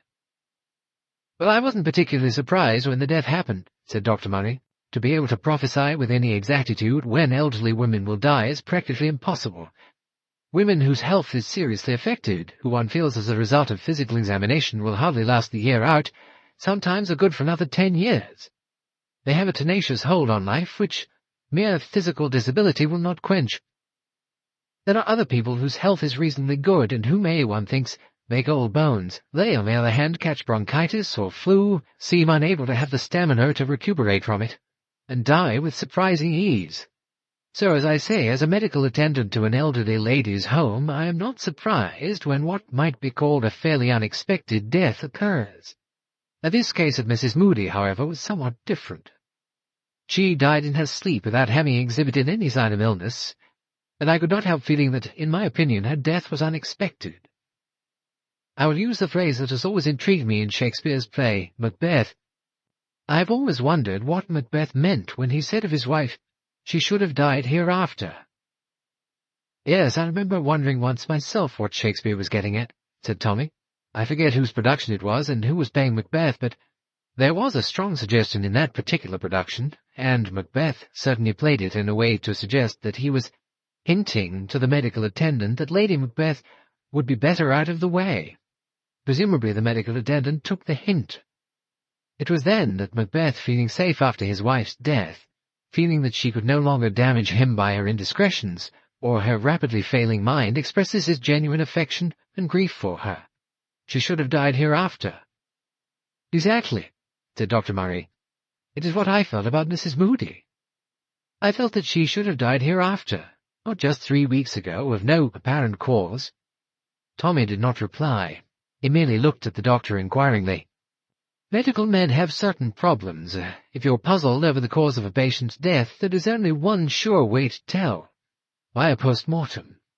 Post-mortems are not appreciated by relatives of the deceased, but if a doctor demands a post-mortem and the result is, as it perfectly well may be, a case of natural causes or some disease or malady which does not always give outward signs or symptoms, then the doctor's career can be quite seriously affected by his having made a questionable diagnosis. I conceded it must have been difficult. The relatives in question are distant cousins, so I took it upon myself to get their consent, as it was a matter of medical interest to know the cause of death. When a patient dies in her sleep, it is advisable to add to one's medical knowledge. I wrapped it up a good bit, mind you. Didn't make it too formal. Luckily, they couldn't care less. I felt very relieved in mind. Once the autopsy had been performed, and if all was well, I could give a death certificate without a qualm. Anyone can die of what is amateurishly called heart failure, from one of several different causes. Actually, Mrs. Moody's heart was in really very good shape for her age. She suffered from arthritis and rheumatism and occasional trouble with her liver, but none of these things seemed to accord with her passing away in her sleep. Dr. Murray came to a stop. Tommy opened his lips and then shut them again. The doctor nodded. "Yes, Mr. Beresford, you can see where I am tending. Death has resulted from an overdose of morphine." "Good Lord!" Tommy stared. Yes, it seemed quite incredible, but there was no getting away from the analysis. The question was, how was that morphine administered? She was not on morphine. She was not a patient who suffered pain. There were 3 possibilities. She might have taken it by accident. Unlikely. She might have got hold of some other patient's medicine by mistake, but that again is not particularly likely. Patients are not entrusted with supplies of morphia, and we do not accept drug addicts who might have a supply of such things in their possession. It could have been deliberate suicide, but I should be very slow to accept that. Mrs. Moody, though a worrier, was of a perfectly cheerful disposition, and I am quite sure had never given a thought to ending her life. The third possibility is that a fatal overdose was deliberately administered to her. But by whom? Why? Actually, there are supplies of morphia and other drugs which Miss Packard, as a registered hospital nurse and matron, is perfectly entitled to have in her possession, and which she keeps in a locked cupboard. In such cases as sciatica or rheumatoid arthritis, there can be such severe and desperate pain that morphia is occasionally administered. We had hoped that we might come across some circumstances in which Mrs. Moody had a dangerous amount of morphia administered to her by mistake, or which she herself took under the delusion that it was a cure for indigestion or insomnia. We have not been able to find any such circumstances possible. The next thing we have done, at Miss Packard's suggestion, and I agreed with her, is to look carefully at the records of such deaths as have taken place at Unabridged in the last 2 years. There have not been many of them, I am glad to say. I think 7 in all, which is a pretty fair average for people of that age group. 2 deaths of bronchitis, perfectly straightforward. 2 of flu, always a possible killer during the winter months, owing to the slight resistance offered by frail elderly women. And 3 others. He paused and said, "Mr. Beresford, I am not satisfied about those 3 others. Certainly not about 2 of them. They were perfectly probable. They were not unexpected, but I will go as far as saying that they were unlikely. They are not cases that on reflection and research I am entirely satisfied about. One has to accept the possibility that, unlikely as it seems, there is someone at Sunny Ridge who is, possibly for mental reasons, a killer. An entirely unsuspected killer." There was silence for some moments. Tommy gave a sigh. I don't doubt what you've told me," he said, "but all the same, frankly, it seems unbelievable. These things, surely they can't happen." "Oh, yes," said Dr. Murray grimly. "They happen, all right. You go over some of the pathological cases. A woman who took on domestic service. She works as a cook in various households. She was a nice, kind, pleasant-seeming woman, gave her employers faithful service, cooked well, enjoyed being with them. Yet, sooner or later, things happened. Usually a plate of sandwiches, sometimes picnic food, but no apparent motive. Arsenic was added. 2 or 3 poisoned sandwiches among the rest. Apparently sheer chance dictated who took and ate them. There seemed no personal venom. Sometimes no tragedy happened. The same woman was 3 or 4 months in a situation, and there was no trace of illness. Nothing. Then she left to do another job. And in that next job, within 3 weeks, 2 of the family died after eating bacon for breakfast. The fact that all these things happened in different parts of England and at irregular intervals made it some time before the police got on her track. She used a different name, of course, each time. But there are so many pleasant, capable, middle-aged women who can cook, it was hard to find out which particular woman it was. Why did she do it?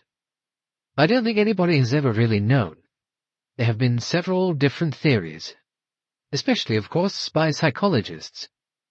She was a somewhat religious woman, and it seems possible that some form of religious insanity made her feel that she had a divine command to rid the world of certain people. But it does not seem that she herself had borne them any personal animus. Then there was the Frenchwoman, Jeanne Gabron, who was called the Angel of Mercy. She was so upset when her neighbors had ill children, she hurried to nurse those children, sat devotedly at their bedside. There again it was some time before people discovered that the children she nursed never recovered. Instead, they all died. And why? It is true that when she was young, her own child died. She appeared to be prostrated with grief. Perhaps that was the cause of her career of crime. If her child died, so should the children of other women. Or it may be, as some thought, that her own child was one of the victims. "You're giving me the chills down my spine," said Tommy. "I'm taking the most melodramatic examples," said the doctor. "It may be something much simpler than that. You remember in the case of Armstrong. Anyone who had in any way offended him or insulted him, or indeed, if he even thought anyone had insulted him, that person was quickly asked to tea and given arsenic sandwiches. A sort of intensified touchiness. His first crimes were obviously mere crimes for personal advantage, inheriting of money, the removal of a wife so that he could marry another woman. And then there was Nurse Warriner, who kept a home for elderly people. They made over what means they had to earn and were guaranteed a comfortable old age until death came. But death did not delay very long. There, too, it was morphia that was administered. A very kindly woman, but with no scruples. She regarded herself, I believe, as a benefactor. You've no idea, if your surmise about these deaths is true, who it could be. No, there seems no pointer of any kind. Taking the view that the killer is probably insane, insanity is a very difficult thing to recognize in some of its manifestations. Is it somebody, shall we say, who dislikes elderly people, who had been injured or has had her life ruined, or so she thinks, by somebody elderly? Or is it possibly someone who has her own ideas of mercy-killing, and thinks that everyone over 60 years of age should be kindly exterminated? It could be anyone, of course. A patient, a member of staff, a nurse, or a domestic worker. I've discussed this at great length with Millicent Packard, who runs the place. She is a highly competent woman, shrewd and businesslike, with keen supervision both of the guests there and of her own staff. She insists that she has no suspicion and no clue whatever, and I'm sure that is perfectly true. But why come to me? What can I do? Your aunt, Miss Fanshawe, was a resident there for some years. She was a woman of very considerable mental capacity, though she often pretended otherwise. She had unconventional ways of amusing herself by putting on an appearance of senility, but she was actually very much all there. What I want you to try and do, Mr. Beresford, is to think hard, you and your wife too. Is there anything you can remember that Miss Fanshawe ever said or hinted that might give us a clue? Something she had seen or noticed, something that someone had told her, something that she herself had thought peculiar.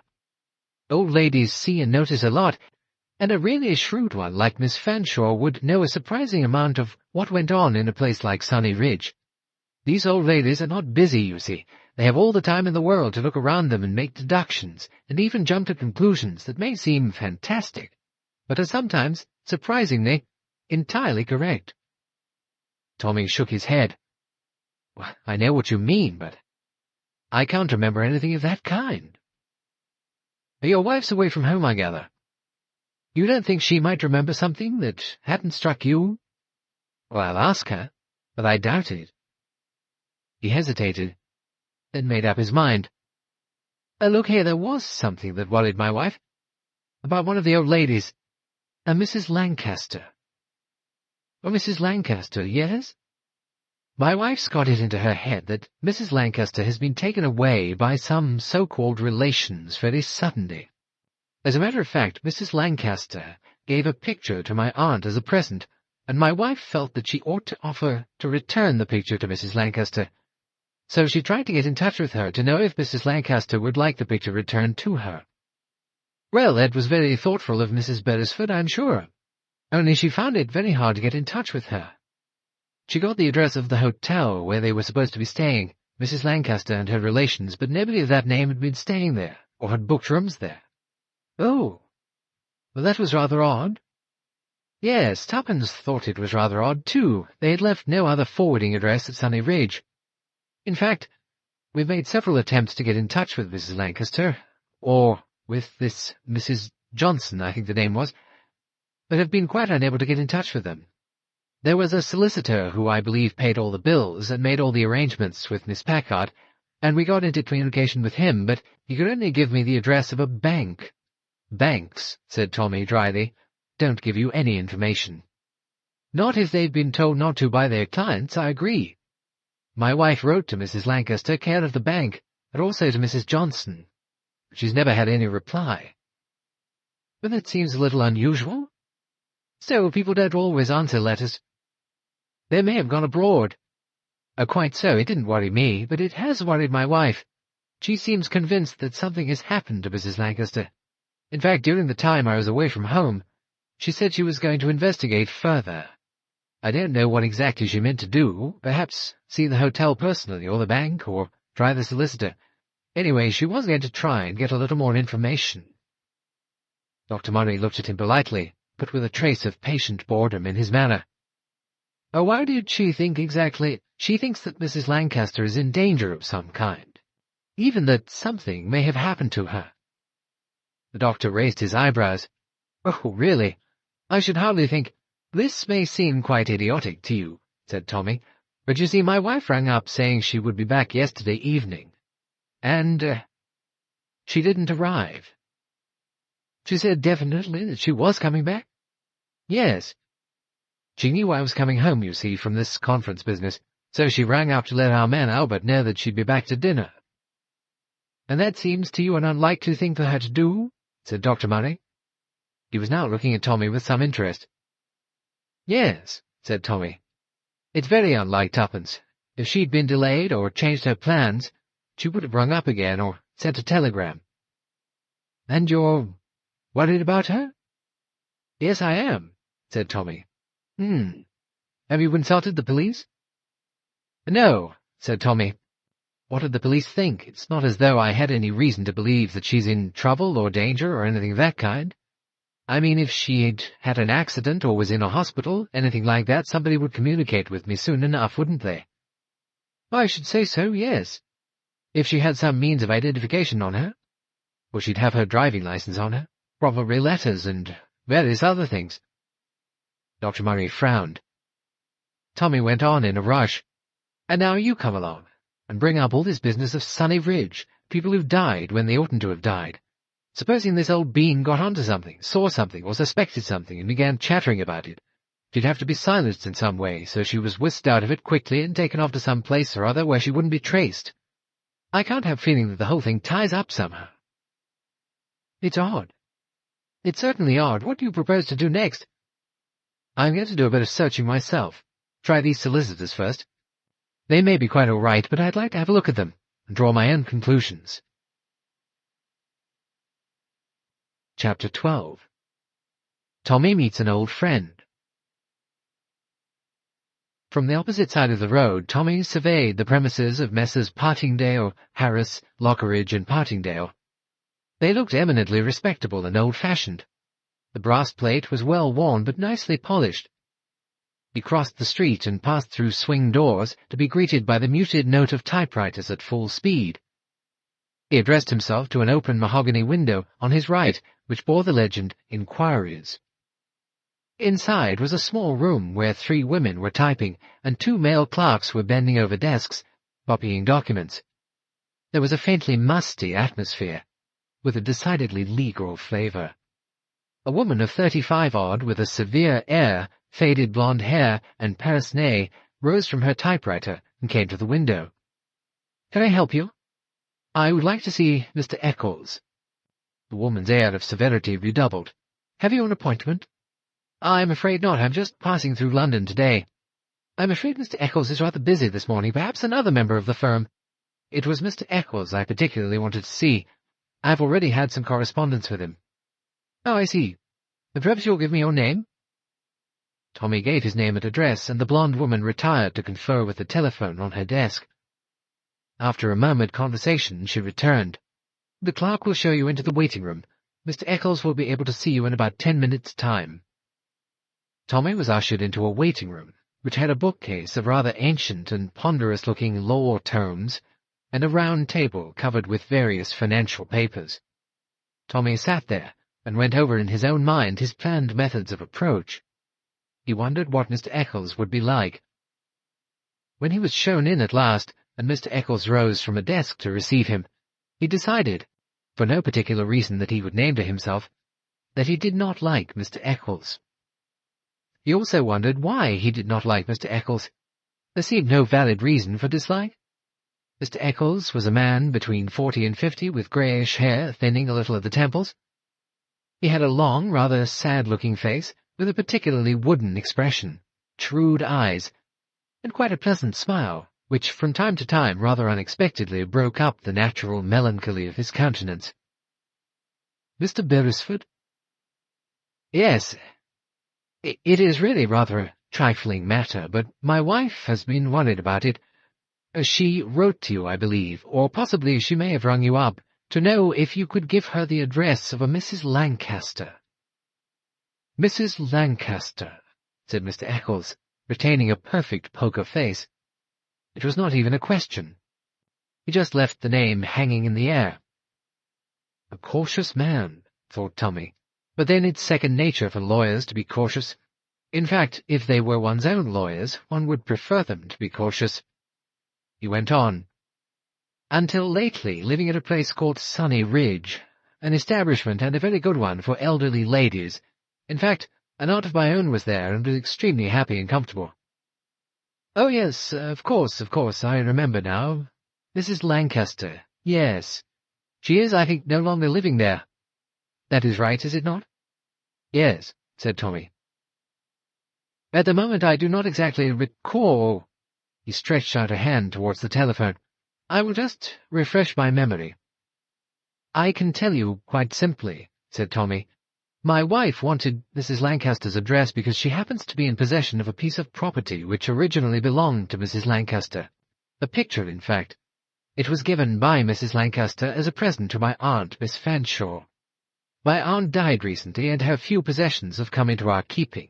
This included the picture which was given her by Mrs. Lancaster. My wife likes it very much, but she feels rather guilty about it. She thinks that it may be a picture Mrs. Lancaster values, and in that case she feels she ought to offer to return it to Mrs. Lancaster." "Ah, I see," said Mr. Eccles. "It is very conscientious of your wife, I'm sure." "Oh, one never knows," said Tommy, smiling pleasantly, "what elderly people may feel about their possessions. She may have been glad for my aunt to have it, since my aunt admired it, but as my aunt died very soon after having received this gift, it seems perhaps a little unfair that it should pass into the possession of strangers. There is no particular title on the picture. It represents a house somewhere in the country."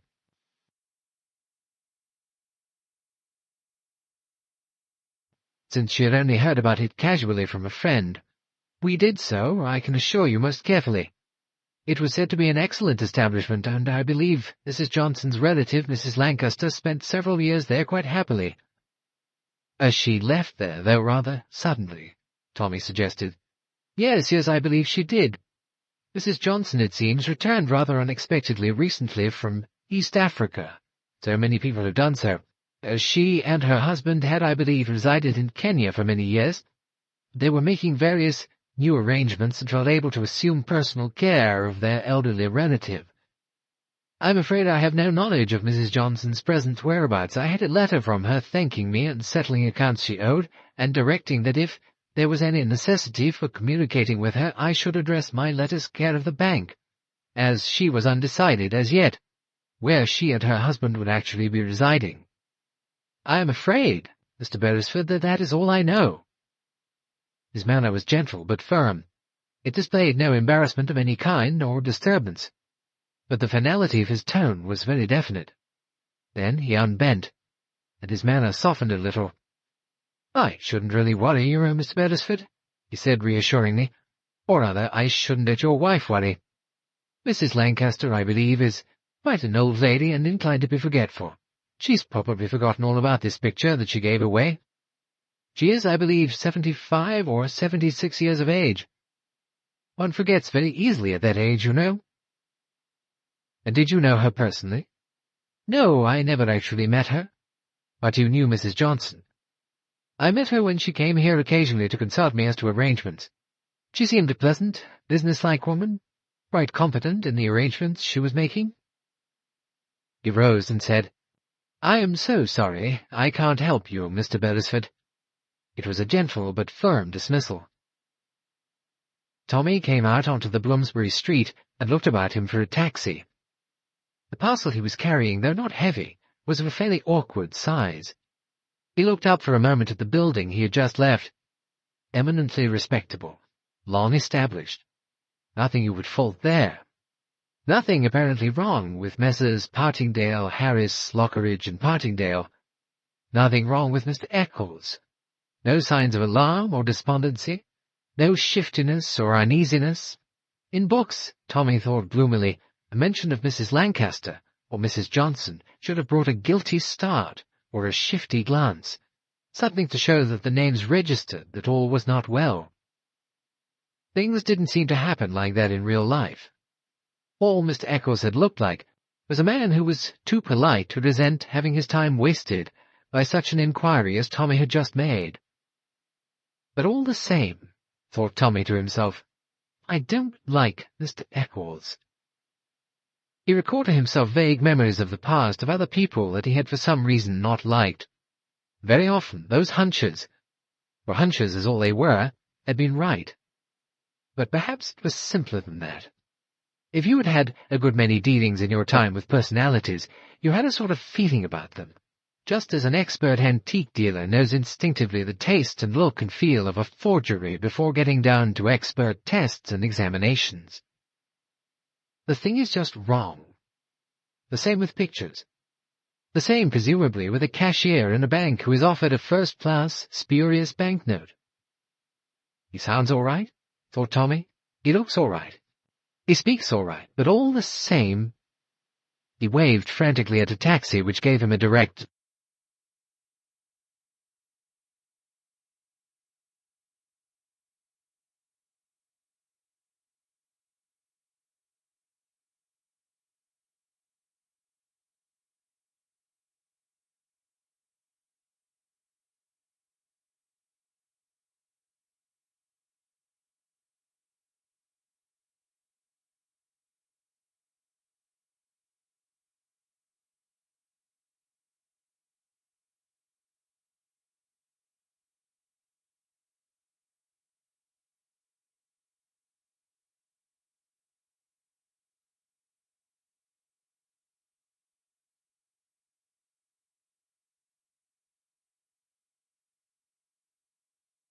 He waved frantically at a taxi which gave him a direct and cold look, increased its speed and drove on.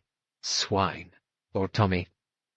His eyes roved up and down the street, seeking for a more obliging vehicle. A fair amount of people were walking on the pavement. A few hurrying, some strolling, one man gazing at a brass plate just across the road from him. After a close scrutiny, he turned round, and Tommy's eyes opened a little wider. He knew that face. He watched the man walk to the end of the street, pause and turn back again. Somebody came out of the building behind Tommy, and at that moment the man opposite increased his pace a little, still walking on the other side of the road, but keeping pace with the man who had come out of the door. The man who had come out of Messrs. Partingdale, Harris, Lockeridge, and Partingdale's doorway was, Tommy thought, looking after this retreating figure. Almost certainly Mr. Eccles.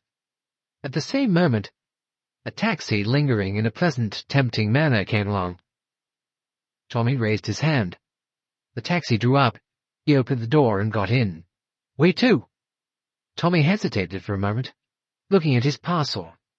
About to give an address, he changed his mind and said, 14 Lion Street. A quarter of an hour later, he had reached his destination. He rang the bell after paying off the taxi and asked for Mr. Ivor Smith.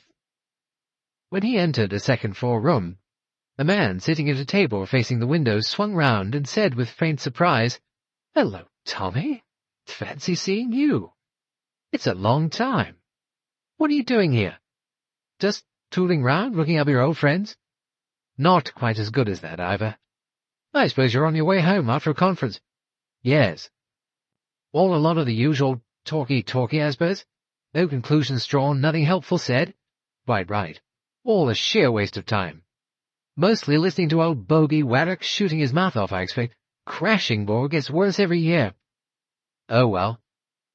Tommy sat down in the chair that was pushed towards him, accepted his cigarette, and said, "I just wondered, it's a very long shot, whether you know anything of a derogatory nature about one Eccles, the solicitor of the firm of Messrs. Partingdale, Harris, Lockeridge, and Partingdale." "Well, well, well," said the man called Ivor Smith. He raised his eyebrows. They were very convenient eyebrows for raising. The end of them, near the nose, went up, and the opposite end, near the cheek, went down, to an almost astonishing extent. They made him, on very little provocation, look like a man who had had a severe shock. But actually it was quite a common gesture with him. "Run up against Eccles somewhere, have you?" "The trouble is," said Tommy, "that I know nothing about him." "And you want to know something about him?" "Yes." "What made you come and see me?" "I saw Anderson outside. It was a long time since I'd seen him, but I recognized him. He was keeping someone or other under observation. Whoever it was someone from the building from which I had just emerged.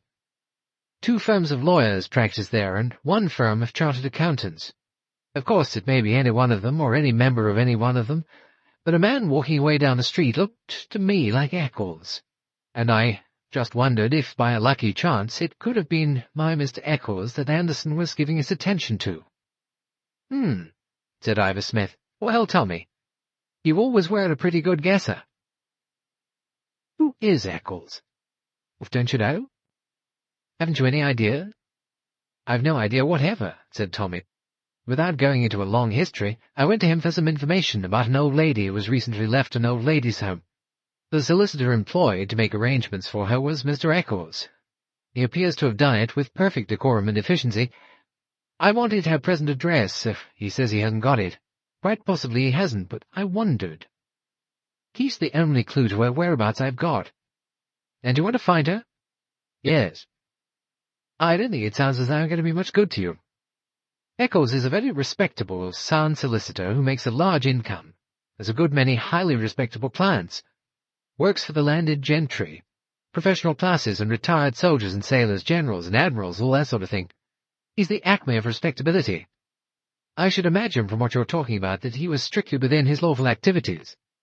"But, you're, interested in him," suggested Tommy. "Yes, we're very interested in Mr. James Eccles." He sighed. "We've been interested in him for at least 6 years. We haven't progressed very far." "Very interesting," said Tommy. "I'll ask you again. Who exactly is Mr. Eccles?" "You mean, what do we suspect Eccles of?" "Well, to put it in a sentence, we suspect him of being one of the best organizing brains in criminal activity in this country." "Criminal activity?" Tommy looked surprised. "Oh, yes, yes. No cloak and dagger, no espionage, no counter-espionage, no plain criminal activity. He is a man who has, so far as we can discover, never performed a criminal act in his life. He has never stolen anything, he's never forged anything, he's never converted funds. We can't get any kind of evidence against him, but all the same, whenever there's a big planned organized robbery, there we find, somewhere in the background, Mr. Eccles, leading a blameless life." 6 years, said Tommy thoughtfully. "Possibly even longer than that. It took a little time to get onto the pattern of things.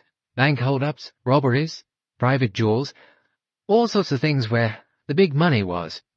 They're all jobs that followed a certain pattern.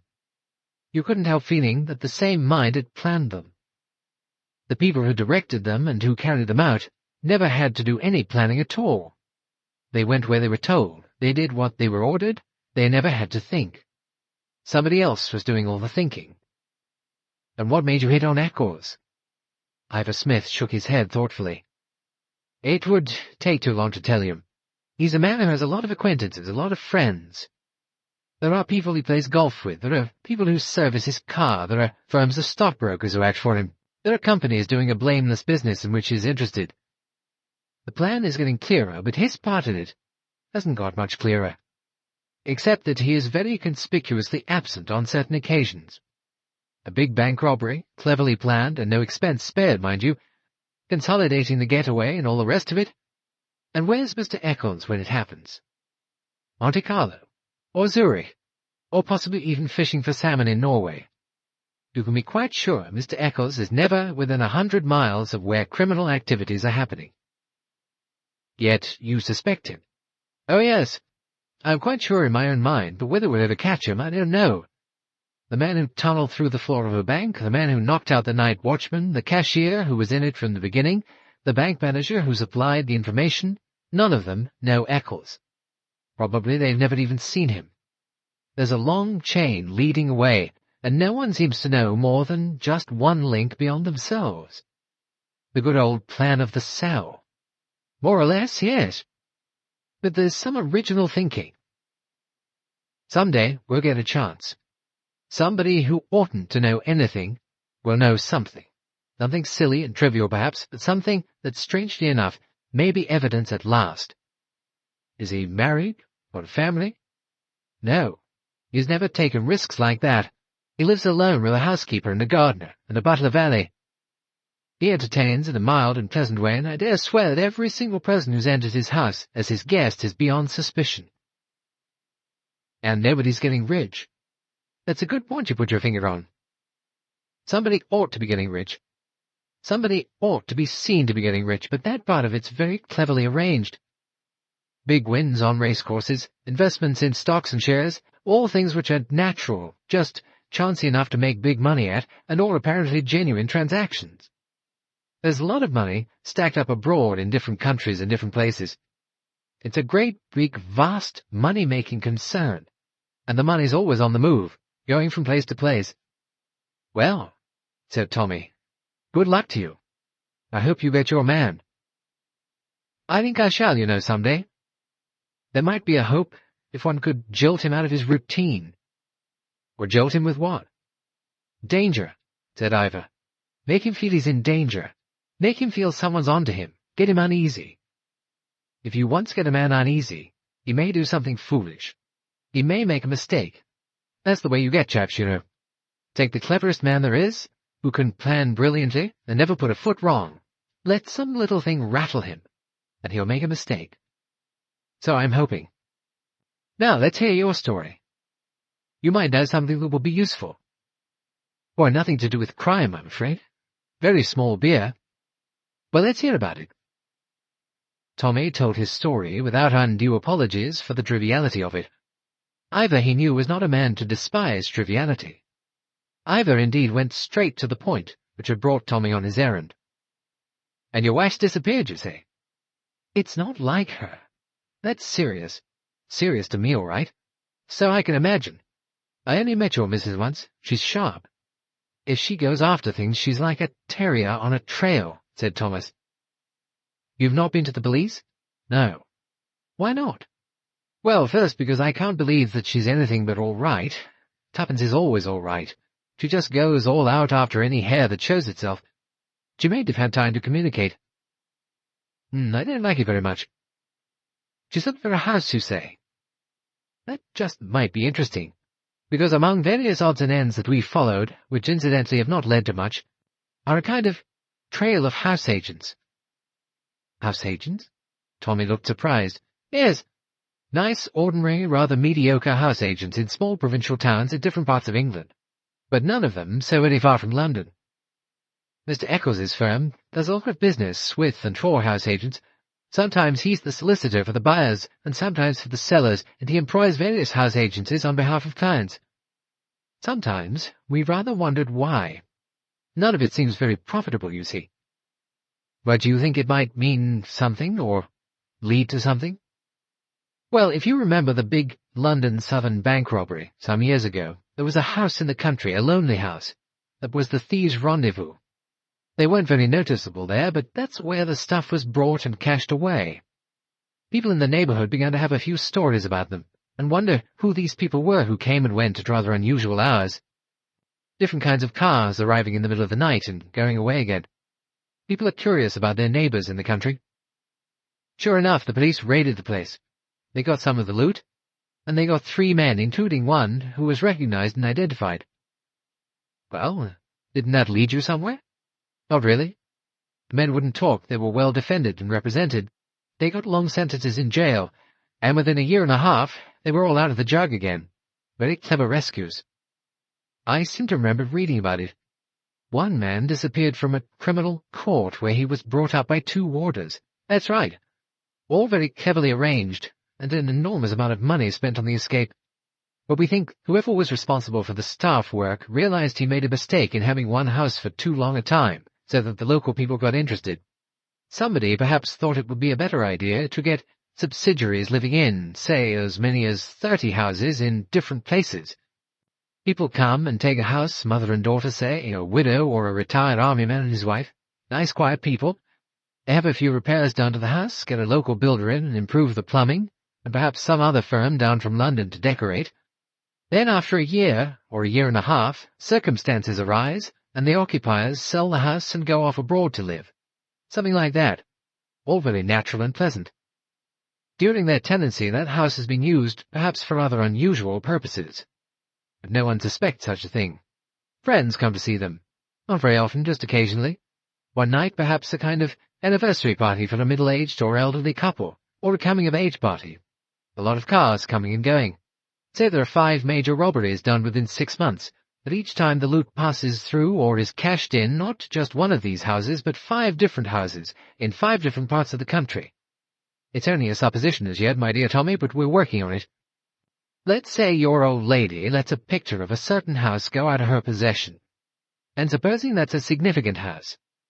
And supposing that that's the house that your missus has recognized somewhere, and has gone dashing off to investigate. And supposing someone doesn't want that particular house investigated. It might tie up, you know. It's very far-fetched. Oh yes, I agree. But these times we live in are far-fetched times. In our particular world, incredible things happen. Somewhat wearily, Tommy alighted from his 4th taxi of the day and looked appraisingly at his surroundings.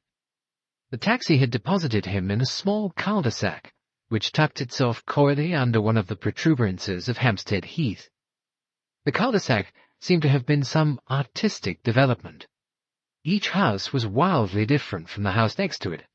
This particular one seemed to consist of a large studio with skylights in it, and attached to it, rather like a gumboil, on one side, was what seemed to be a little cluster of 3 rooms. A ladder staircase painted bright green ran up the outside of the house.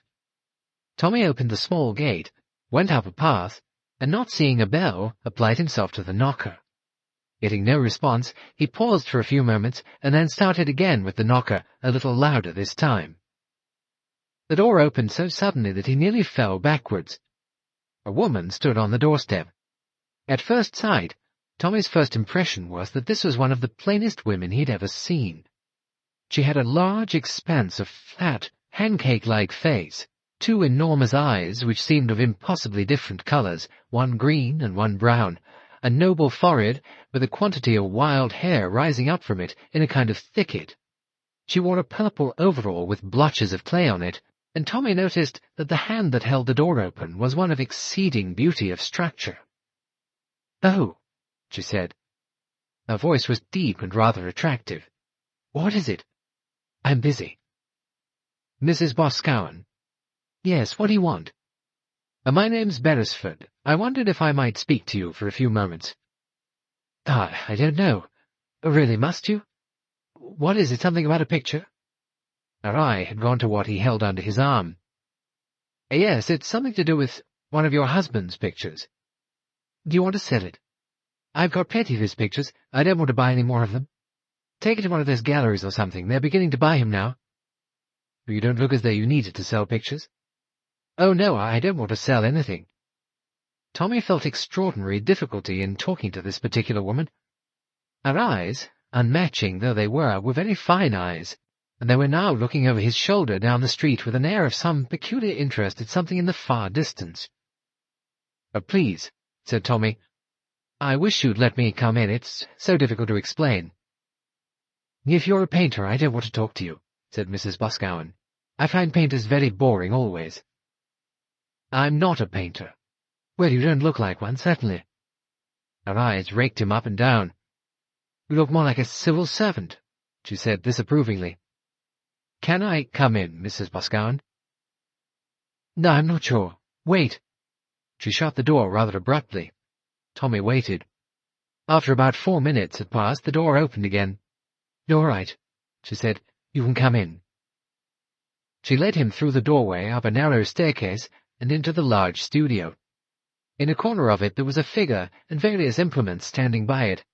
Hammers and chisels. There was also a clay head. The whole place looked as though it had recently been savaged by a gang of hooligans. "There's never any room to sit up here," said Mrs. Boscawen. She threw various things off a wooden stool and pushed it towards him. "There, sit down here and speak to me. It's very kind of you to let me come in." "It is rather, but you looked so worried." "You are worried, aren't you, about something?" "Yes, I am." "I thought so. What are you worried about?" "My wife," said Tommy, surprising himself by his answer. "Oh, worried about your wife? Well, there's nothing unusual in that. Men are always worrying about their wives. What's the matter? Has she gone off with someone, or playing up?" No, nothing like that." "Dying? Cancer?" "No," said Tommy. "It's just that I don't know where she is. And you think I might?" "Well, you better tell me her name, and something about her if you think I can find her for you." "I'm not sure, mind you," said Mrs. Boscawen, "that I shall want to, I'm warning you." "Thank God," said Tommy. "You're more easy to talk to than I thought you were going to be." "What's the picture got to do with it? It is a picture, isn't it? Must be, that shape." Tommy undid the wrappings. "It's a picture signed by your husband," said Tommy. "I want you to tell me what you can about it." "I see. What exactly do you want to know?" "When it was painted, and where it is." Mrs. Boscawen looked at him for the first time. There was a slight look of interest in her eyes. "Well, that's not difficult," she said. "Yes, I can tell you all about it. It was painted about 15 years ago. No, a good deal longer than that, I should think. It's one of his fairly early ones. 20 years ago, I should say." "Do you know where it is? The place, I mean." "Oh, yes, I can remember quite well. Nice picture. I always liked it. That's the little humpback bridge, and the house.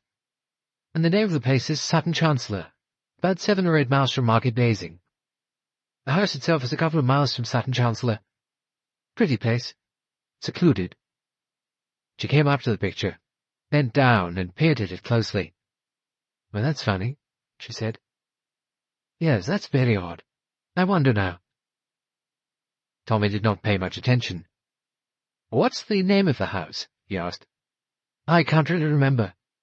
It got renamed, you know, several times. I didn't know what there was about it. A couple of rather tragic things happened there, I think. Then the next people who came along renamed it. Called the Canal House once, or Canal Side. Once it was called Bridge House. The Meadow Side or Riverside was another name." "Who lived there? Or who lives there now, do you know?" "Nobody I know. A man and a girl lived there when I first saw it. Used to come down for weekends, not married, I think. The girl was a dancer, may have been an actress. No, I think she was a dancer, ballet dancer. Rather beautiful, but dumb. Simple, almost wanting. William was quite soft about her, I remember." "Did he paint her?" "No, he didn't often paint people. He used to say sometimes he wanted to do a sketch of them, but he never did much about it. He was always silly over girls." "They were the people who were there when your husband was painting the house?" "Yes, I think so. Part of the time, anyway. They only came down at weekends. Then there was some kind of a bust-up. They had a row, I think. Or he went away and left her, or she went away and left him. I wasn't down there myself. I was working in Coventry then, doing a group. After that, I think there was just a governess in the house and a child. I don't know who the child was or where she came from, but I suppose the governess was looking after her. Then I think something happened to the child. Either the governess took her away somewhere, or perhaps she died." "What do you want to know about the people who lived in the house 20 years ago? Seems to me idiotic." "I want to hear anything I can about that house," said Tommy. "You see, my wife went away to look for that house. She said she'd seen it out of a train somewhere." "Quite right," said Mrs. Boscawen. "The railway line runs just the other side of the bridge. You can see the house very well from it, I expect." Then she said, "Why did you want to find that house?" Tommy gave her a much abridged explanation. She looked at him doubtfully. "You haven't come out of a mental home or anything, have you?" said Mrs. Boscawen. "On parole or something, whatever they call it." "I suppose I must sound a little like that," said Tommy. "But it's quite simple, really. My wife wanted to find out about this house, and so she tried to take various train journeys to find out where it was she'd seen it. Well, I think she did find out. I think she went there to this place, something Chancellor? Sutton Chancellor, yes. Very one-horse place it used to be. Of course, it may be a big development or even one of those new dormitory towns by now. It might be anything, I expect, said Tommy. She telephoned she was coming back, but she didn't come back. And I want to know what's happened to her. I think she went and started investigating that house, and perhaps she ran into danger. What's dangerous about it? I don't know, said Tommy. Neither of us knew. I didn't even think there could be any danger about it. But my wife did. ESP? Possibly. She's a little like that. She has hunches. You never heard or knew of a Mrs Lancaster 20 years ago, or any time up to a month ago? Mrs Lancaster? No, I didn't think so. Sort of name one might remember, mightn't it be? No, what about Mrs Lancaster? She was the woman who owned this picture. She gave it as a friendly gesture to an aunt of mine, then she left an old people's home rather suddenly. Her relatives took her away. I tried to trace her, but it isn't easy. Who's the one who's got the imagination, you or your wife? You seem to have thought up a lot of things, and to be rather in a state, if I may say so. Oh, yes, you can say so, said Tommy. Rather in a state, and all about nothing at all. That's what you mean, isn't it? I suppose you're right, too. No, said Mrs Boscawen. Her voice had altered slightly. I wouldn't say about nothing at all. Tommy looked at her inquiringly. There's one thing that's odd about that picture, said Mrs Boscawen. Very odd. I remember it quite well, you know. I remember most of William's pictures, although he painted such a lot of them. Do you remember who it was sold to? If it was sold. No, I don't remember that. Yes, I think it was sold. There was a whole batch of his paintings sold from one of his exhibitions. They ran back for about 3 or 4 years before this, and a couple of years later than this. Quite a lot of them were sold, nearly all of them. But I can't remember, by now, who it was sold to. That's asking too much. I'm very grateful for all you have remembered.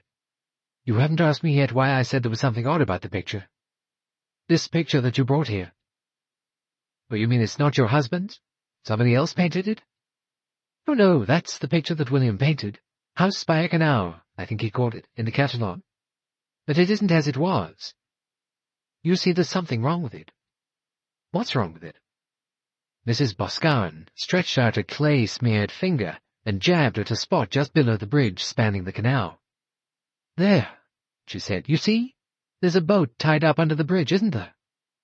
Yes, said Tommy, puzzled. Well, that boat wasn't there. Not when I last saw it. William never painted that boat.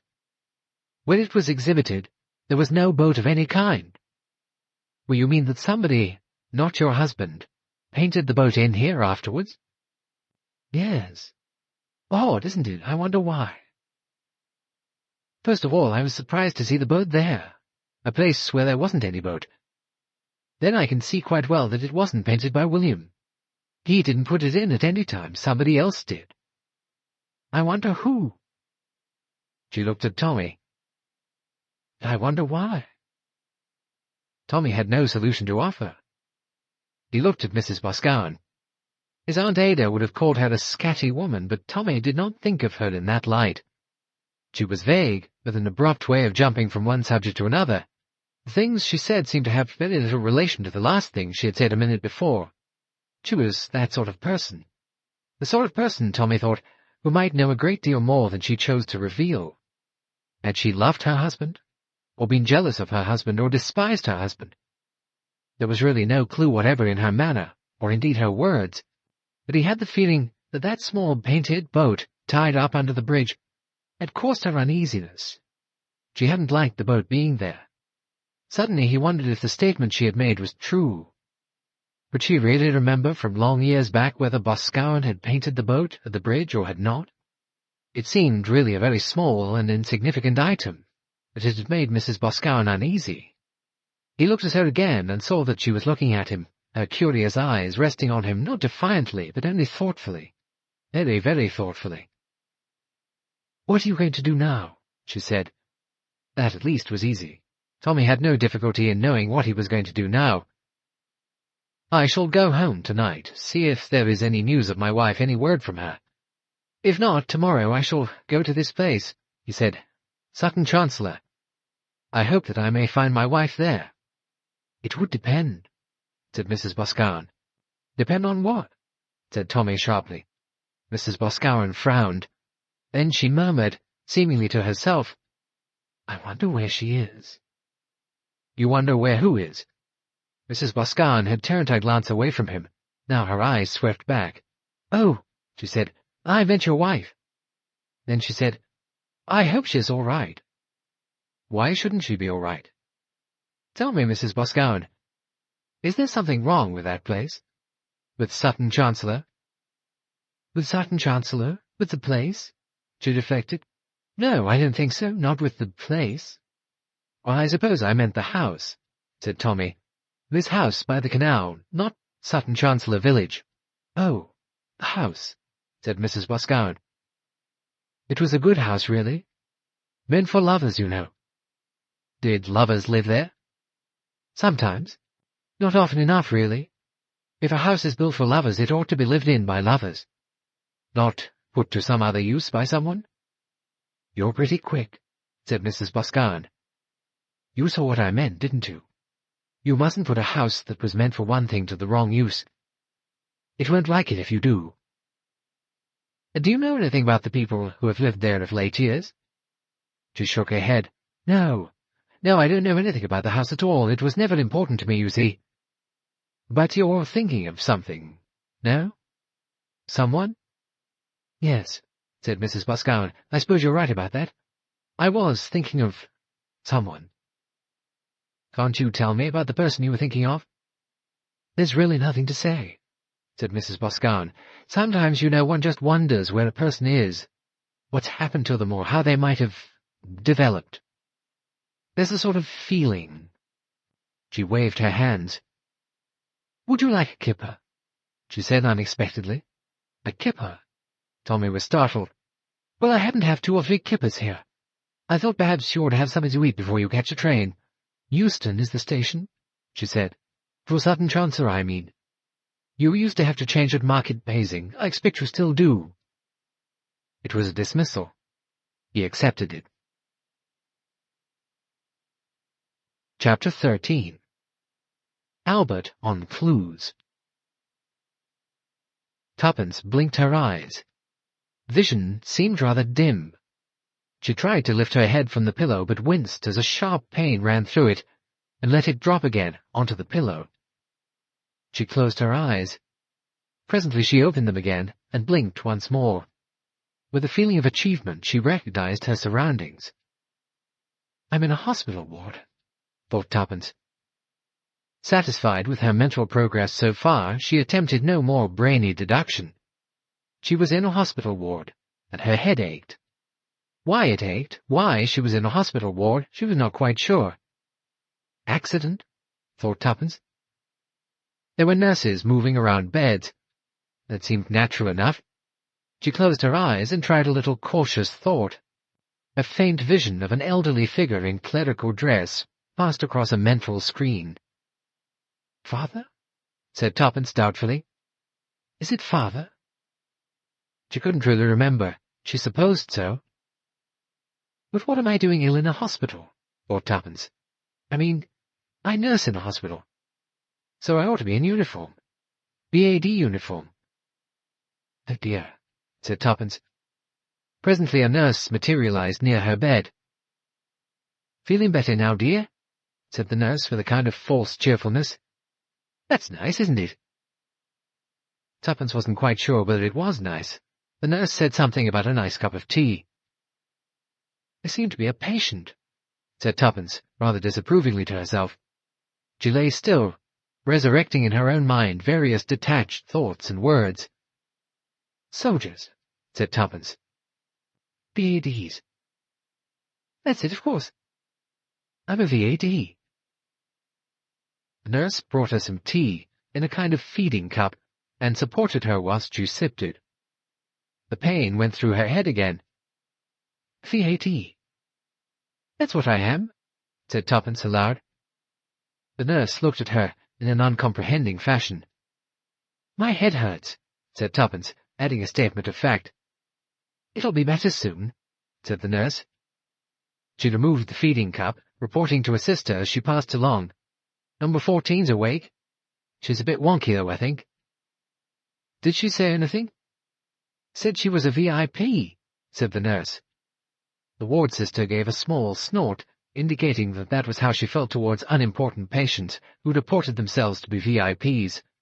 "We shall see about that," said the sister. "Hurry up, nurse, don't be all day with that feeding cup." Tuppence remained half-drowsy on her pillows. She had not yet got beyond the stage of allowing thoughts to flit through her mind in a rather disorganized procession. There was somebody who ought to be here, she felt. Somebody she knew quite well. There was something very strange about this hospital. It wasn't the hospital she remembered. It wasn't the one she had nursed in. All soldiers, that was, said Tuppence to herself. The surgical ward. I was on A and B rows. She opened her eyelids and took another look round. She'd decided it was a hospital she had never seen before, and that it had nothing to do with the nursing of surgical cases, military or otherwise. "I wonder where this is," said Tuppence. "What place?" She tried to think of the name of some place. The only places she could think of were London and Southampton. The ward sister now made her appearance at the bedside. "Feeling a little better, I hope?" she said. "I'm all right," said Tuppence. "What's the matter with me?" "You hurt your head. I expect you find it rather painful, don't you?" "It aches," said Tuppence. "Where am I?" "Market Basing Royal Hospital." Tuppence considered this information. It meant nothing to her at all. "An old clergyman," she said. "I beg your pardon?" "Oh, nothing particular, We haven't been able to write your name on your diet sheet yet," said the ward sister. She held her biro pen at the ready and looked inquiringly at Tuppence. "My name?" "Yes," said the sister, "for the records," she added helpfully. Tuppence was silent, considering. A name. What was her name? "Oh, silly," said Tuppence to herself. "I seem to have forgotten it. And yet I must have a name." Suddenly a faint feeling of relief came to her. The elderly clergyman's face flashed suddenly across her mind, and she said with decision, "Oh, of course, Prudence." "Prudence? "That's right," said Tuppence. "Well, that's your Christian name? The surname?" "Cowley. Cowley. "Oh, glad to get that straight," said the sister, and moved away again with an air of one whose records were no longer worrying her. Tuppence felt faintly pleased with herself. Prudence Cowley. Prudence Cowley in the VAD, and her father was a clergyman at something Vicarage. And it was wartime, and... "Funny," said Tuppence to herself. "I seem to be getting all this wrong. It seems to me it all happened a long time ago." She murmured to herself, "Was it your poor child?" She wondered. Was it she who had just said that, or was it somebody else said it to her? The sister was back again. "Your address," she said. Miss Cowley. Or is it Mrs. Cowley? Did you ask about a child?" "Was it your poor child? Did somebody say that to me, or am I saying it to them?" "I think I should sleep a little if I were you now, dear," said the sister. She went away and took the information she had obtained to the proper place. "She seems to have come to herself, Doctor," she remarked, "and she says her name is Prudence Cowley, but she doesn't seem to remember her address. She said something about a child." "Oh, well," said the doctor, with his usual casual air, "we'll give her another 24 hours or so. She's coming round from the concussion quite nicely." Tommy fumbled with his latchkey. Before he could use it, the door came open, and Albert stood in the open aperture. "Well," said Tommy, "is she back?" Albert slowly shook his head. "No word from her, no telephone message, no letters waiting, no telegrams. Nothing, I tell you, sir, nothing whatever. And nothing from anyone else, either. They're lying low, but they've got her. That's what I think. They've got her." "What the devil do you mean, they've got her?" said Tommy. "The things you read. Who've got her?" "Oh, you know what I mean, the gang." "What gang?" "One of those gangs with flick knives, maybe. Or an international one. Stop talking rubbish, said Tommy. Do you know what I think? Albert looked inquiringly at him. I think it's extremely inconsiderate of her not to send us word of some kind, said Tommy. Oh, said Albert. Well, I see what you mean, I suppose. You could put it that way. If it makes you happier, he added, rather unfortunately. He removed the parcel from Tommy's arms. I'll see you brought that picture back, he said. Yes, I brought the bloody picture back, said Tommy. Fat lot of use it's been. You haven't learnt anything from it? Well, that's not quite true, said Tommy. I have learned something from it. But whether what I've learned is going to be of any use to me, I don't know. He added, Dr. Murray didn't ring up, I suppose, or Miss Packard from Sunny Ridge Nursing Home, nothing like that. Well, nobody's rung up except the greengrocer to say he's got some nice aubergines. He knows the missus is fond of aubergines. He always lets her know, but I told him she wasn't available just now. He added, I've got a chicken for your dinner. It's extraordinary that you would never think of anything but chickens, said Tommy unkindly. It's what they call a poussin this time, said Albert. Skinny, he added. It'll do, said Tommy. The telephone rang. Tommy was out of his seat and had rushed to it in a moment. Hello, hello? A faint and far-away voice spoke. Mr. Tuppence Beresford, can you accept a personal call from Invergashley? Yes. Hold the line, please. Tommy waited. His excitement was calming down. He had to wait some time. Then a voice he knew, crisp and capable, sounded. The voice of his daughter. Hello, is that you, Pop? Deborah. Yes, why are you sounding so breathless? Have you been running? Daughters, Tommy thought, were always critical. I wheeze a bit at my age, he said. How are you, Deborah? Oh, I'm all right. Look here, Dad, I saw something in the paper. Perhaps you've seen it too. I wondered about it. Something about someone who had had an accident and was in hospital. Well, I didn't think I saw anything of that kind. I mean, not to notice it in any way. Why? Well, it didn't sound too bad. I suppose it was a car accident or something like that. It mentioned that the woman, whoever it was, an elderly woman, gave her name as Prudence Cowley. But they were unable to find her address. Prudence Cowley? You mean? Well, yes, I only wondered. That is Mother's name, isn't it? I mean, it was her name. Well, of course. I always forget about the Prudence. I mean, we've never thought of her as Prudence, you or I, or Derek either. No, said Tommy. No, it's not the kind of Christian name one would associate much with your mother. No, I know it isn't. I just thought it was rather odd. You don't think it might be some relation of hers? I suppose it might be. Where was this? Hospital at Market Basing, I think it said. They wanted to know more about her, I gather.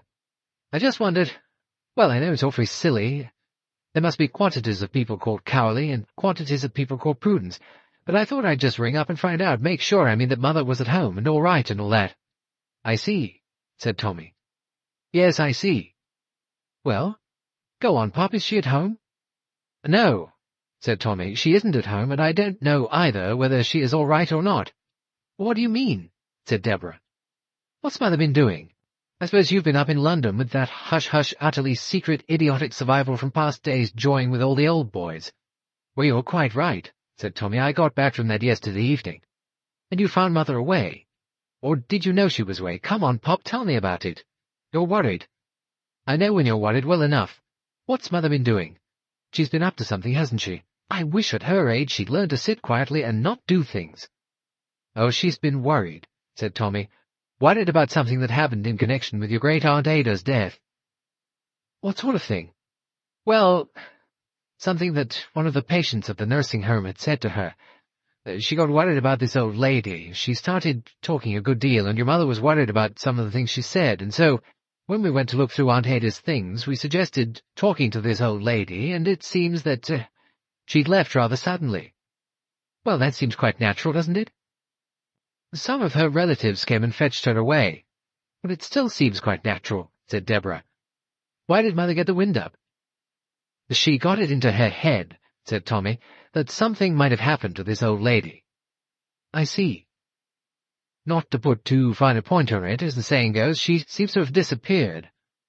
All in quite a natural way, vouched for by lawyers and banks and all that. only we haven't been able to find out where she is." "You mean Mother's gone off to look for her somewhere?" "Yes, and she didn't come back when she said she was coming back 2 days ago." "And haven't you heard from her?" "No." "I wish to goodness you could look after Mother properly," said Deborah severely. "None of us have ever been able to look after her properly," said Tommy. "Not you either, Deborah, if it comes to that. It's the same way she went off in the war and did a lot of things that she'd no business to be doing. But it's different now. I mean, she's quite old. She ought to sit at home and take care of herself. I suppose she's been getting bored. That's at the bottom of it all." "Market Basing Hospital, did you say?" said Tommy. "Melfordshire. About 2 hours from London, I think, by train." "That's it," said Tommy. "And there's a village near Market Basing called Sutton, Chancellor." "What's that got to do with it?" said Deborah. "Oh, it's too long to go into now," said Tommy. "It has to do with a picture painted of a house near a bridge by a canal." "I don't think I can hear you very well," said Deborah. "What are you talking about?" "Never mind," said Tommy. "I'm going to ring up Market Basing Hospital and find out a few things. I've a feeling that it's your mother, all right. People, if they've had concussion, you know, often remember things first that happened when they were a child and only get slowly to the present. She's gone back to her maiden name. She may have been in a car accident. But I shouldn't be surprised if somebody hadn't given her a conk on the head. It's the sort of thing that happens to your mother. She gets into things. I'll let you know what I find out." 40 minutes later, Tommy Beresford glanced at his wristwatch and breathed a sigh of utter weariness as he replaced the receiver with a final clang on the telephone rest. Albert made an appearance. "What about your dinner, sir?" he demanded. "You haven't eaten a thing. And I'm sorry to say I forgot about that chicken. Burnt to a cinder." "I don't want anything to eat," said Tommy. "What I want is a drink. Bring me a double whiskey." "Coming, sir," said Albert. A few moments later, he brought the required refreshment to where Tommy had slumped down in the worn but comfortable chair reserved for his special use. "And now, I suppose," said Tommy, "you ought to hear everything." "Matter of fact, sir," said Albert with a slightly apologetic tone, "I know most of it. You see, seeing as it was a question of the missus and all that, I took the liberty of lifting up the extension in the bedroom. I didn't think you'd mind, sir, not as it was, sir, the missus." "I don't blame you," said Tommy. "Actually, I am grateful to you. If I had to start explaining—" "Got on to everyone, didn't you? The hospital and the doctor and the matron?" "Oh, no need to go over it all again," said Tommy. "Market Basing Hospital," said Albert. "Never breathed a word of that, she didn't. Never left it behind as an address or anything like that." "Well, she didn't intend it to be her address," said Tommy. "As far as I can make out, she was probably coshed on the head in an out-of-the-way spot somewhere. Someone took her along in a car and dumped her at the side of the road somewhere to be picked up as an ordinary hit-and-run." He added, "Call me at 6:30 tomorrow morning. I want to get an early start." "I'm sorry about your chicken getting burnt up again in the oven. I only put it on to keep it warm and forgot about it." "Oh, never mind chickens," said Tommy. "I've always thought they were very silly birds, running under cars and clucking about. Bury the corpse tomorrow morning, and give it a good funeral." "She's not at death's door or anything, is she, sir?" asked Albert. "Subdue your melodramatic fancies," said Tommy. "If you'd done any proper listening, you'd have heard that she's come nicely to herself again, knows who she is, or was, and where she is, and they've sworn to keep her there waiting for me until I arrive to take charge of her again. On no account is she to be allowed to slip out by herself and go off again doing some more tomfool detective work." "Talking of detective work," said Albert, and hesitated with a slight cough. "I don't particularly want to talk about it," said Tommy. "Forget it, Albert. Teach us off bookkeeping or window-box gardening or something." "Well, I was just thinking. I mean, as a matter of clues." "Well, what about clues?" "Well, I've been thinking. That's where all the trouble in life comes from. Thinking." "Clues," said Albert again. "That picture, for instance. That's a clue, isn't it?" Tommy observed that Albert had hung the picture of the house by the canal up on the wall. "Well, if that picture's a clue to something, what do you think it's a clue to?" He blushed slightly at the inelegancy of the phrase he had just coined. "I mean, what's it all about?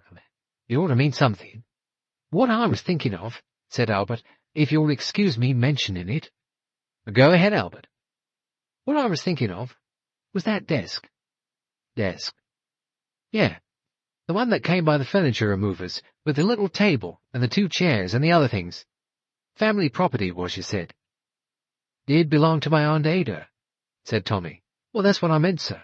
That's the sort of place where you find clues. In old desks, antiques. Oh, possibly, said Tommy. It wasn't my business, I know, and I suppose I really oughtn't to have gone messing about with it, but while you were away, sir, I couldn't help it. I had to go and have a look. What, a look into the desk? Yeah, just to see if there might be a clue there. You see, desks like that may have secret drawers. Possibly, said Tommy. Well, there you are. There might be a clue there, hidden, shut up in the secret drawer. Well, it's an agreeable idea, said Tommy. But there's no reason, as far as I know, for my Aunt Ada to hide things away in secret drawers. Oh, you never know with old ladies. They like tucking things away. Like jackdaws they are. Or magpies. I forget which it is. There might be a secret will in it, or something written in invisible ink, or a treasure. Where you'd find some hidden treasure. I'm sorry, Albert, but I think I'm going to have to disappoint you. I'm pretty sure there's nothing of that kind in that nice old family desk which once belonged to my Uncle William. Another man who turned crusty in his old age, besides being stone deaf and having a very bad temper. What I thought is, said Albert, it wouldn't do any harm to look, would it? He added virtuously, it needed cleaning out anyway. You know how old things are with old ladies. They don't turn them out much, not when they're rheumatic and find it hard to get about. Tommy paused for a moment or two. You remember that Tuppence and he had looked quickly through the drawers of the desk, had put their contents, such as they were, in 2 large envelopes, and removed a few skeins of wool, 2 cardigans, a black velvet stole, and 3 fine pillow-cases from the lower drawers, which they had placed, with other clothing and odds and ends, for disposal. They had also looked through such papers as there had been in the envelopes, after their return home with them. There had been nothing there of particular interest. We looked through the contents, Albert, he said. Spent a couple of evenings, really. 1 or 2 quite interesting old letters, and some recipes for boiling ham, some other recipes for preserving fruit, some ration books and coupons and things dating back to the war. There was nothing of any interest. Oh, that, said Albert. But that's just papers and things, as you might say, just ordinary go and come what everybody gets holed up in desks and drawers and things. I mean real secret stuff. When I was a boy, you know, I did 6 months with an antique dealer, helping him fake up things as often as not, but I got to know about secret drawers that way. They usually run to the same pattern, 3 or 4 well-known kinds, and they vary it now and then. Don't you think, sir, you ought to have a look? I mean, I didn't know to go it myself, with you not here. It would have been presuming. He looked at Tommy with the air of a pleading dog. Come on, Albert, said Tommy, giving in. Let's go and presume. A very nice piece of furniture, thought Tommy, as he stood by Albert's side, surveying this specimen of his inheritance from Aunt Ada. Nicely kept, beautiful old polish on it, showing the good workmanship and craftsmanship of days gone by. Well, Albert, he said, go ahead. This is your bit of fun, but don't go and strain it. Oh, I was ever so careful. I didn't crack it or slip knives into it or anything like that. First of all, we let down the front and put it on these 2 slab things that pull out. That's right, you see. The flap comes down this way, and that's where the old lady used to sit. Nice little mother-of-pearl blotting case your Aunt Ada had. It was in the left-hand drawer. There are these 2 things, said Tommy. He drew out 2 delicate, pilastered, shallow, vertical drawers. Oh, them, sir, you can push papers in them, but there's nothing really secret about 'em. The most usual place is to open the little middle cupboard, and then at the bottom of it usually there's a little depression, and you slide the bottom out and there's a space. But there's always other ways and places. This desk is the kind that has a kind of well underneath. Well, that's not very secret either, is it? You just slide back a panel. The point is, it looks as though you found all there was to find. You push back the panel, and there's the cavity, and you can put a good many things in there that you want to keep a bit from being poured over and all that. But that's not all, as you might say, because you see, here, there's a little piece of wood in front, like a little ledge, and you can pull that up, you see? Yes, said Tommy, yes, I can see. You pull that up, and you've got a secret cavity there, just beyond the middle lock. But there's nothing in it. No, said Albert, he looks disappointed. but if you slip your hand into that cavity and you wiggle it along either to the left or the right, there are two little thin drawers, one each side. There's a little semicircle cut out of the top, and you can hook your finger over that and pull gently towards you." During these remarks, Albert seemed to be getting his wrist in what was almost a contortionist position. "Sometimes they stick a little. Wait, here she comes." Albert's hooked forefinger drew something towards him from the inside. He clawed it gently forward until the narrow, small drawer showed in the opening. He hooked it out and laid it before Tommy, with the air of a dog bringing his bone to his master. "Now wait a minute, sir. There's something in here, something wrapped up in a long, thin envelope. Now we'll do the other side." He changed hands and resumed his contortionist clawings. Presently the second drawer was brought to light, and was laid beside the first one. "There's something in here, too," said Albert. "Another sealed-up envelope that someone's hidden here one time or another. I've not tried to open either of them. I wouldn't do such a thing." His voice was virtuous in the extreme. "I left that to you. But what I say is, they may be clues." Together, he and Tommy extracted the contents of the dusty drawers. Tommy took out first a sealed envelope rolled up lengthways with an elastic band round it. The elastic band parted as soon as it was touched. "Looks valuable," said Albert. Tommy glanced at the envelope. It bore the superscription, "Confidential." "There you are," said Albert. "Confidential. It's a clue." Tommy extracted the contents of the envelope. In a faded handwriting, and very scratchy handwriting at that, there was a half-sheet of notepaper. Tommy turned it this way and that, and Albert leaned over his shoulder, breathing heavily. "Mrs. MacDonald's recipe for salmon cream," Tommy read. "Given to me as a special favour. Take 2 pounds of middle cut of salmon, 1 pint of Jersey cream, a wineglass of brandy, and a fresh cucumber." He broke off. "I'm sorry, Albert. It's a clue which will lead us to good cookery, no doubt." Albert uttered sounds indicative of disgust and disappointment. "Never mind," said Tommy. "Here's another one to try." The next sealed envelope did not appear to be one of quite such antiquity. It had 2 pale grey wax seals affixed to it, each bearing a representation of a wild rose. "Pretty," said Tommy. "Rather fanciful for Aunt Ada. How to cook a beefsteak pie, I expect." Tommy ripped open the envelope. He raised his eyebrows. 10 carefully folded £5 notes fell out. "Nice thin ones," said Tommy. "They're the old ones. You know, the kind we used to have in the war. Decent paper. Probably on legal tender nowadays." "Money," said Albert. "What's she want with all that money?" "Oh, that's an old lady's nest egg," said Tommy. "Aunt Ada always had a nest egg. Years ago she told me that every woman should always have £50 in £5 notes with her in case of what she called emergencies."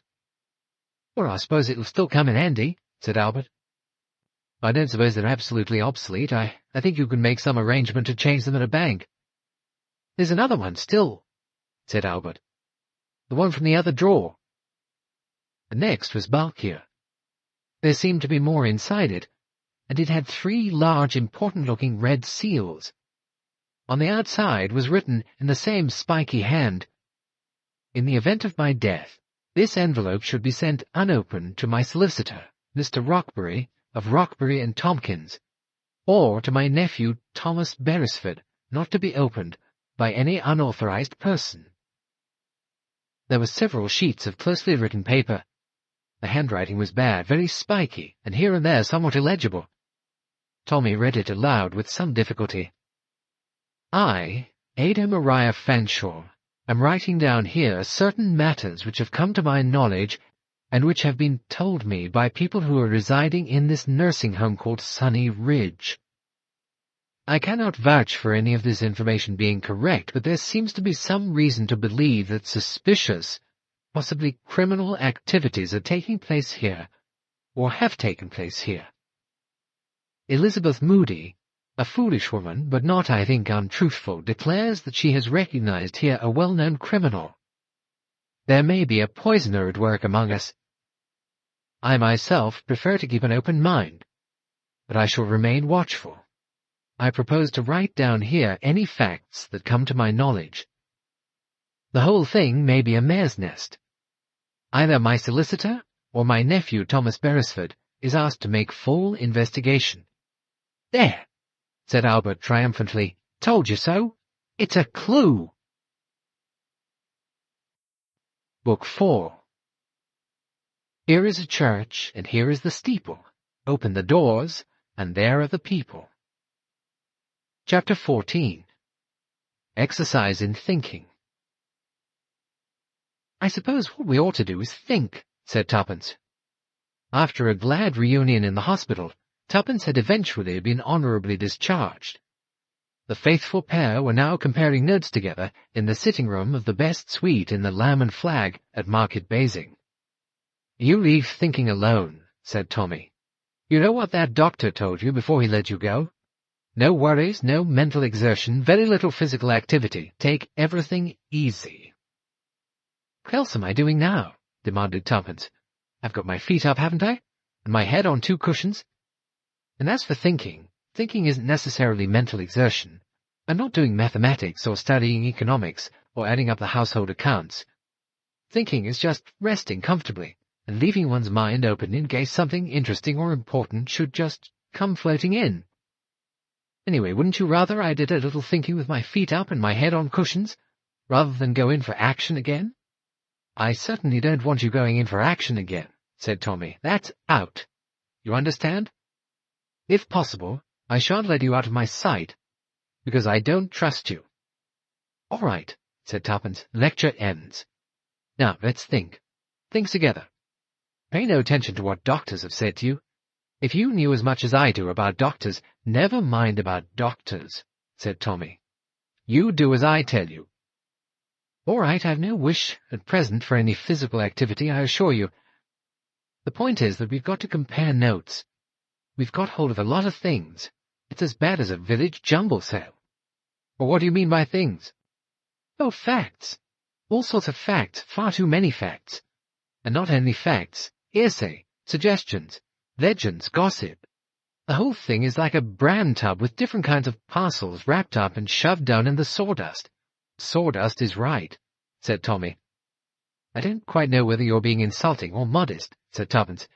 Anyway, you do agree with me, don't you? We've got far too much of everything. There are wrong things and right things and important things and unimportant things, and they're all mixed up together. We don't know where to start. I do, said Tommy. All right, said Tuppence. Where are you starting? I'm starting with your being coshed on the head, said Tommy. Tuppence considered a moment. I don't see really that that's a starting point. I mean, it's the last thing that happened, not the first. Well, it's the first in my mind, said Tommy. I won't have people coshing my wife. And it's a real point to start from. It's not imagination, it's a real thing that really happened. I couldn't agree with you more, said Tuppence. It really happened, and it happened to me, and I'm not forgetting it. I've been thinking about it, since I regained the power of thought, that is. Have you any idea as to who did it? Unfortunately, no. I was bending down over a gravestone, and whoosh! Who could it have been? Or I suppose it must have been somebody in Sutton, Chancellor. And yet that seems so unlikely. I've hardly spoken to anyone. The vicar? Well, it couldn't have been the vicar, said Tuppence. First, because he's a nice old boy, and secondly, because he wouldn't have been nearly strong enough, and thirdly, because he's got very asthmatic breathing. He couldn't possibly have crept up behind me without my hearing him. Well, then, if you count the vicar out, well, don't you? Well, said Tommy, yes, I do. As you know, I've been to see him and talk to him. He's been a vicar here for years, and everybody knows him. I suppose a fiend incarnate could put on a show of being a kindly vicar, but not for more than about a week or so at the outside, I'd say. Not for about 10 or 12 years. Well, then, said Tuppence, the next suspect would be Miss Bligh. Nellie Bligh. Though heaven knows why. She can't have thought I was trying to steal a tombstone. Do you feel it might have been her? Well, I don't know, really. Of course, she's competent. If she wanted to follow me and see what I was doing and conk me, she'd make a success of it. And like the vicar, she was there. On the spot, she was in Sutton Chancellor. popping in and out of her house to do this and that, and she could have got at me in the churchyard, come up behind me on tiptoe out of curiosity, seen me examining a grave, objected to my doing so for some particular reason, and hit me with one of the church metal flower vases or anything else handy. But don't ask me why. There seems no possible reason. Who next, Tuppence? Mrs. Cockerell, if that's her name? Mrs. Copley, said Tuppence. No, it wouldn't be Mrs. Copley. Now, why are you so sure of that? She lives in Sutton, Chancellor. She could have seen you go out of the house, and she could have followed you. Oh, yes, but she talks too much, said Tuppence. I don't see where talking too much comes into it. If you'd listened to her a whole evening as I did, said Tuppence, you'd realize that anyone who talks as much as she does, non-stop, in a constant flow, could not possibly be a woman of action as well. She couldn't have come up anywhere near me without talking at the top of her voice as she came. Tommy considered this. All right, he said. You have good judgment in that kind of thing, Tuppence. Wash out Mrs. Copley. Who else is there? Amos Perry, said Tuppence. That's the man who lives at the Canal House. I have to call it the Canal House because it's got so many other odd names, and it was called that originally. A husband of the friendly witch. There's something a bit queer about him. He's a bit simple-minded, and he's a big, powerful man. He could cosh anyone on the head if he wanted to. And I even think it's possible in certain circumstances he might want to, though I don't exactly know why he should want to cosh me. He's a better possibility really than Miss Bligh, who seems to me just one of those tiresome, efficient women who go about running parishes and poking their noses into things. Not at all the type who would get up to the point of physical attack, except for some wildly emotional reason. She added with a slight shiver, You know, I felt frightened of Amos Perry the first time I saw him. He was showing me his garden. I felt suddenly that I wouldn't like to get on the wrong side of him, or meet him in a dark road at night. I felt he was a man that wouldn't often want to be violent, but who could be violent if something took him that way. All right, said Tommy. Amos Perry, number 1. And there's his wife, said Tuppence slowly. Friendly witch. She was nice, and I liked her. I didn't want it to be her. I don't think it was her, but she's mixed up in things, I think. Things that have to do with that house. There's another point, you see, Tommy. We don't know what the important thing is in all this. And I've begun to wonder whether everything doesn't circulate around that house, whether the house isn't the central point. The picture. That picture does mean something, doesn't it? Tommy, it must, I think. Yes, said Tommy, I think it must. I came here trying to find Mrs. Lancaster, but nobody here seems to have heard of her. I've been wondering whether I got things the wrong way round. That Mrs. Lancaster was in danger, because I'm still sure of that, because she owned that picture. I don't think she was ever in Sutton, Chancellor. But she was either given, or she bought a picture of a house here, and that picture means something, is in some way a menace to someone. Mrs. Moody told Aunt Ada that she'd recognized someone at Sunny Ridge, someone connected with criminal activities. I think the criminal activities are connected with the picture, and with the house by the canal, and a child who perhaps was killed there. Aunt Ada admired Mrs. Lancaster's picture, and Mrs. Lancaster gave it to her. Perhaps she talked about it, where she got it, or who had given it to her, and where the house was. Mrs. Moody was bumped off because she definitely recognized someone who had been connected with criminal activities. Tell me again about your conversation with Dr. Murray, said Tuppence. After telling him about Mrs. Coco, he went on to talk about certain types of killers, giving examples of real-life cases. One was a woman who ran a nursing home for elderly patients. I remember reading about it vaguely, though I can't remember the woman's name. But the idea was that they made over what money they had to her, and then they lived there until they died, well-fed and looked after, without any money worries. And they were very happy, only they usually died well within a year, quite peacefully in their sleep. And at last people began to notice. She was tried and convicted of murder, but had no conscience pangs, and protested that what she had done was really a kindness to the old dears. Yes, that's right, said Tommy. I can't remember the name of the woman now. Well, never mind about that, said Tuppence. And then he cited another case. A case of a woman, a domestic worker or a cook or a housekeeper. She used to go into service, into different families. Sometimes nothing happened, I believe, and sometimes it was a kind of mass poisoning. Food poisoning, it was supposed to be. All with quite reasonable symptoms. Some people recovering. She used to prepare sandwiches, said Tommy, and make them up into packets and send them out for picnics with them. She was very nice and very devoted, and she used to get, if it was a mass poisoning, some of the symptoms and signs herself, probably exaggerating their effect. Then she'd go away after that, and she'd take another place. In quite a different part of England. It went on for some years. Yes, that's right. Nobody, I believe, has ever been able to understand why she did it. Did she get a sort of addiction for it, a sort of habit of it? Was it fun for her? Nobody ever really knew. She never seems to have had any personal malice for any of the people whose deaths she seems to have caused. Bit wrong in the top story. Yes, I think she must have been, though I suppose one of the trick cyclists would probably do a great deal of analysis and find out it had all had something to do with a canary of a family she'd known years and years ago as a child who'd given her a shock or upset her or something. But anyway, that's the sort of thing it was. The third one was queerer still. A Frenchwoman. A woman who'd suffered terribly from the loss of her husband and her child. She was broken-hearted, and she was an angel of mercy. That's right, said Tuppence. I remember. They called her the angel of whatever the village was. Givon or something like that.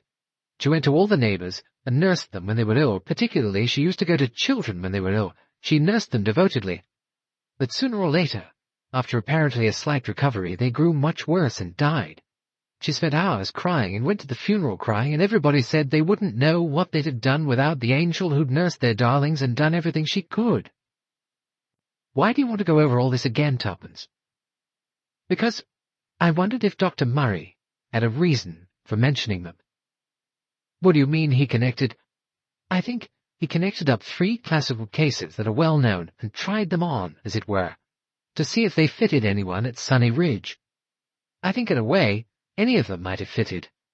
Miss Packard would fit in with the first one, the efficient matron of a home.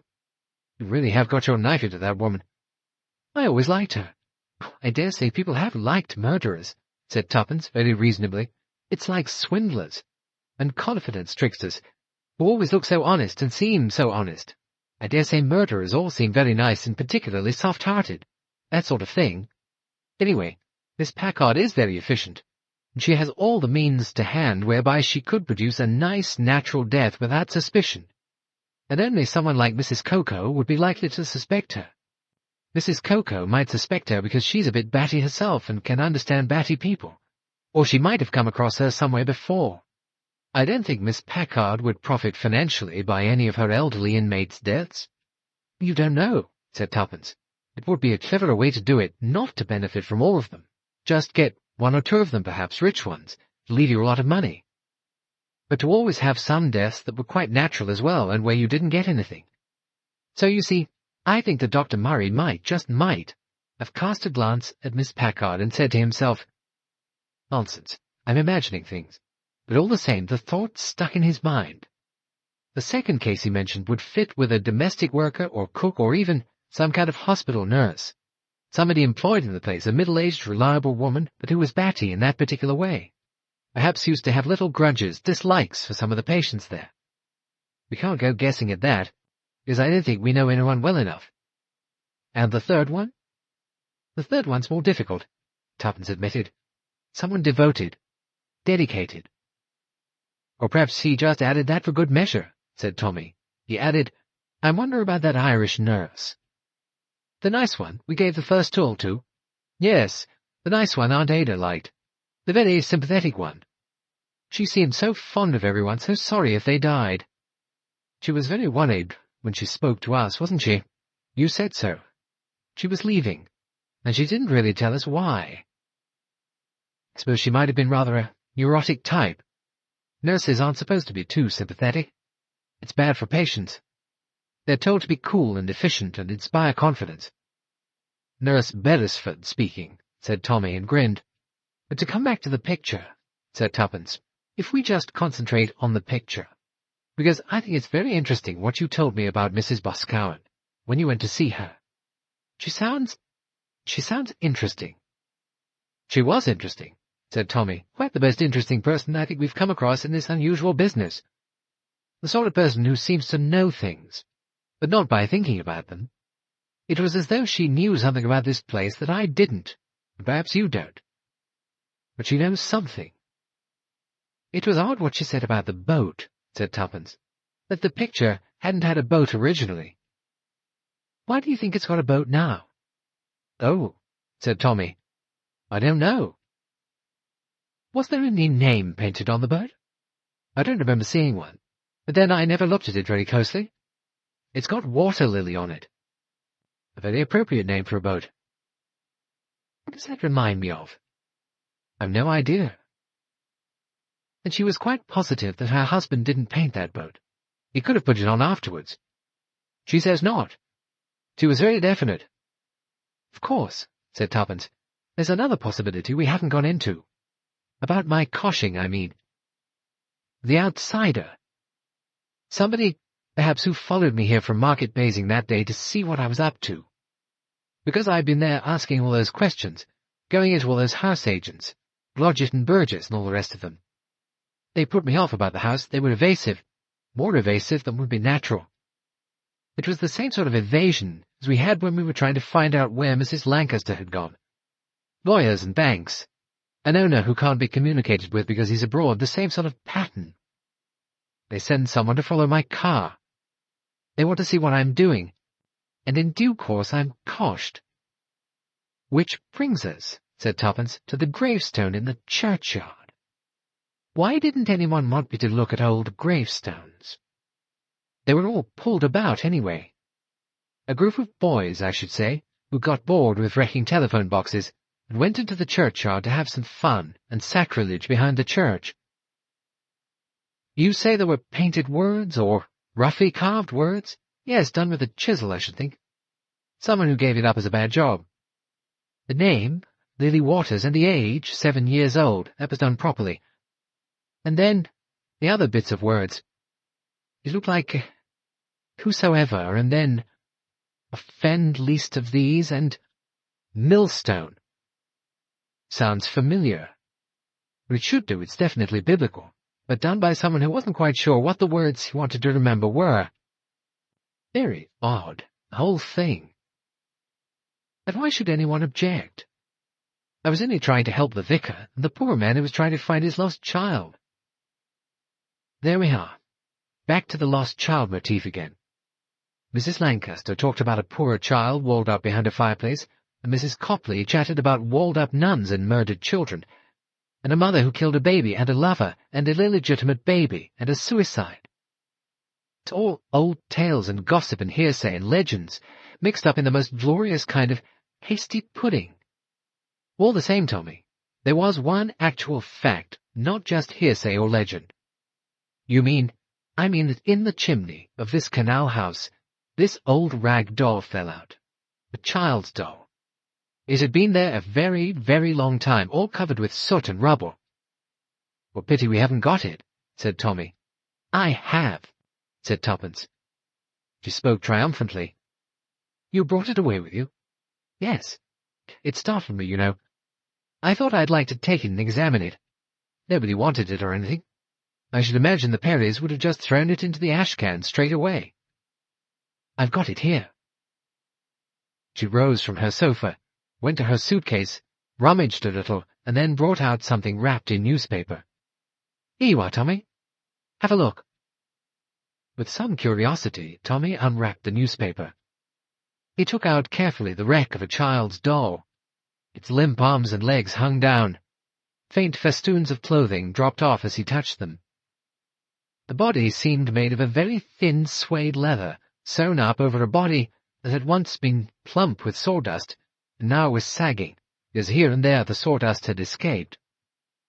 As Tommy handled it, and he was quite gentle in his touch, the body suddenly disintegrated, flapping over in a great wound from which there poured out a cupful of sawdust, and with it small pebbles that ran to and fro about the floor.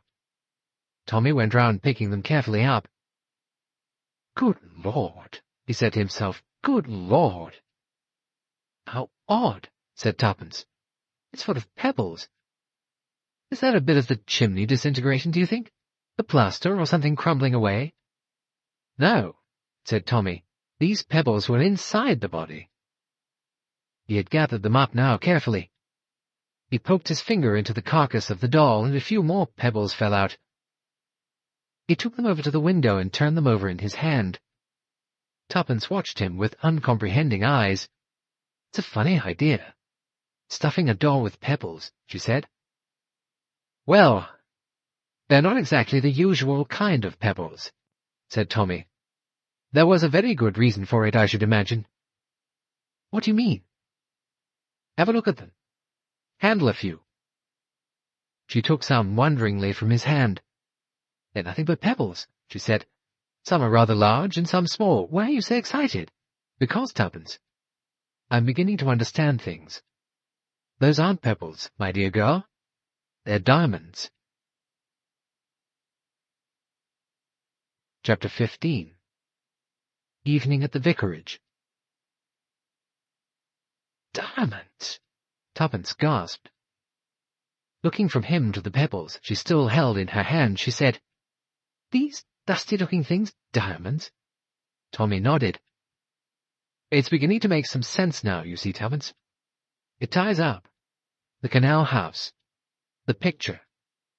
You wait until Ivor Smith hears about that doll. He's got a bouquet waiting for you already, Tuppence." "What for?" "For helping him to round up a big criminal gang." "You and your Ivor Smith. I suppose that's where you've been this last week, abandoning me in my last days of convalescence in that dreary hospital, just when I wanted brilliant conversation and a lot of cheering up. I came in visiting hours practically every evening. You didn't tell me much. I was warned by that dragon of a sister not to excite you. But Ivor himself is coming here the day after tomorrow, and we've got a little social evening laid on at the vicarage." "Who's coming?" "Mrs. Boscawen, one of the big local landowners, your friend Miss Nellie Bly, the vicar, of course, you and I, and Mr. Ivor Smith." "What's his real name?" "As far as I know, it's Ivor Smith." "You're always so cautious." Tuppence laughed suddenly. "What's amusing you?" "I was just thinking that I'd like to have seen you and Albert discovering secret drawers in Aunt Ada's desk. All the credit goes to Albert. He positively delivered a lecture on the subject. He learnt all about it in his youth from an antique dealer. Fancy your Aunt Ada really leaving a secret document like that, all done up with seals all over. She didn't actually know anything, but she was ready to believe there was somebody in Sunny Ridge who was dangerous. I wonder if she knew it was Miss Packard. Well, that's only your idea. It's a very good idea, if it's a criminal gang we're looking for. They need a place like Sunny Ridge, respectable and well-run, with a competent criminal to run it. Someone properly qualified to have access to drugs whenever she needed them. And by accepting any deaths that occurred as quite natural, it would influence a doctor to think they were quite all right. You've got it all taped out. But actually, the real reason you started to suspect Miss Packard was because you didn't like her teeth." "The better to eat you with," said Tuppence meditatively. "I'll tell you something else, Tommy. Supposing this picture, the picture of Canal House, never belonged to Mrs. Lancaster at all." "But we know that it did." Tommy stared at her. "No, we don't. We only know that Miss Packard said so. It was Miss Packard who said that Mrs. Lancaster gave it to Aunt Ada. But why should—" Tommy stopped.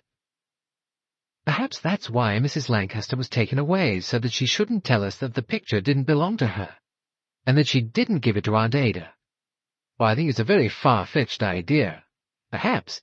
But the picture was painted in Sutton Chancellor. The house in the picture is a house in Sutton Chancellor.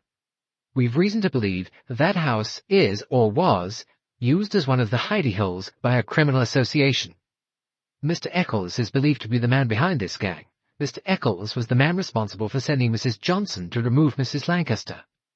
I don't believe Mrs. Lancaster was ever in Sutton Chancellor, or was ever in the canal house, or had a picture of it, though I think she heard someone at Sunny Ridge talk about it.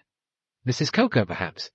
So she started chattering, and that was dangerous, so she had to be removed. And one day I shall find her. Mark my words, Tommy. The Quest of Mrs. Tuppence Beresford." "But you look remarkably well, if I may say so, Mrs. Tommy." said Mr. Ivor Smith. "I'm feeling perfectly well again," said Tuppence. "Silly of me to let myself get knocked out, I suppose. You deserve a medal, especially for this doll business. How you get on to these things, I don't know." "She's the perfect terrier," said Tommy. "Puts her nose down on the trail, and off she goes." "You're not keeping me out of this party tonight," said Tuppence suspiciously. "Certainly not. A certain amount of things, you know, have been cleared up. I can't tell you how grateful I am to you two. We were getting somewhere, mind you, with this remarkably clever association of criminals who have been responsible for a stupendous amount of robberies over the last 5 or 6 years. As I told Tommy when he came to ask me if I knew anything about our clever legal gentleman, Mr. Eccles, we've had our suspicions of him for quite a long time, but he's not the man you'll easily get evidence against. Too careful by far. He practices as a solicitor, an ordinary, genuine business with perfectly genuine clients. As I told Tommy, one of the important points has been this chain of houses. Genuine, respectable houses with quite genuine, respectable people living in them. Living there for a short time, then leaving. Now, thanks to you, Mrs. Tommy, and your investigation of chimneys and dead birds, we've found quite certainly one of those houses. A house where a particular amount of the spoil was concealed. It's been quite a clever system, you know. Getting jewels or various things of that kind changed into packets of rough diamonds, hiding them, and then when the time comes they're flown abroad, or taken abroad in fishing boats, when all the hue and cry about one particular robbery has died down. What about the Perrys?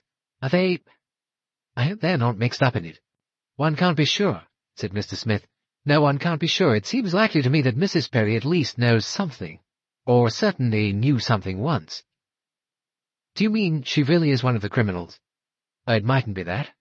It might be, you know, that they had a hold on her. What sort of hold? Well, you'll keep this confidential. I know you can hold your tongue in these things, but the local police have always had the idea that the husband, Amos Perry, might just possibly have been the man who was responsible for a wave of child murders a good many years ago. He's not fully competent mentally. The medical opinion was that he might quite easily have had a compulsion to do away with children. There was never any direct evidence, but his wife was perhaps over-anxious to provide him always with adequate alibis. If so, you see, that might give a gang of unscrupulous people a hold over her, and they may have put her in as a tenant of part of the house where they knew she'd keep her mouth shut. They may really have had some form of damaging evidence against her husband. You met them? What do you feel about them both, Mrs. Tommy? Well, I liked her, said Tuppence. I think she was, well, as I say, I summed her up as a friendly witch, given to white magic, but not black. What about him? I was frightened of him, said Tuppence. Not all the time. Just once or twice. He seemed suddenly to go big and terrifying, just for a minute or two. I couldn't think what I was frightened of, but I was frightened. I suppose, as you say, I felt that he wasn't quite right in his head. A lot of people are like that, said Mr. Smith, and very often they're not dangerous at all. But you can't tell, and you can't be sure. What are we going to do at the vicarage tonight? Ask some questions, see a few people, find out things that may give us a little more of the information we need. Will Major Waters be there? The man who wrote to the vicar about his child? Why, there doesn't seem to be any such person. There was a coffin buried where the old gravestone's been removed. A child's coffin, lead-lined. And it was full of loot. Jewels and gold objects from a burglary near St. Albans. The letter to the vicar was with the object of finding out what had happened to the grave. The local lad's sabotage had messed things up. "Oh, I'm so deeply sorry, my dear," said the vicar, coming to meet Tuppence with both hands outstretched. "Yes, indeed, my dear. I've been so terribly upset that this should happen to you, when you've been so kind. When you were doing this to help me, I really felt, yes, indeed I have, that it was all my fault. I shouldn't have let you go poking among gravestones. Though really, we had no reason to believe, no reason at all, that some band of young hooligans—" "Now don't disturb yourself, Vicar," said Miss Bligh, suddenly appearing at his elbow. "Mrs. Beresford knows, I'm sure, that it was nothing to do with you." It was indeed extremely kind of her to offer to help, but it's all over now, and she's quite well again. Aren't you, Mrs. Beresford?" "Oh, certainly," said Tuppence, faintly annoyed, however, that Miss Bligh should answer for her health so confidently.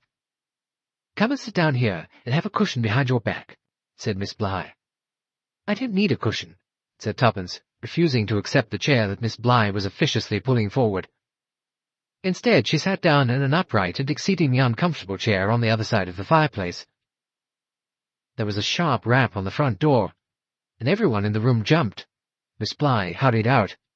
"Don't worry, Vicar," she said. "I'll go." "Or please, if you would be so kind." There were low voices outside in the hall.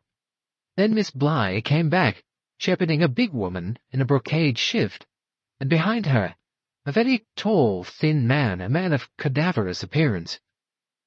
Tuppence stared at him. A black cloak was round his shoulders, and his thin, gaunt face was like the face from another century. He might have come, Tuppence thought, straight out of an El Greco canvas. "Oh, I'm very pleased to see you," said the vicar, and turned. "But may I introduce Sir Philip Stark, Mr. and Mrs. Beresford, and Mr. Ivor Smith. Ah! Mrs. Boscawen, I've not seen you for many, many years. Mr. and Mrs. Beresford." "I've met Mr. Beresford," said Mrs. Boscawen. She looked at Tuppence. "How do you do?" she said. "I'm glad to meet you. I heard you'd had an accident." "Yes, I'm all right again now." The introductions completed, Tuppence sat back in her chair. Tiredness swept over her, as it seemed to do rather more frequently than formerly, which she said to herself was possibly a result of concussion.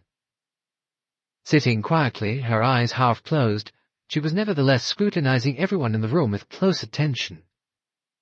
She was not listening to the conversation, she was only looking. She had a feeling that a few of the characters in the drama in which she had unwittingly involved herself, were assembled here as they might be in a dramatic scene.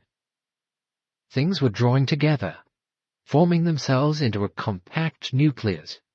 With the coming of Sir Philip Stark and Mrs. Boscawen, it was as though two hitherto unrevealed characters were suddenly presenting themselves. They had been there all along, as it were outside the circle, but now they had come inside. They were somehow concerned, implicated. They had come here this evening. Why? She wondered. Had someone summoned them? Ivor Smith? Had he commanded their presence, or only gently demanded it? Or were they perhaps as strange to him as they were to her? She thought to herself, it all began in Sunny Ridge. But Sunny Ridge isn't the real heart of the matter. That had always been here in Sutton, Chancellor. Things had happened here. Not very lately, almost certainly not lately, long ago. Things which had nothing to do with Mrs. Lancaster, but Mrs. Lancaster had become unknowingly involved. So where was Mrs. Lancaster now? A little cold shiver passed over Tuppence. "I think," thought Tuppence, "I think perhaps she's dead." If so, Tuppence felt, she herself had failed. She had set out on her quest worried about Mrs. Lancaster, feeling that Mrs. Lancaster was threatened with some danger, and she had resolved to find Mrs. Lancaster, to protect her. And if she isn't dead, thought Tuppence, I'll still do it. Sutton Chancellor, that was where the beginning of something meaningful and dangerous had happened. The house with the canal was part of it. Perhaps it was the centre of it, or was it Sutton Chancellor itself? A place where people had lived, had come to, had left, had run away, had vanished, had disappeared and reappeared, like Sir Philip Stark. Without turning her head, Tuppence's eyes went to Sir Philip Stark. She knew nothing about him except what Mrs. Copley had poured out in the course of her monologue on the general inhabitants. A quiet man, a learned man, a botanist, an industrialist, or at least one who owned a big stake in industry. Therefore a rich man, and a man who loved children. There she was, back at it, children again. The house by the canal, and the bird in the chimney. And out of the chimney had fallen a child's doll, shoved up there by someone. a child's doll that held within its skin a handful of diamonds, the proceeds of crime. This was one of the headquarters of a big criminal undertaking, but there had been crimes more sinister than robberies. Mrs. Copley had said, "I always fancied myself as he might have done it." Sir Philip Stark, the murderer? Behind her half-closed eyelids, Tuppence studied him with the knowledge clearly in her mind that she was studying him to find out if he fitted in any way with her conception of a murderer, and a child murderer at that. How old was he? She wondered. 70 at least, perhaps older. A worn, ascetic face. Yes, definitely ascetic. Very definitely a tortured face. Those large, dark eyes, El Greco eyes, the emaciated body. He had come here this evening. Why, she wondered. Her eyes went on to Miss Bligh, sitting a little restlessly in her chair, occasionally moving to push a table nearer to someone to offer a cushion to move the position of the cigarette box or matches. Restless, ill at ease. She was looking at Philip Stark. Every time she relaxed, her eyes went to him. Dog-like devotion, thought Tuppence. I think she must have been in love with him once. I think in a way perhaps she still is. You don't stop being in love with anyone because you get old. People like Derek and Deborah think you do. They can't imagine anyone who isn't young being in love. But I think she is still in love with him. Hopelessly, devotedly in love. Didn't someone say, was it Mrs. Copley or the vicar who had said it, that Miss Bligh had been his secretary as a young woman, that she still looked after his affairs here? Well, thought Tuppence, it's natural enough. Secretaries often fall in love with their bosses. So say Gertrude Bligh had loved Philip Stark.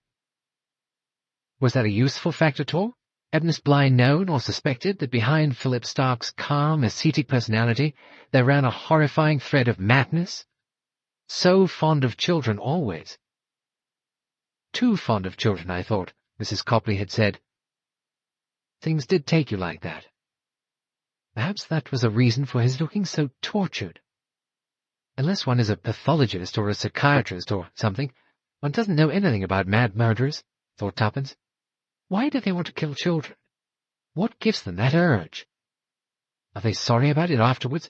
Are they disgusted? Are they desperately unhappy? Are they terrified? At that moment she noticed that his gaze had fallen on her. His eyes met hers and seemed to leave some message. You are thinking about me, those eyes said. Yes, it's true what you are thinking. I am a haunted man. Yes, that described him exactly. He was a haunted man. She wrenched her eyes away. Her gaze went to the vicar. She liked the vicar. He was a dear. Did he know anything? He might, Tuppence thought, or he might be living in the middle of some evil tangle that he never even suspected. Things happened all round him, perhaps.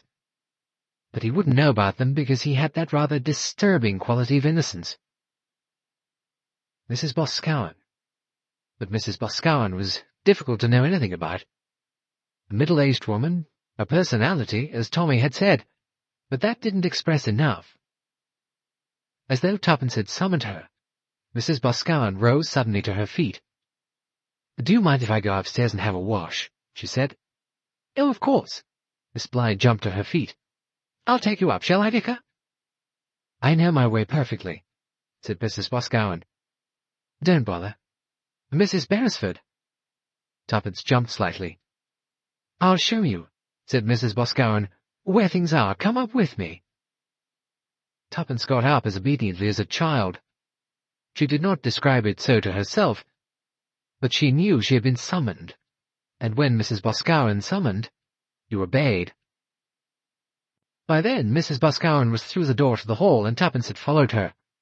Mrs. Boscawen started up the stairs. Tuppence came up behind her. "The spare room is at the top of the stairs," said Mrs. Boscawen. "It's always kept ready. It has a bathroom leading out of it."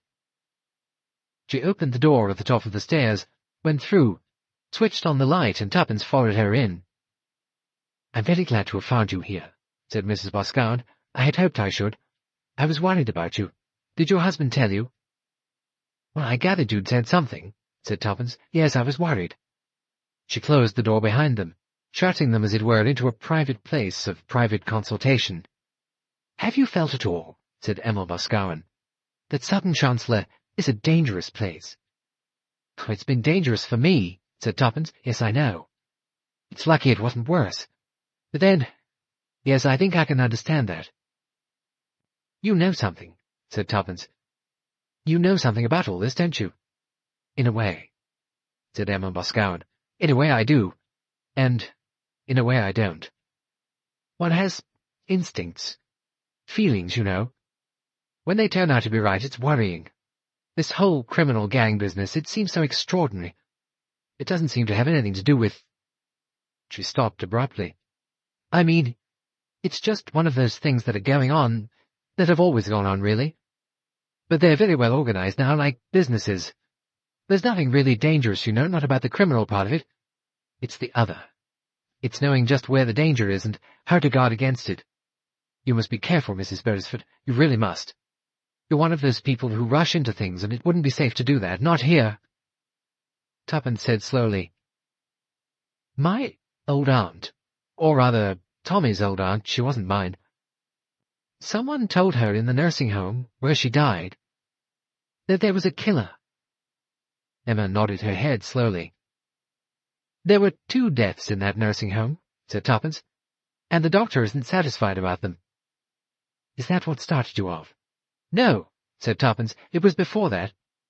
"If you have time," said Emma Boscawen, "will you tell me very quickly, as quickly as you can, because someone may interrupt us, just what happened at that nursing home or old ladies' home, or whatever it was, to start you off?"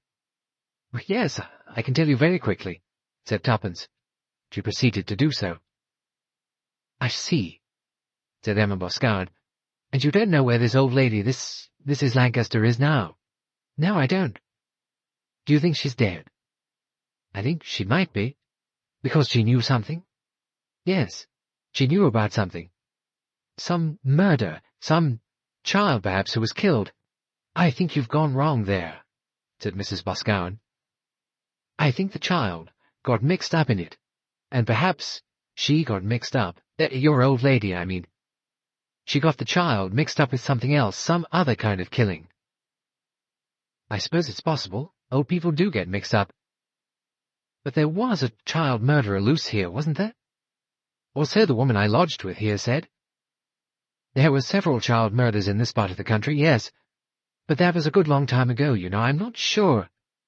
The vicar wouldn't know. He wasn't there then. But Miss Bligh was. Yes. Yes, she must have been here. She must have been a fairly young girl then." "I suppose so. Has she always been in love with Sir Philip Stark?"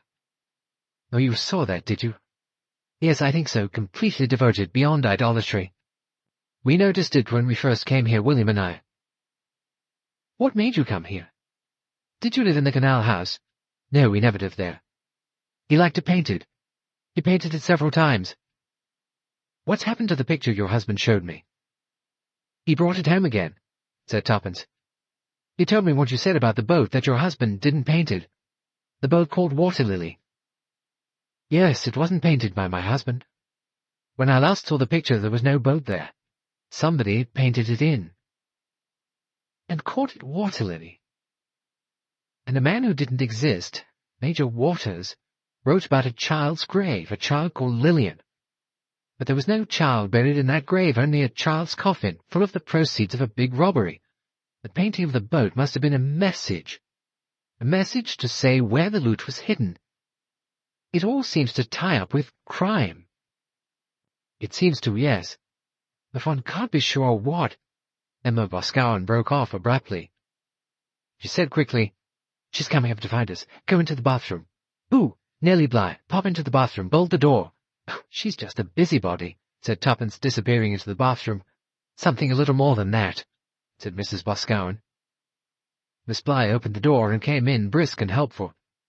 "Oh, I hope you found everything you wanted," she said. "There were fresh towels and soap, I hope. Mrs. Copley comes in to look after the vicar, but I really have to see she does things properly."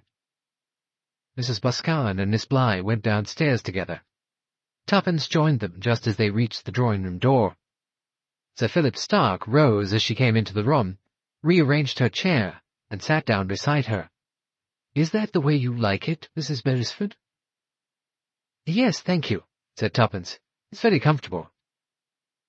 "I'm sorry to hear—" His voice had a vague charm to it, though it had some elements of a ghost-like voice, far away, lacking in resonance, yet with a curious depth. "About your accident," he said. "It's so sad nowadays, all the accidents there are." His eyes were wandering over her face, and she thought to herself, "He's making just as much a study of me as I made of him." She gave a sharp, half-glance at Tommy, but Tommy was talking to Emma Boscawen. "What made you come to Sutton, Chancellor, in the first place, Mrs. Beresford?" "Oh, we were looking for a house in the country, in a vague sort of way," said Tuppence.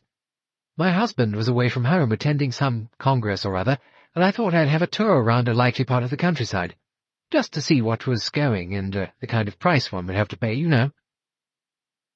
"I hear you went and looked at the house by the canal bridge."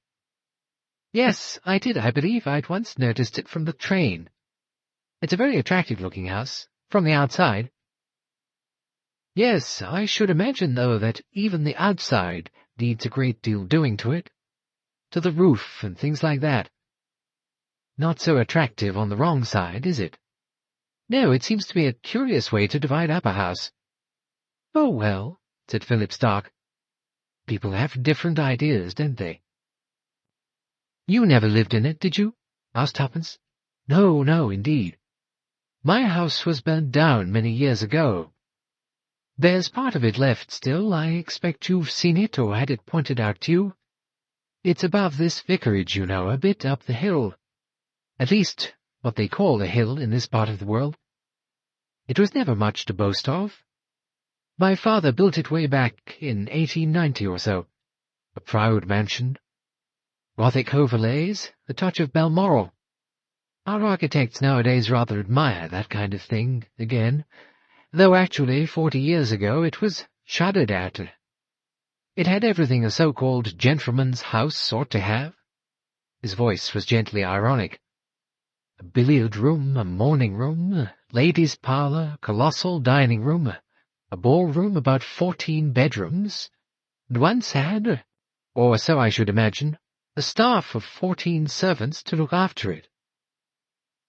"You sound as though you never liked it much yourself." "I never did. I was a disappointment to my father. He was a very successful industrialist. He hoped I would follow in his footsteps. I didn't. He treated me very well. He gave me a large income, or allowance, as it used to be called, and let me go my own way." "I heard you were a botanist." "Well, that was one of my great relaxations. I used to go looking for wild flowers, especially in the Balkans. Have you ever been to the Balkans looking for wild flowers? It's a wonderful place for them." "Sounds very attractive. Then you used to come back here and live?" "Oh, I haven't lived here for a great many years now. In fact, I've never been back to live here since my wife died." "Oh," said Tuppence, slightly embarrassed. "Oh, I'm sorry." "Oh, it's quite a long time ago now. She died before the war. In 1938 she was a very beautiful woman," he said. "Do you have pictures of her in your house here still?" "Oh, no. The house is empty. All the furniture, pictures, and things were sent away to be stored. There's just a bedroom and an office and a sitting room where my agent comes. Or I come if I have to come down here and see to any estate business." "It's never been sold?" "No. There's some talk of having a development of the land there. I don't know. Not that I have any feeling for it. My father hoped that he was starting a kind of feudal domain. I was to succeed him, and my children were to succeed me, and so on and so on and so on." He paused a minute and then said, "But Julia and I never had any children." "Oh," said Tuppence softly. "I see. So there's nothing to come here for. In fact, I hardly ever do." Anything that needs to be done here, Nellie Bly does for me." He smiled over at her. "She's been the most wonderful secretary. She still attends to my business affairs, or anything of that kind." "You never come here, and yet you don't want to sell it," said Tuppence. "There's a very good reason why not," said Philip Stark. A faint smile passed over the austere features. "Perhaps after all I do inherit some of my father's business sense. The land, you know, is improving enormously in value.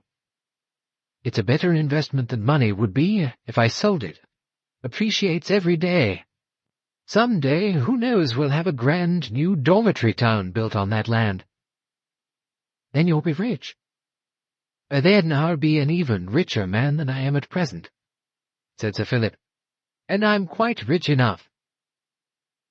"What do you do most of the time?"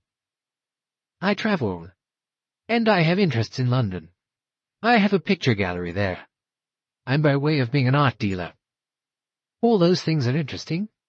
They occupy one's time till the moment when the hand is laid upon your shoulder, which says, 'Depart.'" "Oh, don't," said Tuppence. "That sounds... it gives me the shivers." "It needn't give you the shivers. I think you're going to have a long life, Mrs. Beresford, and a very happy one." "Well, I'm very happy at present," said Tuppence. "I suppose I shall get all the aches and pains and troubles that old people get. Deaf and blind and arthritis and a few other things. Oh, you probably won't mind them as much as you think you will. If I may say so without being rude, you and your husband seem to have a very happy life together." "Oh, we have," said Tuppence. "I suppose really," she said, "there's nothing in life like being happily married, is there?" A moment later she wished she had not uttered these words, when she looked at the man opposite her, who she felt had grieved for so many years, and indeed might still be grieving for the loss of a very much loved wife. She felt angry with herself. Chapter 16. The morning after. It was the morning after the party. Ivor Smith and Tommy paused in their conversation and looked at each other. Then they looked at Tuppence. Tuppence was staring into the grate. Her mind looked far away. "Where have we got to?" said Tommy. With a sigh, Tuppence came back from where her thoughts had been wandering and looked at the two men. "It seems all tied up to me," she said. "The party last night, what was it for? What did it all mean?" She looked at Ivor Smith. "I suppose it meant something to you two. Do you know where we are?" "I wouldn't go as far as that," said Ivor. "We're not all after the same thing, are we?" "Not quite," said Tuppence. The men looked at her inquiringly. "All right," said Tuppence. "I'm a woman with an obsession. I want to find Mrs. Lancaster. I want to be sure that she's all right." "You want to find Mrs. Johnson first," said Tommy. "You'll never find Mrs. Lancaster till you find Mrs. Johnson." "Mrs. Johnson," said Tuppence. "Yes, I wonder. But I suppose none of that part of it interests you," she said to Ivor Smith. "Oh, it does, Mrs. Tommy, it does very much." "What about Mr. Eccles?" Ivor smiled. "I think," he said, "that retribution might be overtaking Mr. Eccles shortly. Still, I wouldn't bank on it. He's a man who covers his tracks with incredible ingenuity, so much so that one imagines that there aren't really any tracks at all." He added thoughtfully under his breath, "A great administrator, a great planner." "Last night," began Tuppence, and hesitated. "Can I ask questions?" "Well, you can ask them," Tommy told her, "but don't bank on getting any satisfactory answers from old Ivor here." "Sir Philip Stark," said Tuppence. "Where does he come in? He doesn't seem to fit as a likely criminal, unless he was the kind that—" She stopped, hastily biting off a reference to Mrs. Copley's wilder suppositions as to child murderers. "Sir Philip Stark comes in as a very valuable source of information," said Ivor Smith. "He's the biggest landowner in these parts, and in other parts of England as well." "In Cumberland?" Ivor Smith looked at Tuppence sharply. "Cumberland? Why do you mention Cumberland? What do you know about Cumberland, Mrs. Tommy?" "Nothing," said Tuppence. "For some reason or other it just came into my head." She frowned and looked perplexed. and a red and white striped rose on the side of her house. One of those old-fashioned roses." She shook her head. "Does Philip Stark own the canal house?" "Well, he owns the land. He owns most of the land hereabouts." "Yes, he said so last night. Through him we've learned a good deal about leases and tenancies that have been cleverly obscured through legal complexities. Those house agents I went to see in the market square, is there something phony about them? Or did I imagine it?" "You didn't imagine it. We're going to pay them a visit this morning. We're going to ask some rather awkward questions." "Good," said Tuppence. "We're doing quite nicely. We've cleared up the big post office robbery of 1965, and the Albury Cross robberies, and the Irish mail train business. We've found some of the loot. Clever places they manufactured in these houses. A new bath installed in one, a service flat made in another. A couple of its rooms a little smaller than they ought to have been, thereby providing for an interesting recess. Oh yes, we've found out a great deal." "But what about the people?" said Tuppence. "I mean the people who thought of it, or ran it, apart from Mr. Eccles, I mean. There must have been others who knew something." "Oh yes. There were a couple of men, one who ran a nightclub, conveniently just off the M1. Happy Hamish, they used to call him, slippery as an eel. And a woman they called Killer Kate. But that was a long time ago. One of our more interesting criminals. A beautiful girl, but her mental balance was doubtful. They eased her out. She might have become a danger to them. They were a strictly business concern, in it for loot, not for murder." "And was the canal house one of their hideaway places?" "At one time. Ladymead, they called it then. It's had a lot of different names in its time." "Just to make things more difficult, I suppose," said Tuppence. "Ladymead. I wonder if that ties up with some particular thing." "Well, what should it tie up with?" "Well, it doesn't really," said Tuppence. "It just started off another hair in my mind, if you know what I mean. The trouble is," she added, "I don't really know what I mean myself now. The picture, too. Boscawen painted the picture, and then somebody else painted a boat into it, with a name on the boat. Tiger Lily? No, Water Lily. And his wife says that he didn't paint the boat. Would she know? I expect she would. If you were married to a painter, and especially if you were an artist yourself, I think you'd know if it was a different style of painting." "She's rather frightening, I think," said Tuppence. "Who, Mrs. Boscawen?" "Yes, if you know what I mean. Powerful, rather overwhelming." "Possibly, yes." "She knows things," said Tuppence, "but I'm not sure that she knows them because she knows them, if you know what I mean." "I don't," said Tommy firmly. "Well, I mean there's one way of knowing things. The other way is that you sort of feel them. That's rather the way you go in for, Tuppence." "You can say what you like," said Tuppence, apparently following her own track of thought. "The whole thing ties up around Sutton Chancellor, round Ladymead, or Canal House, or whatever you like to call it, and all the people who lived there, now and in past times. Some things, I think, might go back a long way." "You're thinking of Mrs. Copley?" "On the whole," said Tuppence, "I think Mrs. Copley just put in a lot of things which have made everything more difficult. I think she's got all her times and dates mixed up, too." "People do," said Tommy, "in the country." "I knew that," said Tuppence. "I was brought up in a country vicarage, after all. They date things by events. They don't date them by years. They don't say, that happened in 1930, or that happened in 1925, or things like that. They say, that happened the year after the old mill burned down, or that happened after the lightning struck the big oak and killed Farmer James, or that was the year we had the polio epidemic. So naturally, of course, the things they do remember don't go in any particular sequence. Everything's very difficult," she added. "There are just bits poking up here and there, if you know what I mean."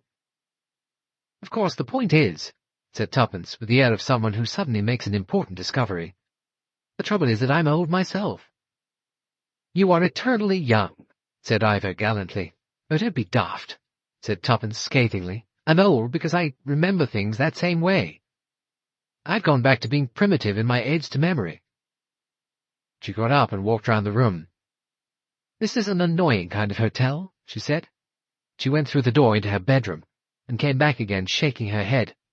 "No Bible," she said. "Bible? Yes, you know. In old-fashioned hotels, they'd always got a Gideon Bible by your bed.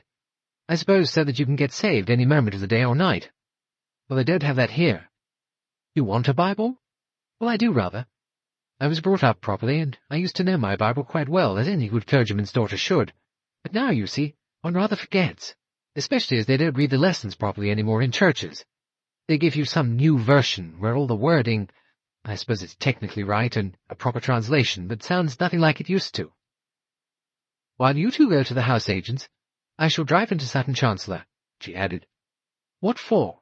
I forbid you, said Tommy. Nonsense, I'm not going to sleuth. I shall just go into the church and look at the Bible. If it's some modern version, I shall go and ask the vicar. He'll have a Bible, won't he? The proper kind, I mean. Authorized version. What do you want the authorized version for? I just want to refresh my memory over those words that were scratched on the child's tombstone. They interested me. It's all very well, but I don't trust you, Tuppence. Don't trust you not to get into trouble once you're out of my sight.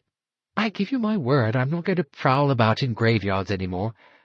The church on a sunny morning and the vicar's study, that's all. What could be more harmless? Tommy looked at his wife doubtfully, and gave in. Having left her car by the lich gate at Sutton Chancellor, Tuppence looked round her carefully before entering the church precincts. She had the natural distrust of one who has suffered grievous bodily harm in a certain geographical spot. There did not, on this occasion, seem to be any possible assailants lurking behind the tombstones. She went into the church, where an elderly woman was on her knees polishing some brasses. Tuppence tiptoed up to the lectern and made a tentative examination of the volume that rested there. The woman cleaning the brasses looked up with a disapproving glance.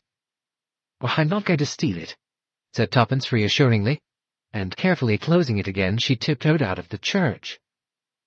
She would have liked to examine the spot where the recent excavations had taken place, but that she had undertaken on no account to do.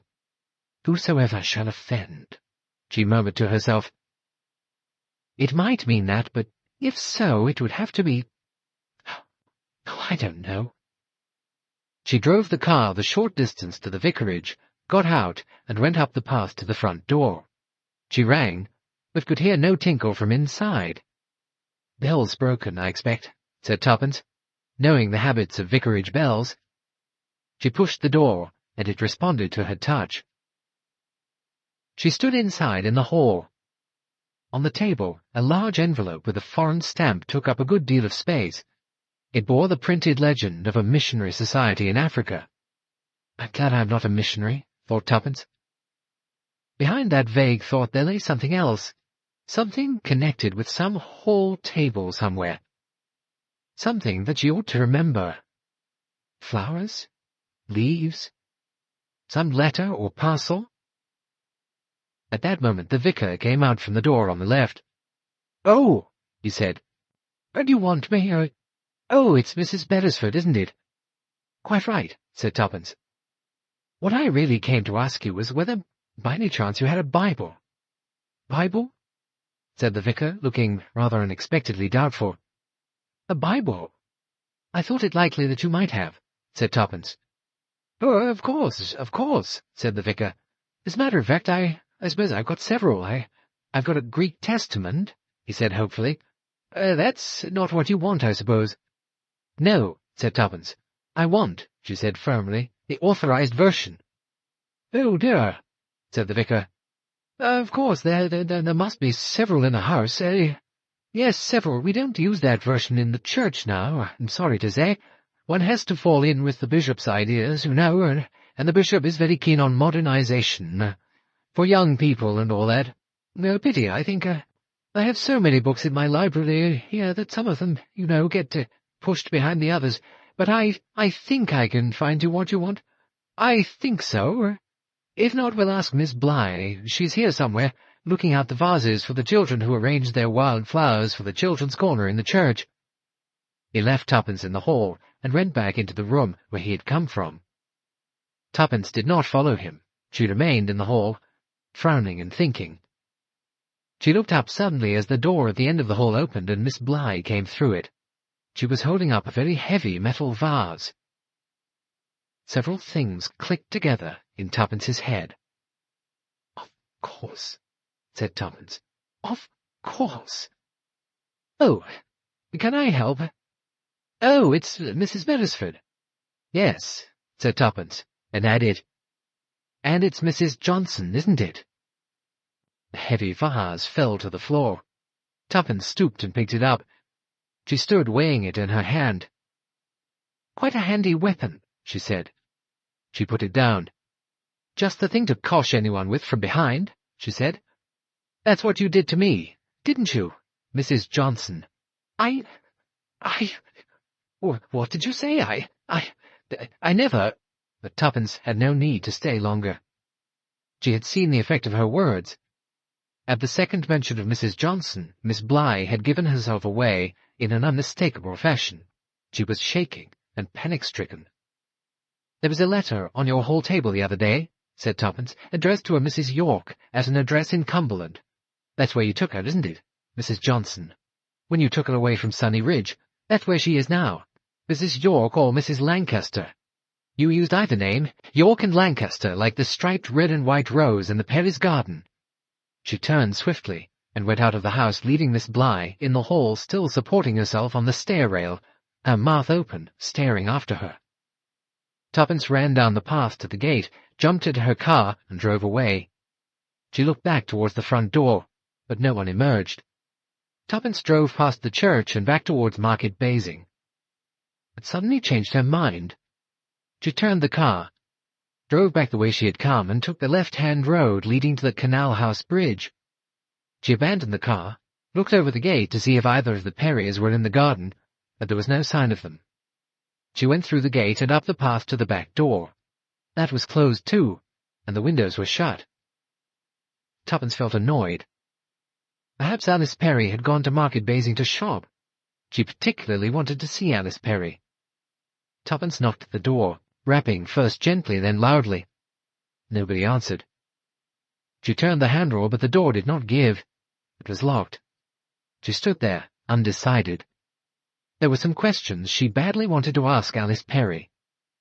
Possibly Mrs. Perry might be in Sutton, Chancellor. She might go back there. The difficulty of Canal House was that there never seemed to be anyone in sight, and hardly any traffic came over the bridge. There was no one to ask where the Perrys might be this morning. Chapter 17. Mrs. Lancaster. Tuppence stood there frowning, and then suddenly, quite unexpectedly, the door opened. Tuppence drew back a step and gasped. The person confronting her was the last person in the world she expected to see. In the doorway, dressed exactly the same as she had been at Sunny Ridge, and smiling the same way with that air of vague amiability, was Mrs. Lancaster in person. "Oh," said Tuppence. "Good morning. Were you wanting Mrs. Perry?" said Mrs. Lancaster. "It's market day, you know. So lucky I was able to let you in. I couldn't find the key for some time. I think it must be a duplicate anyway, don't you? But do come in. Perhaps you'd like a cup of tea or something." Like one in a dream, Tuppence crossed the threshold. Mrs. Lancaster, still retaining the gracious air of a hostess, led Tuppence along into the sitting-room. "Do sit down," she said. "I'm afraid I don't know where all the cups and things are. I've only been here a day or two, and now. Let me see. Oh, but surely I've met you before, haven't I?" "Yes," said Tuppence, "when you were at Sunny Ridge." "Sunny Ridge, no. Sunny Ridge, that seems to remind me of something. Oh, of course, dear Miss Packard. Yes, a very nice place." "You left it in rather a hurry, didn't you?" said Tuppence. "Oh, people are so very bossy," said Mrs. Lancaster. "They hurry you so. They don't give you time to arrange things or pack properly or anything. Kind event, I'm sure. Of course, I'm very fond of dear Nellie Bligh, but she's a very masterful kind of woman. I sometimes think," Mrs. Lancaster added, bending forward to Tuppence, I sometimes think, you know, that she's not quite— She tapped her forehead significantly. Of course it does happen, especially to spinsters, unmarried women, you know. Very given to good works and all that, but they take very odd fancies sometimes. Curates suffer a great deal. They seem to think sometimes, these women, that the curate has made them an offer of marriage, but really he never thought of doing anything of the kind. Oh yes, poor Nellie is so sensible in some ways. She has been wonderful in the parish here. She was always a first-class secretary, I believe. All the same, she has some very curious ideas at times. Like taking me away at a moment's notice from dear sunny Ridge and then up to Cumberland, a very bleak house, and again, quite suddenly bringing me here. Are you living here? Said Tuppence. Better, if you can call it that. It's a very peculiar arrangement altogether. I've only been here 2 days. Before that you were at Rose Trellis Court in Cumberland. Yes, I believe that was the name of it. Not such a pretty name as Sunny Ridge, do you think? In fact, I never really settled down, if you know what I mean, and it wasn't nearly as well run. The service wasn't as good, and they had a very inferior brand of coffee. Still, I was getting used to things, and I had found 1 or 2 interesting acquaintances there. One of them who knew an aunt of mine quite well years ago in India. It's so nice, you know, when you find connections. It must be, said Tuppence. Mrs. Lancaster continued cheerfully. Now, Ed, let me see. You came to Sunny Ridge, but not to stay, I think. I think you came to see one of the guests there. My husband's aunt, said Tuppence, Miss Fanshawe. Oh, yes, of course, I remember now.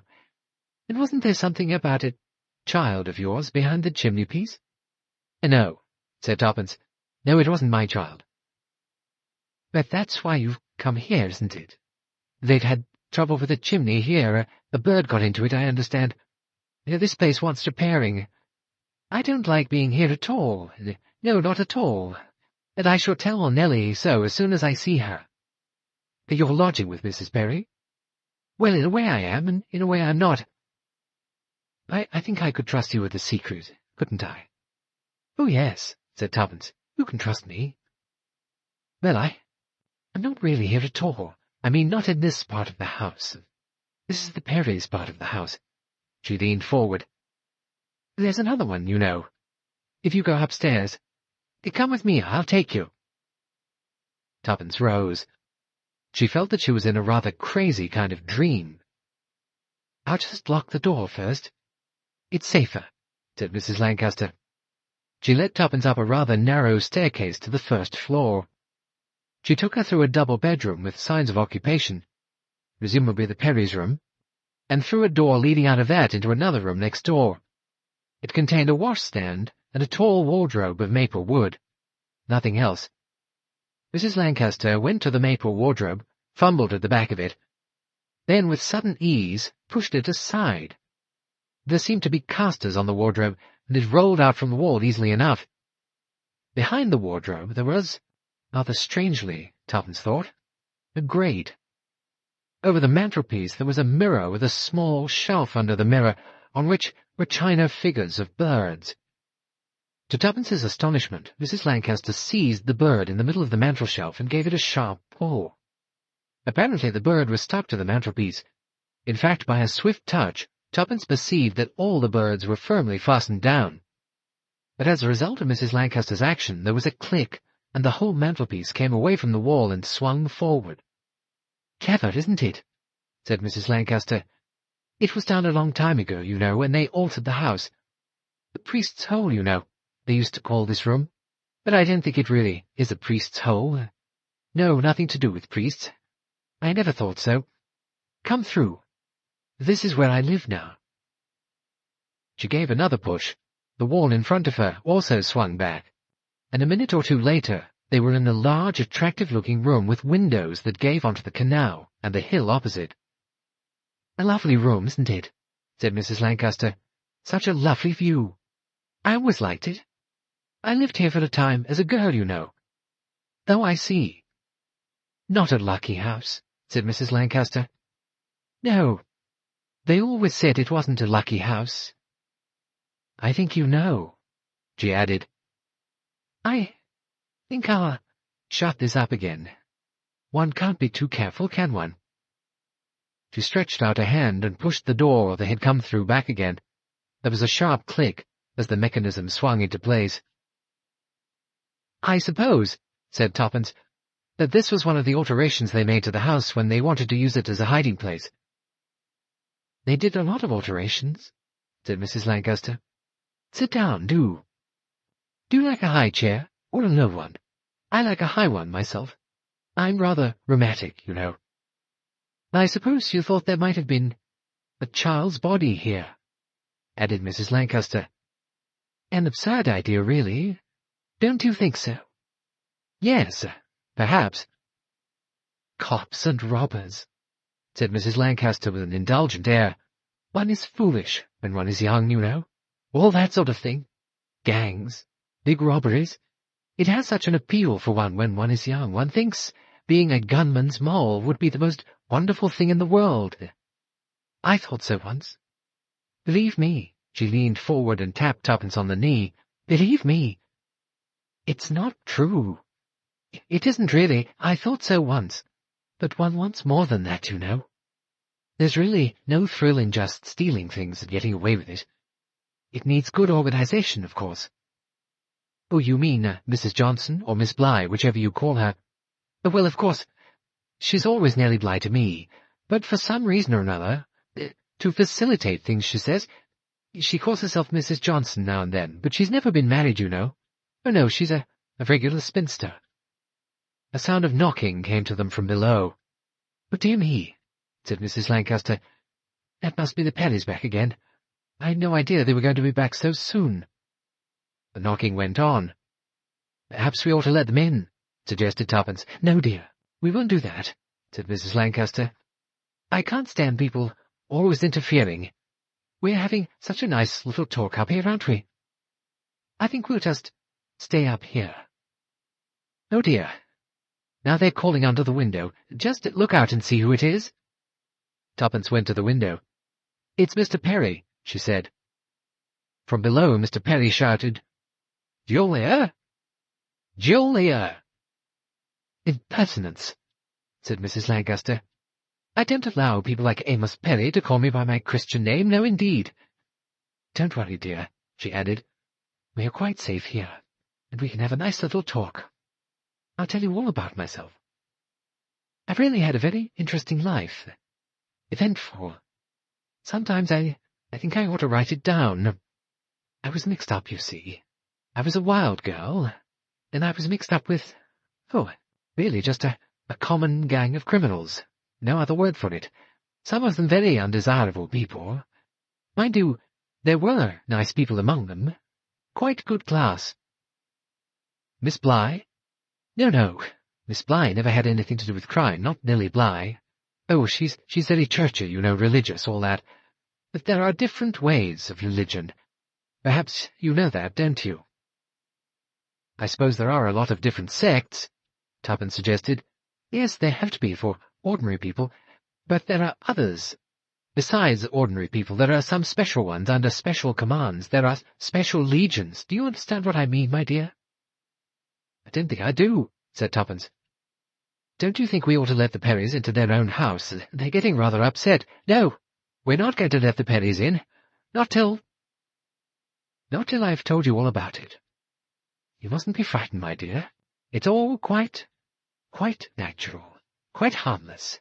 There's no pain of any kind. It'll just be like going to sleep. Nothing worse." Tuppence stared at her. Then she jumped up and went towards the door in the wall. "You can't get out that way," said Mrs. Lancaster. "You don't know where the catch is. It's not where you think it is at all, only I know that. I know all the secrets of this place. I lived here with the criminals when I was a girl, until I went away from them all and got salvation, special salvation. That's what was given to me to expiate my sin. The child, you know. I killed it. I was a dancer. I didn't want a child. Over there on the wall, that's my picture, as a dancer." Tuppence followed the pointing finger. On the wall hung an oil painting full length of a girl in a costume of white satin leaves, and the legend, "Water Lily." Water Lily was one of my best roles. Everyone said so." Tuppence came back slowly and sat down. She stared at Mrs. Lancaster. As she did so, words repeated in her head, words heard at Sunny Ridge. Was it your poor child? She'd been frightened then. Frightened. She was frightened now. She was as yet not quite sure what she was frightened of, but the same fear was there, looking at that benignant face, that kindly smile. "I had to obey the commands given me. They have to be agents of destruction. I was appointed to that. I accepted my appointment. They go free of sin, you see. I mean, the children went free of sin. They were not old enough to sin, so I set them to glory, as I was appointed to do. Still innocent. Still not knowing evil. You can see what a great honor it was to be chosen, to be one of the specially chosen. I always loved children. I had none of my own. That was very cruel, wasn't it? Or it seemed cruel. But it was retribution, really, for what I'd done. Do you know, perhaps, what I'd done?" "No," said Tuppence. "Oh, you seem to know so much. I thought perhaps you'd know that, too." There was a doctor. I went to him. I was only 17 then, and I was frightened. He said it would be all right to have the child taken away so that nobody would ever know. But it wasn't all right, you see. I began to have dreams. I had dreams that the child was always there, asking me why it had never had life. The child told me it wanted companions. It was a girl, you know.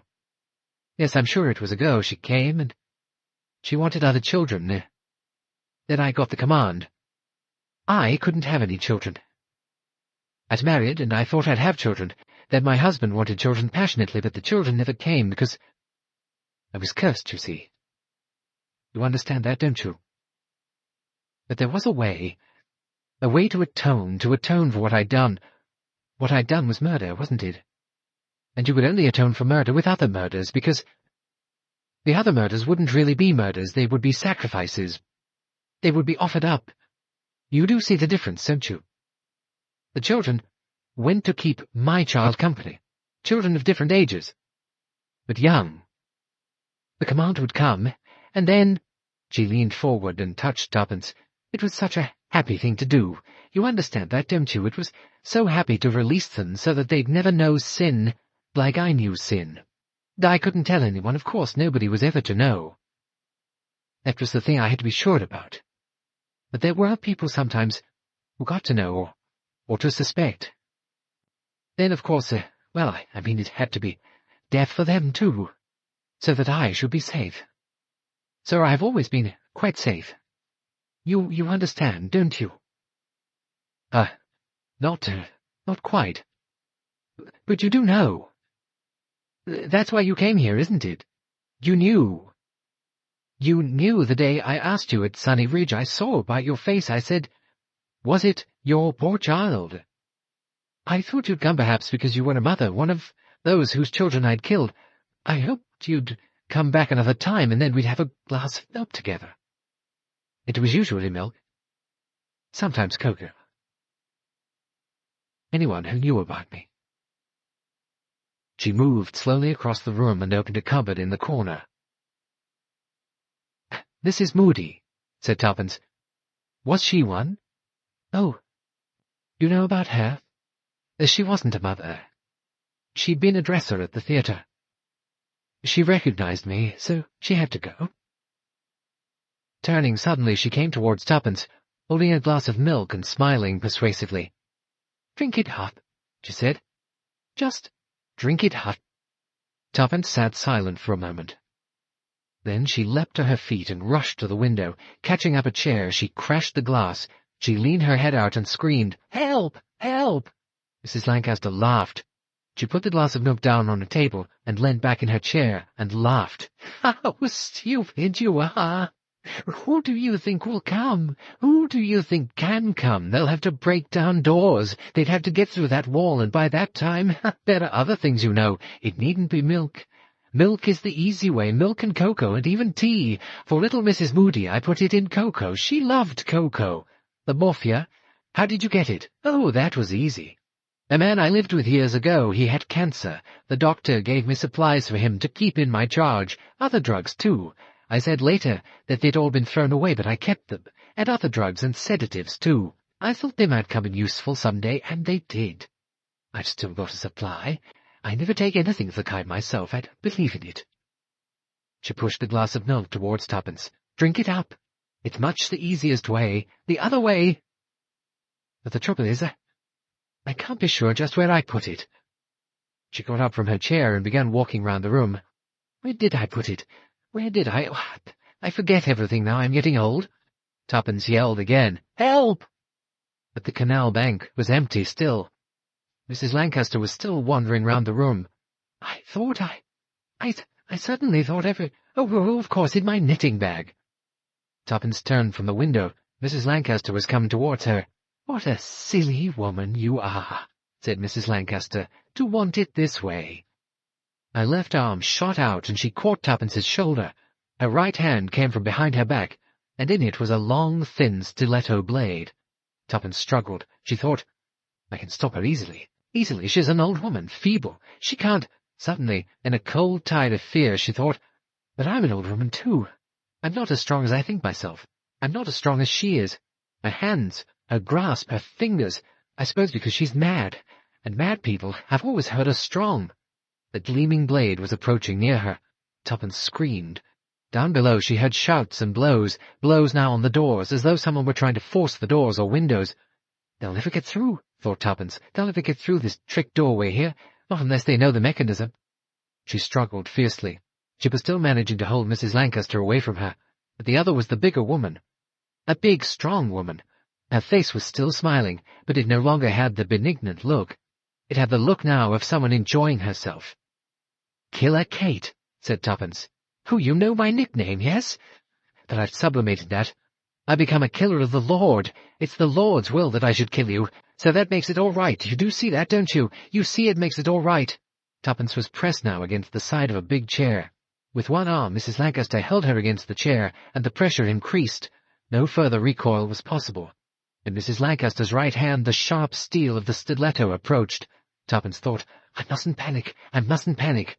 But following that came with sharp insistence, but what can I do? To struggle was unavailing. Fear came then, the same sharp fear of which he had the first indication in Sunny Ridge. Is it your poor child? That had been the first warning, but she had misunderstood it. She had not known it was a warning. Her eyes watched the approaching steel, but strangely enough it was not the gleaming metal and its menace that frightened her into a state of paralysis. It was the face above it. It was the smiling, benignant face of Mrs. Lancaster, smiling, happily, contentedly, a woman pursuing her appointed task with gentle reasonableness. She doesn't look mad, thought Tuppence. That's what's so awful. Of course she doesn't, because in her own mind she's sane. She's a perfectly normal, reasonable human being. That's what she thinks. Oh, Tommy, what have I got myself into this time? Dizziness and limpness submerged her. Her muscles relaxed. Somewhere there was a great crash of broken glass.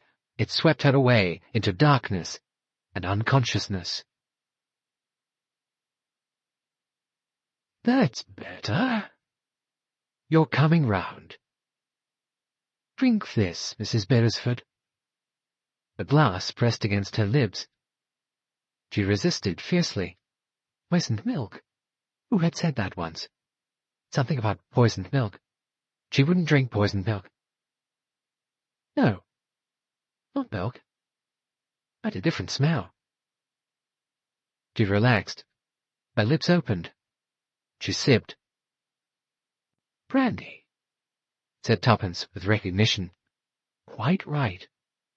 Go on. Drink some more. Tuppence sipped again. She leaned back against cushions, surveyed her surroundings. The top of the ladder showed through the window. In front of the window there was a mass of broken glass on the floor. I heard the glass break. She pushed away the brandy glass, and her eyes followed up the hand and arm to the face of the man who had been holding it. El Greco, said Tuppence. I beg your pardon? It doesn't matter. She looked round the room. Where is she? Mrs. Lancaster, I mean. She's resting in the next room." "I see." But she wasn't sure that she did see. She would see better presently. Just now only one idea would come at a time. "Sir Philip Stark?" She said it slowly and doubtfully. "That's right." "He is. Why did you say El Greco?" "Suffering. I beg your pardon." "The picture in Toledo. Or in the Prado. I thought so a long time ago. No, not very long ago." She thought about it, made a discovery. "Last night. A party at the Vicarage." "You're doing fine," he said encouragingly. It seemed very natural, somehow, to be sitting here in this room with broken glass on the floor, talking to this man with the agonized face. "I made a mistake at Sunny Ridge. I was all wrong about her. I was afraid then, a wave of fear, but I got it wrong. I wasn't afraid of her, I was afraid for her. I thought something was going to happen to her. I wanted to protect her, to save her. She looked doubtfully at him. "Do you understand, or does it sound silly?" "Nobody understands better than I do. Nobody in the world." Tuppence stared at him, frowning. Who was she? I mean, this Mrs. Lancaster. Mrs. York. No, that's not real. That's just taken from a rose tree. Who was she herself?" Philip Stark said harshly. "Who was she? Herself? The real one, the true one, who was she, with God's sign upon her brow?" "Did you ever read Peer Gynt, Mrs. Beresford?" He went to the window. He stood there for a moment, looking out, then he turned abruptly. "She was my wife. God help me." "Your wife? But she died. The tablet in the church. She died abroad. That was the story I circulated. And I put up a tablet to her memory in the church. People don't like to ask too many questions of a bereaved widower. I didn't go on living here. Some people said she had left you. Oh, that made an acceptable story, too. You took her away when you found out about the children. So, you know about the children?" "She told me. It seemed unbelievable. Most of the time she was quite normal, and no one would have guessed. But the police were beginning to suspect. I had to act. I had to save her, to protect her, you understand. Can you understand, in the very least?" "Yes," said Tuppence, "I can understand quite well. She was so lovely once." His voice broke a little. "You see her? There." He pointed to the painting on the wall. "Water Lily. She was a wild girl always. Her mother was the last of the Warrenders, an old family inbred. Helen Warrender ran away from home. She took up with a bad lot, a jailbird. Her daughter went on the stage. She trained as a dancer. Water Lily was her most popular role. Then she took up with a criminal gang, for excitement, purely to get a kick out of it. She was always being disappointed. When she married me, she'd finished with all that. She wanted to settle down, to live quietly, a family life with children. I was rich, I could give her all the things she wanted. But we had no children. It was a sorrow to both of us. She began to have obsessions of guilt. Perhaps she had always been slightly unbalanced, I don't know. What the causes matter. She was—" He made a despairing gesture. "I loved her. I always loved her. No matter what she was, what she did. I wanted her safe, to keep her safe, not shut up, a prisoner for life, eating her heart out. And we did keep her safe for many, many years." "We?" "Nellie. My dear, faithful Nellie Bly, my dear Nellie Bly, she was wonderful. Planned and arranged it all, the homes for the elderly, every comfort and luxury, and no temptations, no children. Keep children out of her way. It seemed to work. These homes were in out-of-the-way places, Cumberland, North Wales. No one was likely to recognize her, or so we thought. It was on Mr. Eccles' advice, a very shrewd lawyer. His charges were high, but I relied on him." "Blackmail?" suggested Tuppence. "Oh, I never thought of it like that. He was a friend and an adviser." "Who painted the boat in the picture? The boat called Water Lily?" "I did. It pleased her. She remembered her triumph on the stage. It was one of Boscawen's pictures, as she liked his pictures. Then one day she wrote a name in black pigment on the bridge, the name of a dead child. So I painted a boat to hide it and labelled the boat Water Lily." The door in the wall swung open. The friendly witch came through it. She looked at Tuppence, and from Tuppence to Philip Stark. "All right again?" she said in a matter-of-fact way. "Yes," said Tuppence. The nice thing about the friendly witch she saw was that there wasn't going to be any fuss. "Well, your husband's down below, waiting in the car. I said I'd bring you down to him, if that's the way you want it." "That is the way I want it," said Tuppence. "I thought you would." She looked towards the door into the bedroom. "Is she, in there?" "Yes," said Philip Stark. Mrs. Perry went into the bedroom. She came out again. "I see." She looked at him inquiringly. "She offered Mrs. Beresford a glass of milk. Mrs. Beresford didn't want it. And so, I suppose she drank it herself." He hesitated. "Yes." "Dr. Mortimer will be along later," said Mrs. Perry. She came to help Tuppence to her feet, but Tuppence rose unaided. "I'm not hurt," she said. "It was just shock. I'm quite all right now." She stood facing Philip Stark. Neither of them seemed to have anything to say. Mrs. Perry stood by the door in the wall. Tuppence spoke at last. "There is nothing I can do, is there?" she said, but it was hardly a question. "Only one thing. It was Nellie Bly who struck you down in the churchyard that day?" Tuppence nodded. "I've realized that it must have been. She lost her head. She thought you were on the track of our secret. I'm bitterly remorseful for the terrible strain I've subjected her to all these long years. It's been more than any woman ought to be asked to bear." "She loved you very much, I suppose," said Tuppence. "But I don't think we'll go on looking for any Mrs. Johnson, if that is what you want to ask us not to do." "Well, thank you. I'm very grateful." There was another silence. Mrs. Perry waited patiently. Tuppence looked around her. She went to the broken window and looked at the peaceful canal down below. "I don't suppose I shall ever see this house again. I'm looking at it very hard, so that I shall be able to remember it." "You want to remember it?" "Yes, I do. Someone said to me that it was a house that had been put to the wrong use. I know what they meant now." He looked at her questioningly, but did not speak. "Who sent you here to find me?" asked Tuppence. "Emma Boscawen." "I thought so." She joined the friendly witch, and they went through the secret door and on down. "A house for lovers," Emma Boscawen had said to Tuppence. Well, that was how she was leaving it. In the possession of two lovers, one dead, and one who suffered and lived.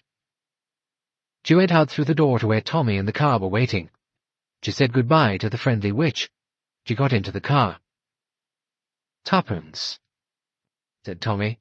"I know," said Tuppence. "Don't do it again," said Tommy. "Don't ever do it again." "I won't." "That's what you say now, but you will." "No, I shan't. I'm too old." Tommy pressed the starter. They drove off. "Poor Nellie Bly," said Tuppence. "Why do you say that?" "So terribly in love with Philip Stark, doing all those things for him all those years. Such a lot of wasted, dog-like devotion." "Nonsense," said Tommy. "I expect she's enjoyed every minute of it. Some women do." "Heartless brute," said Tuppence. "Where do you want to go? The Lamb and Flag at Market Basing?" "No," said Tuppence. "I want to go home. Home, Thomas, and stay there." "Amen to that," said Mr. Beresford. "And if Albert welcomes us for the charred chicken, I'll kill him." End of By the Pricking of My Thumbs by Agatha Christie. Performed by Beau McKenna.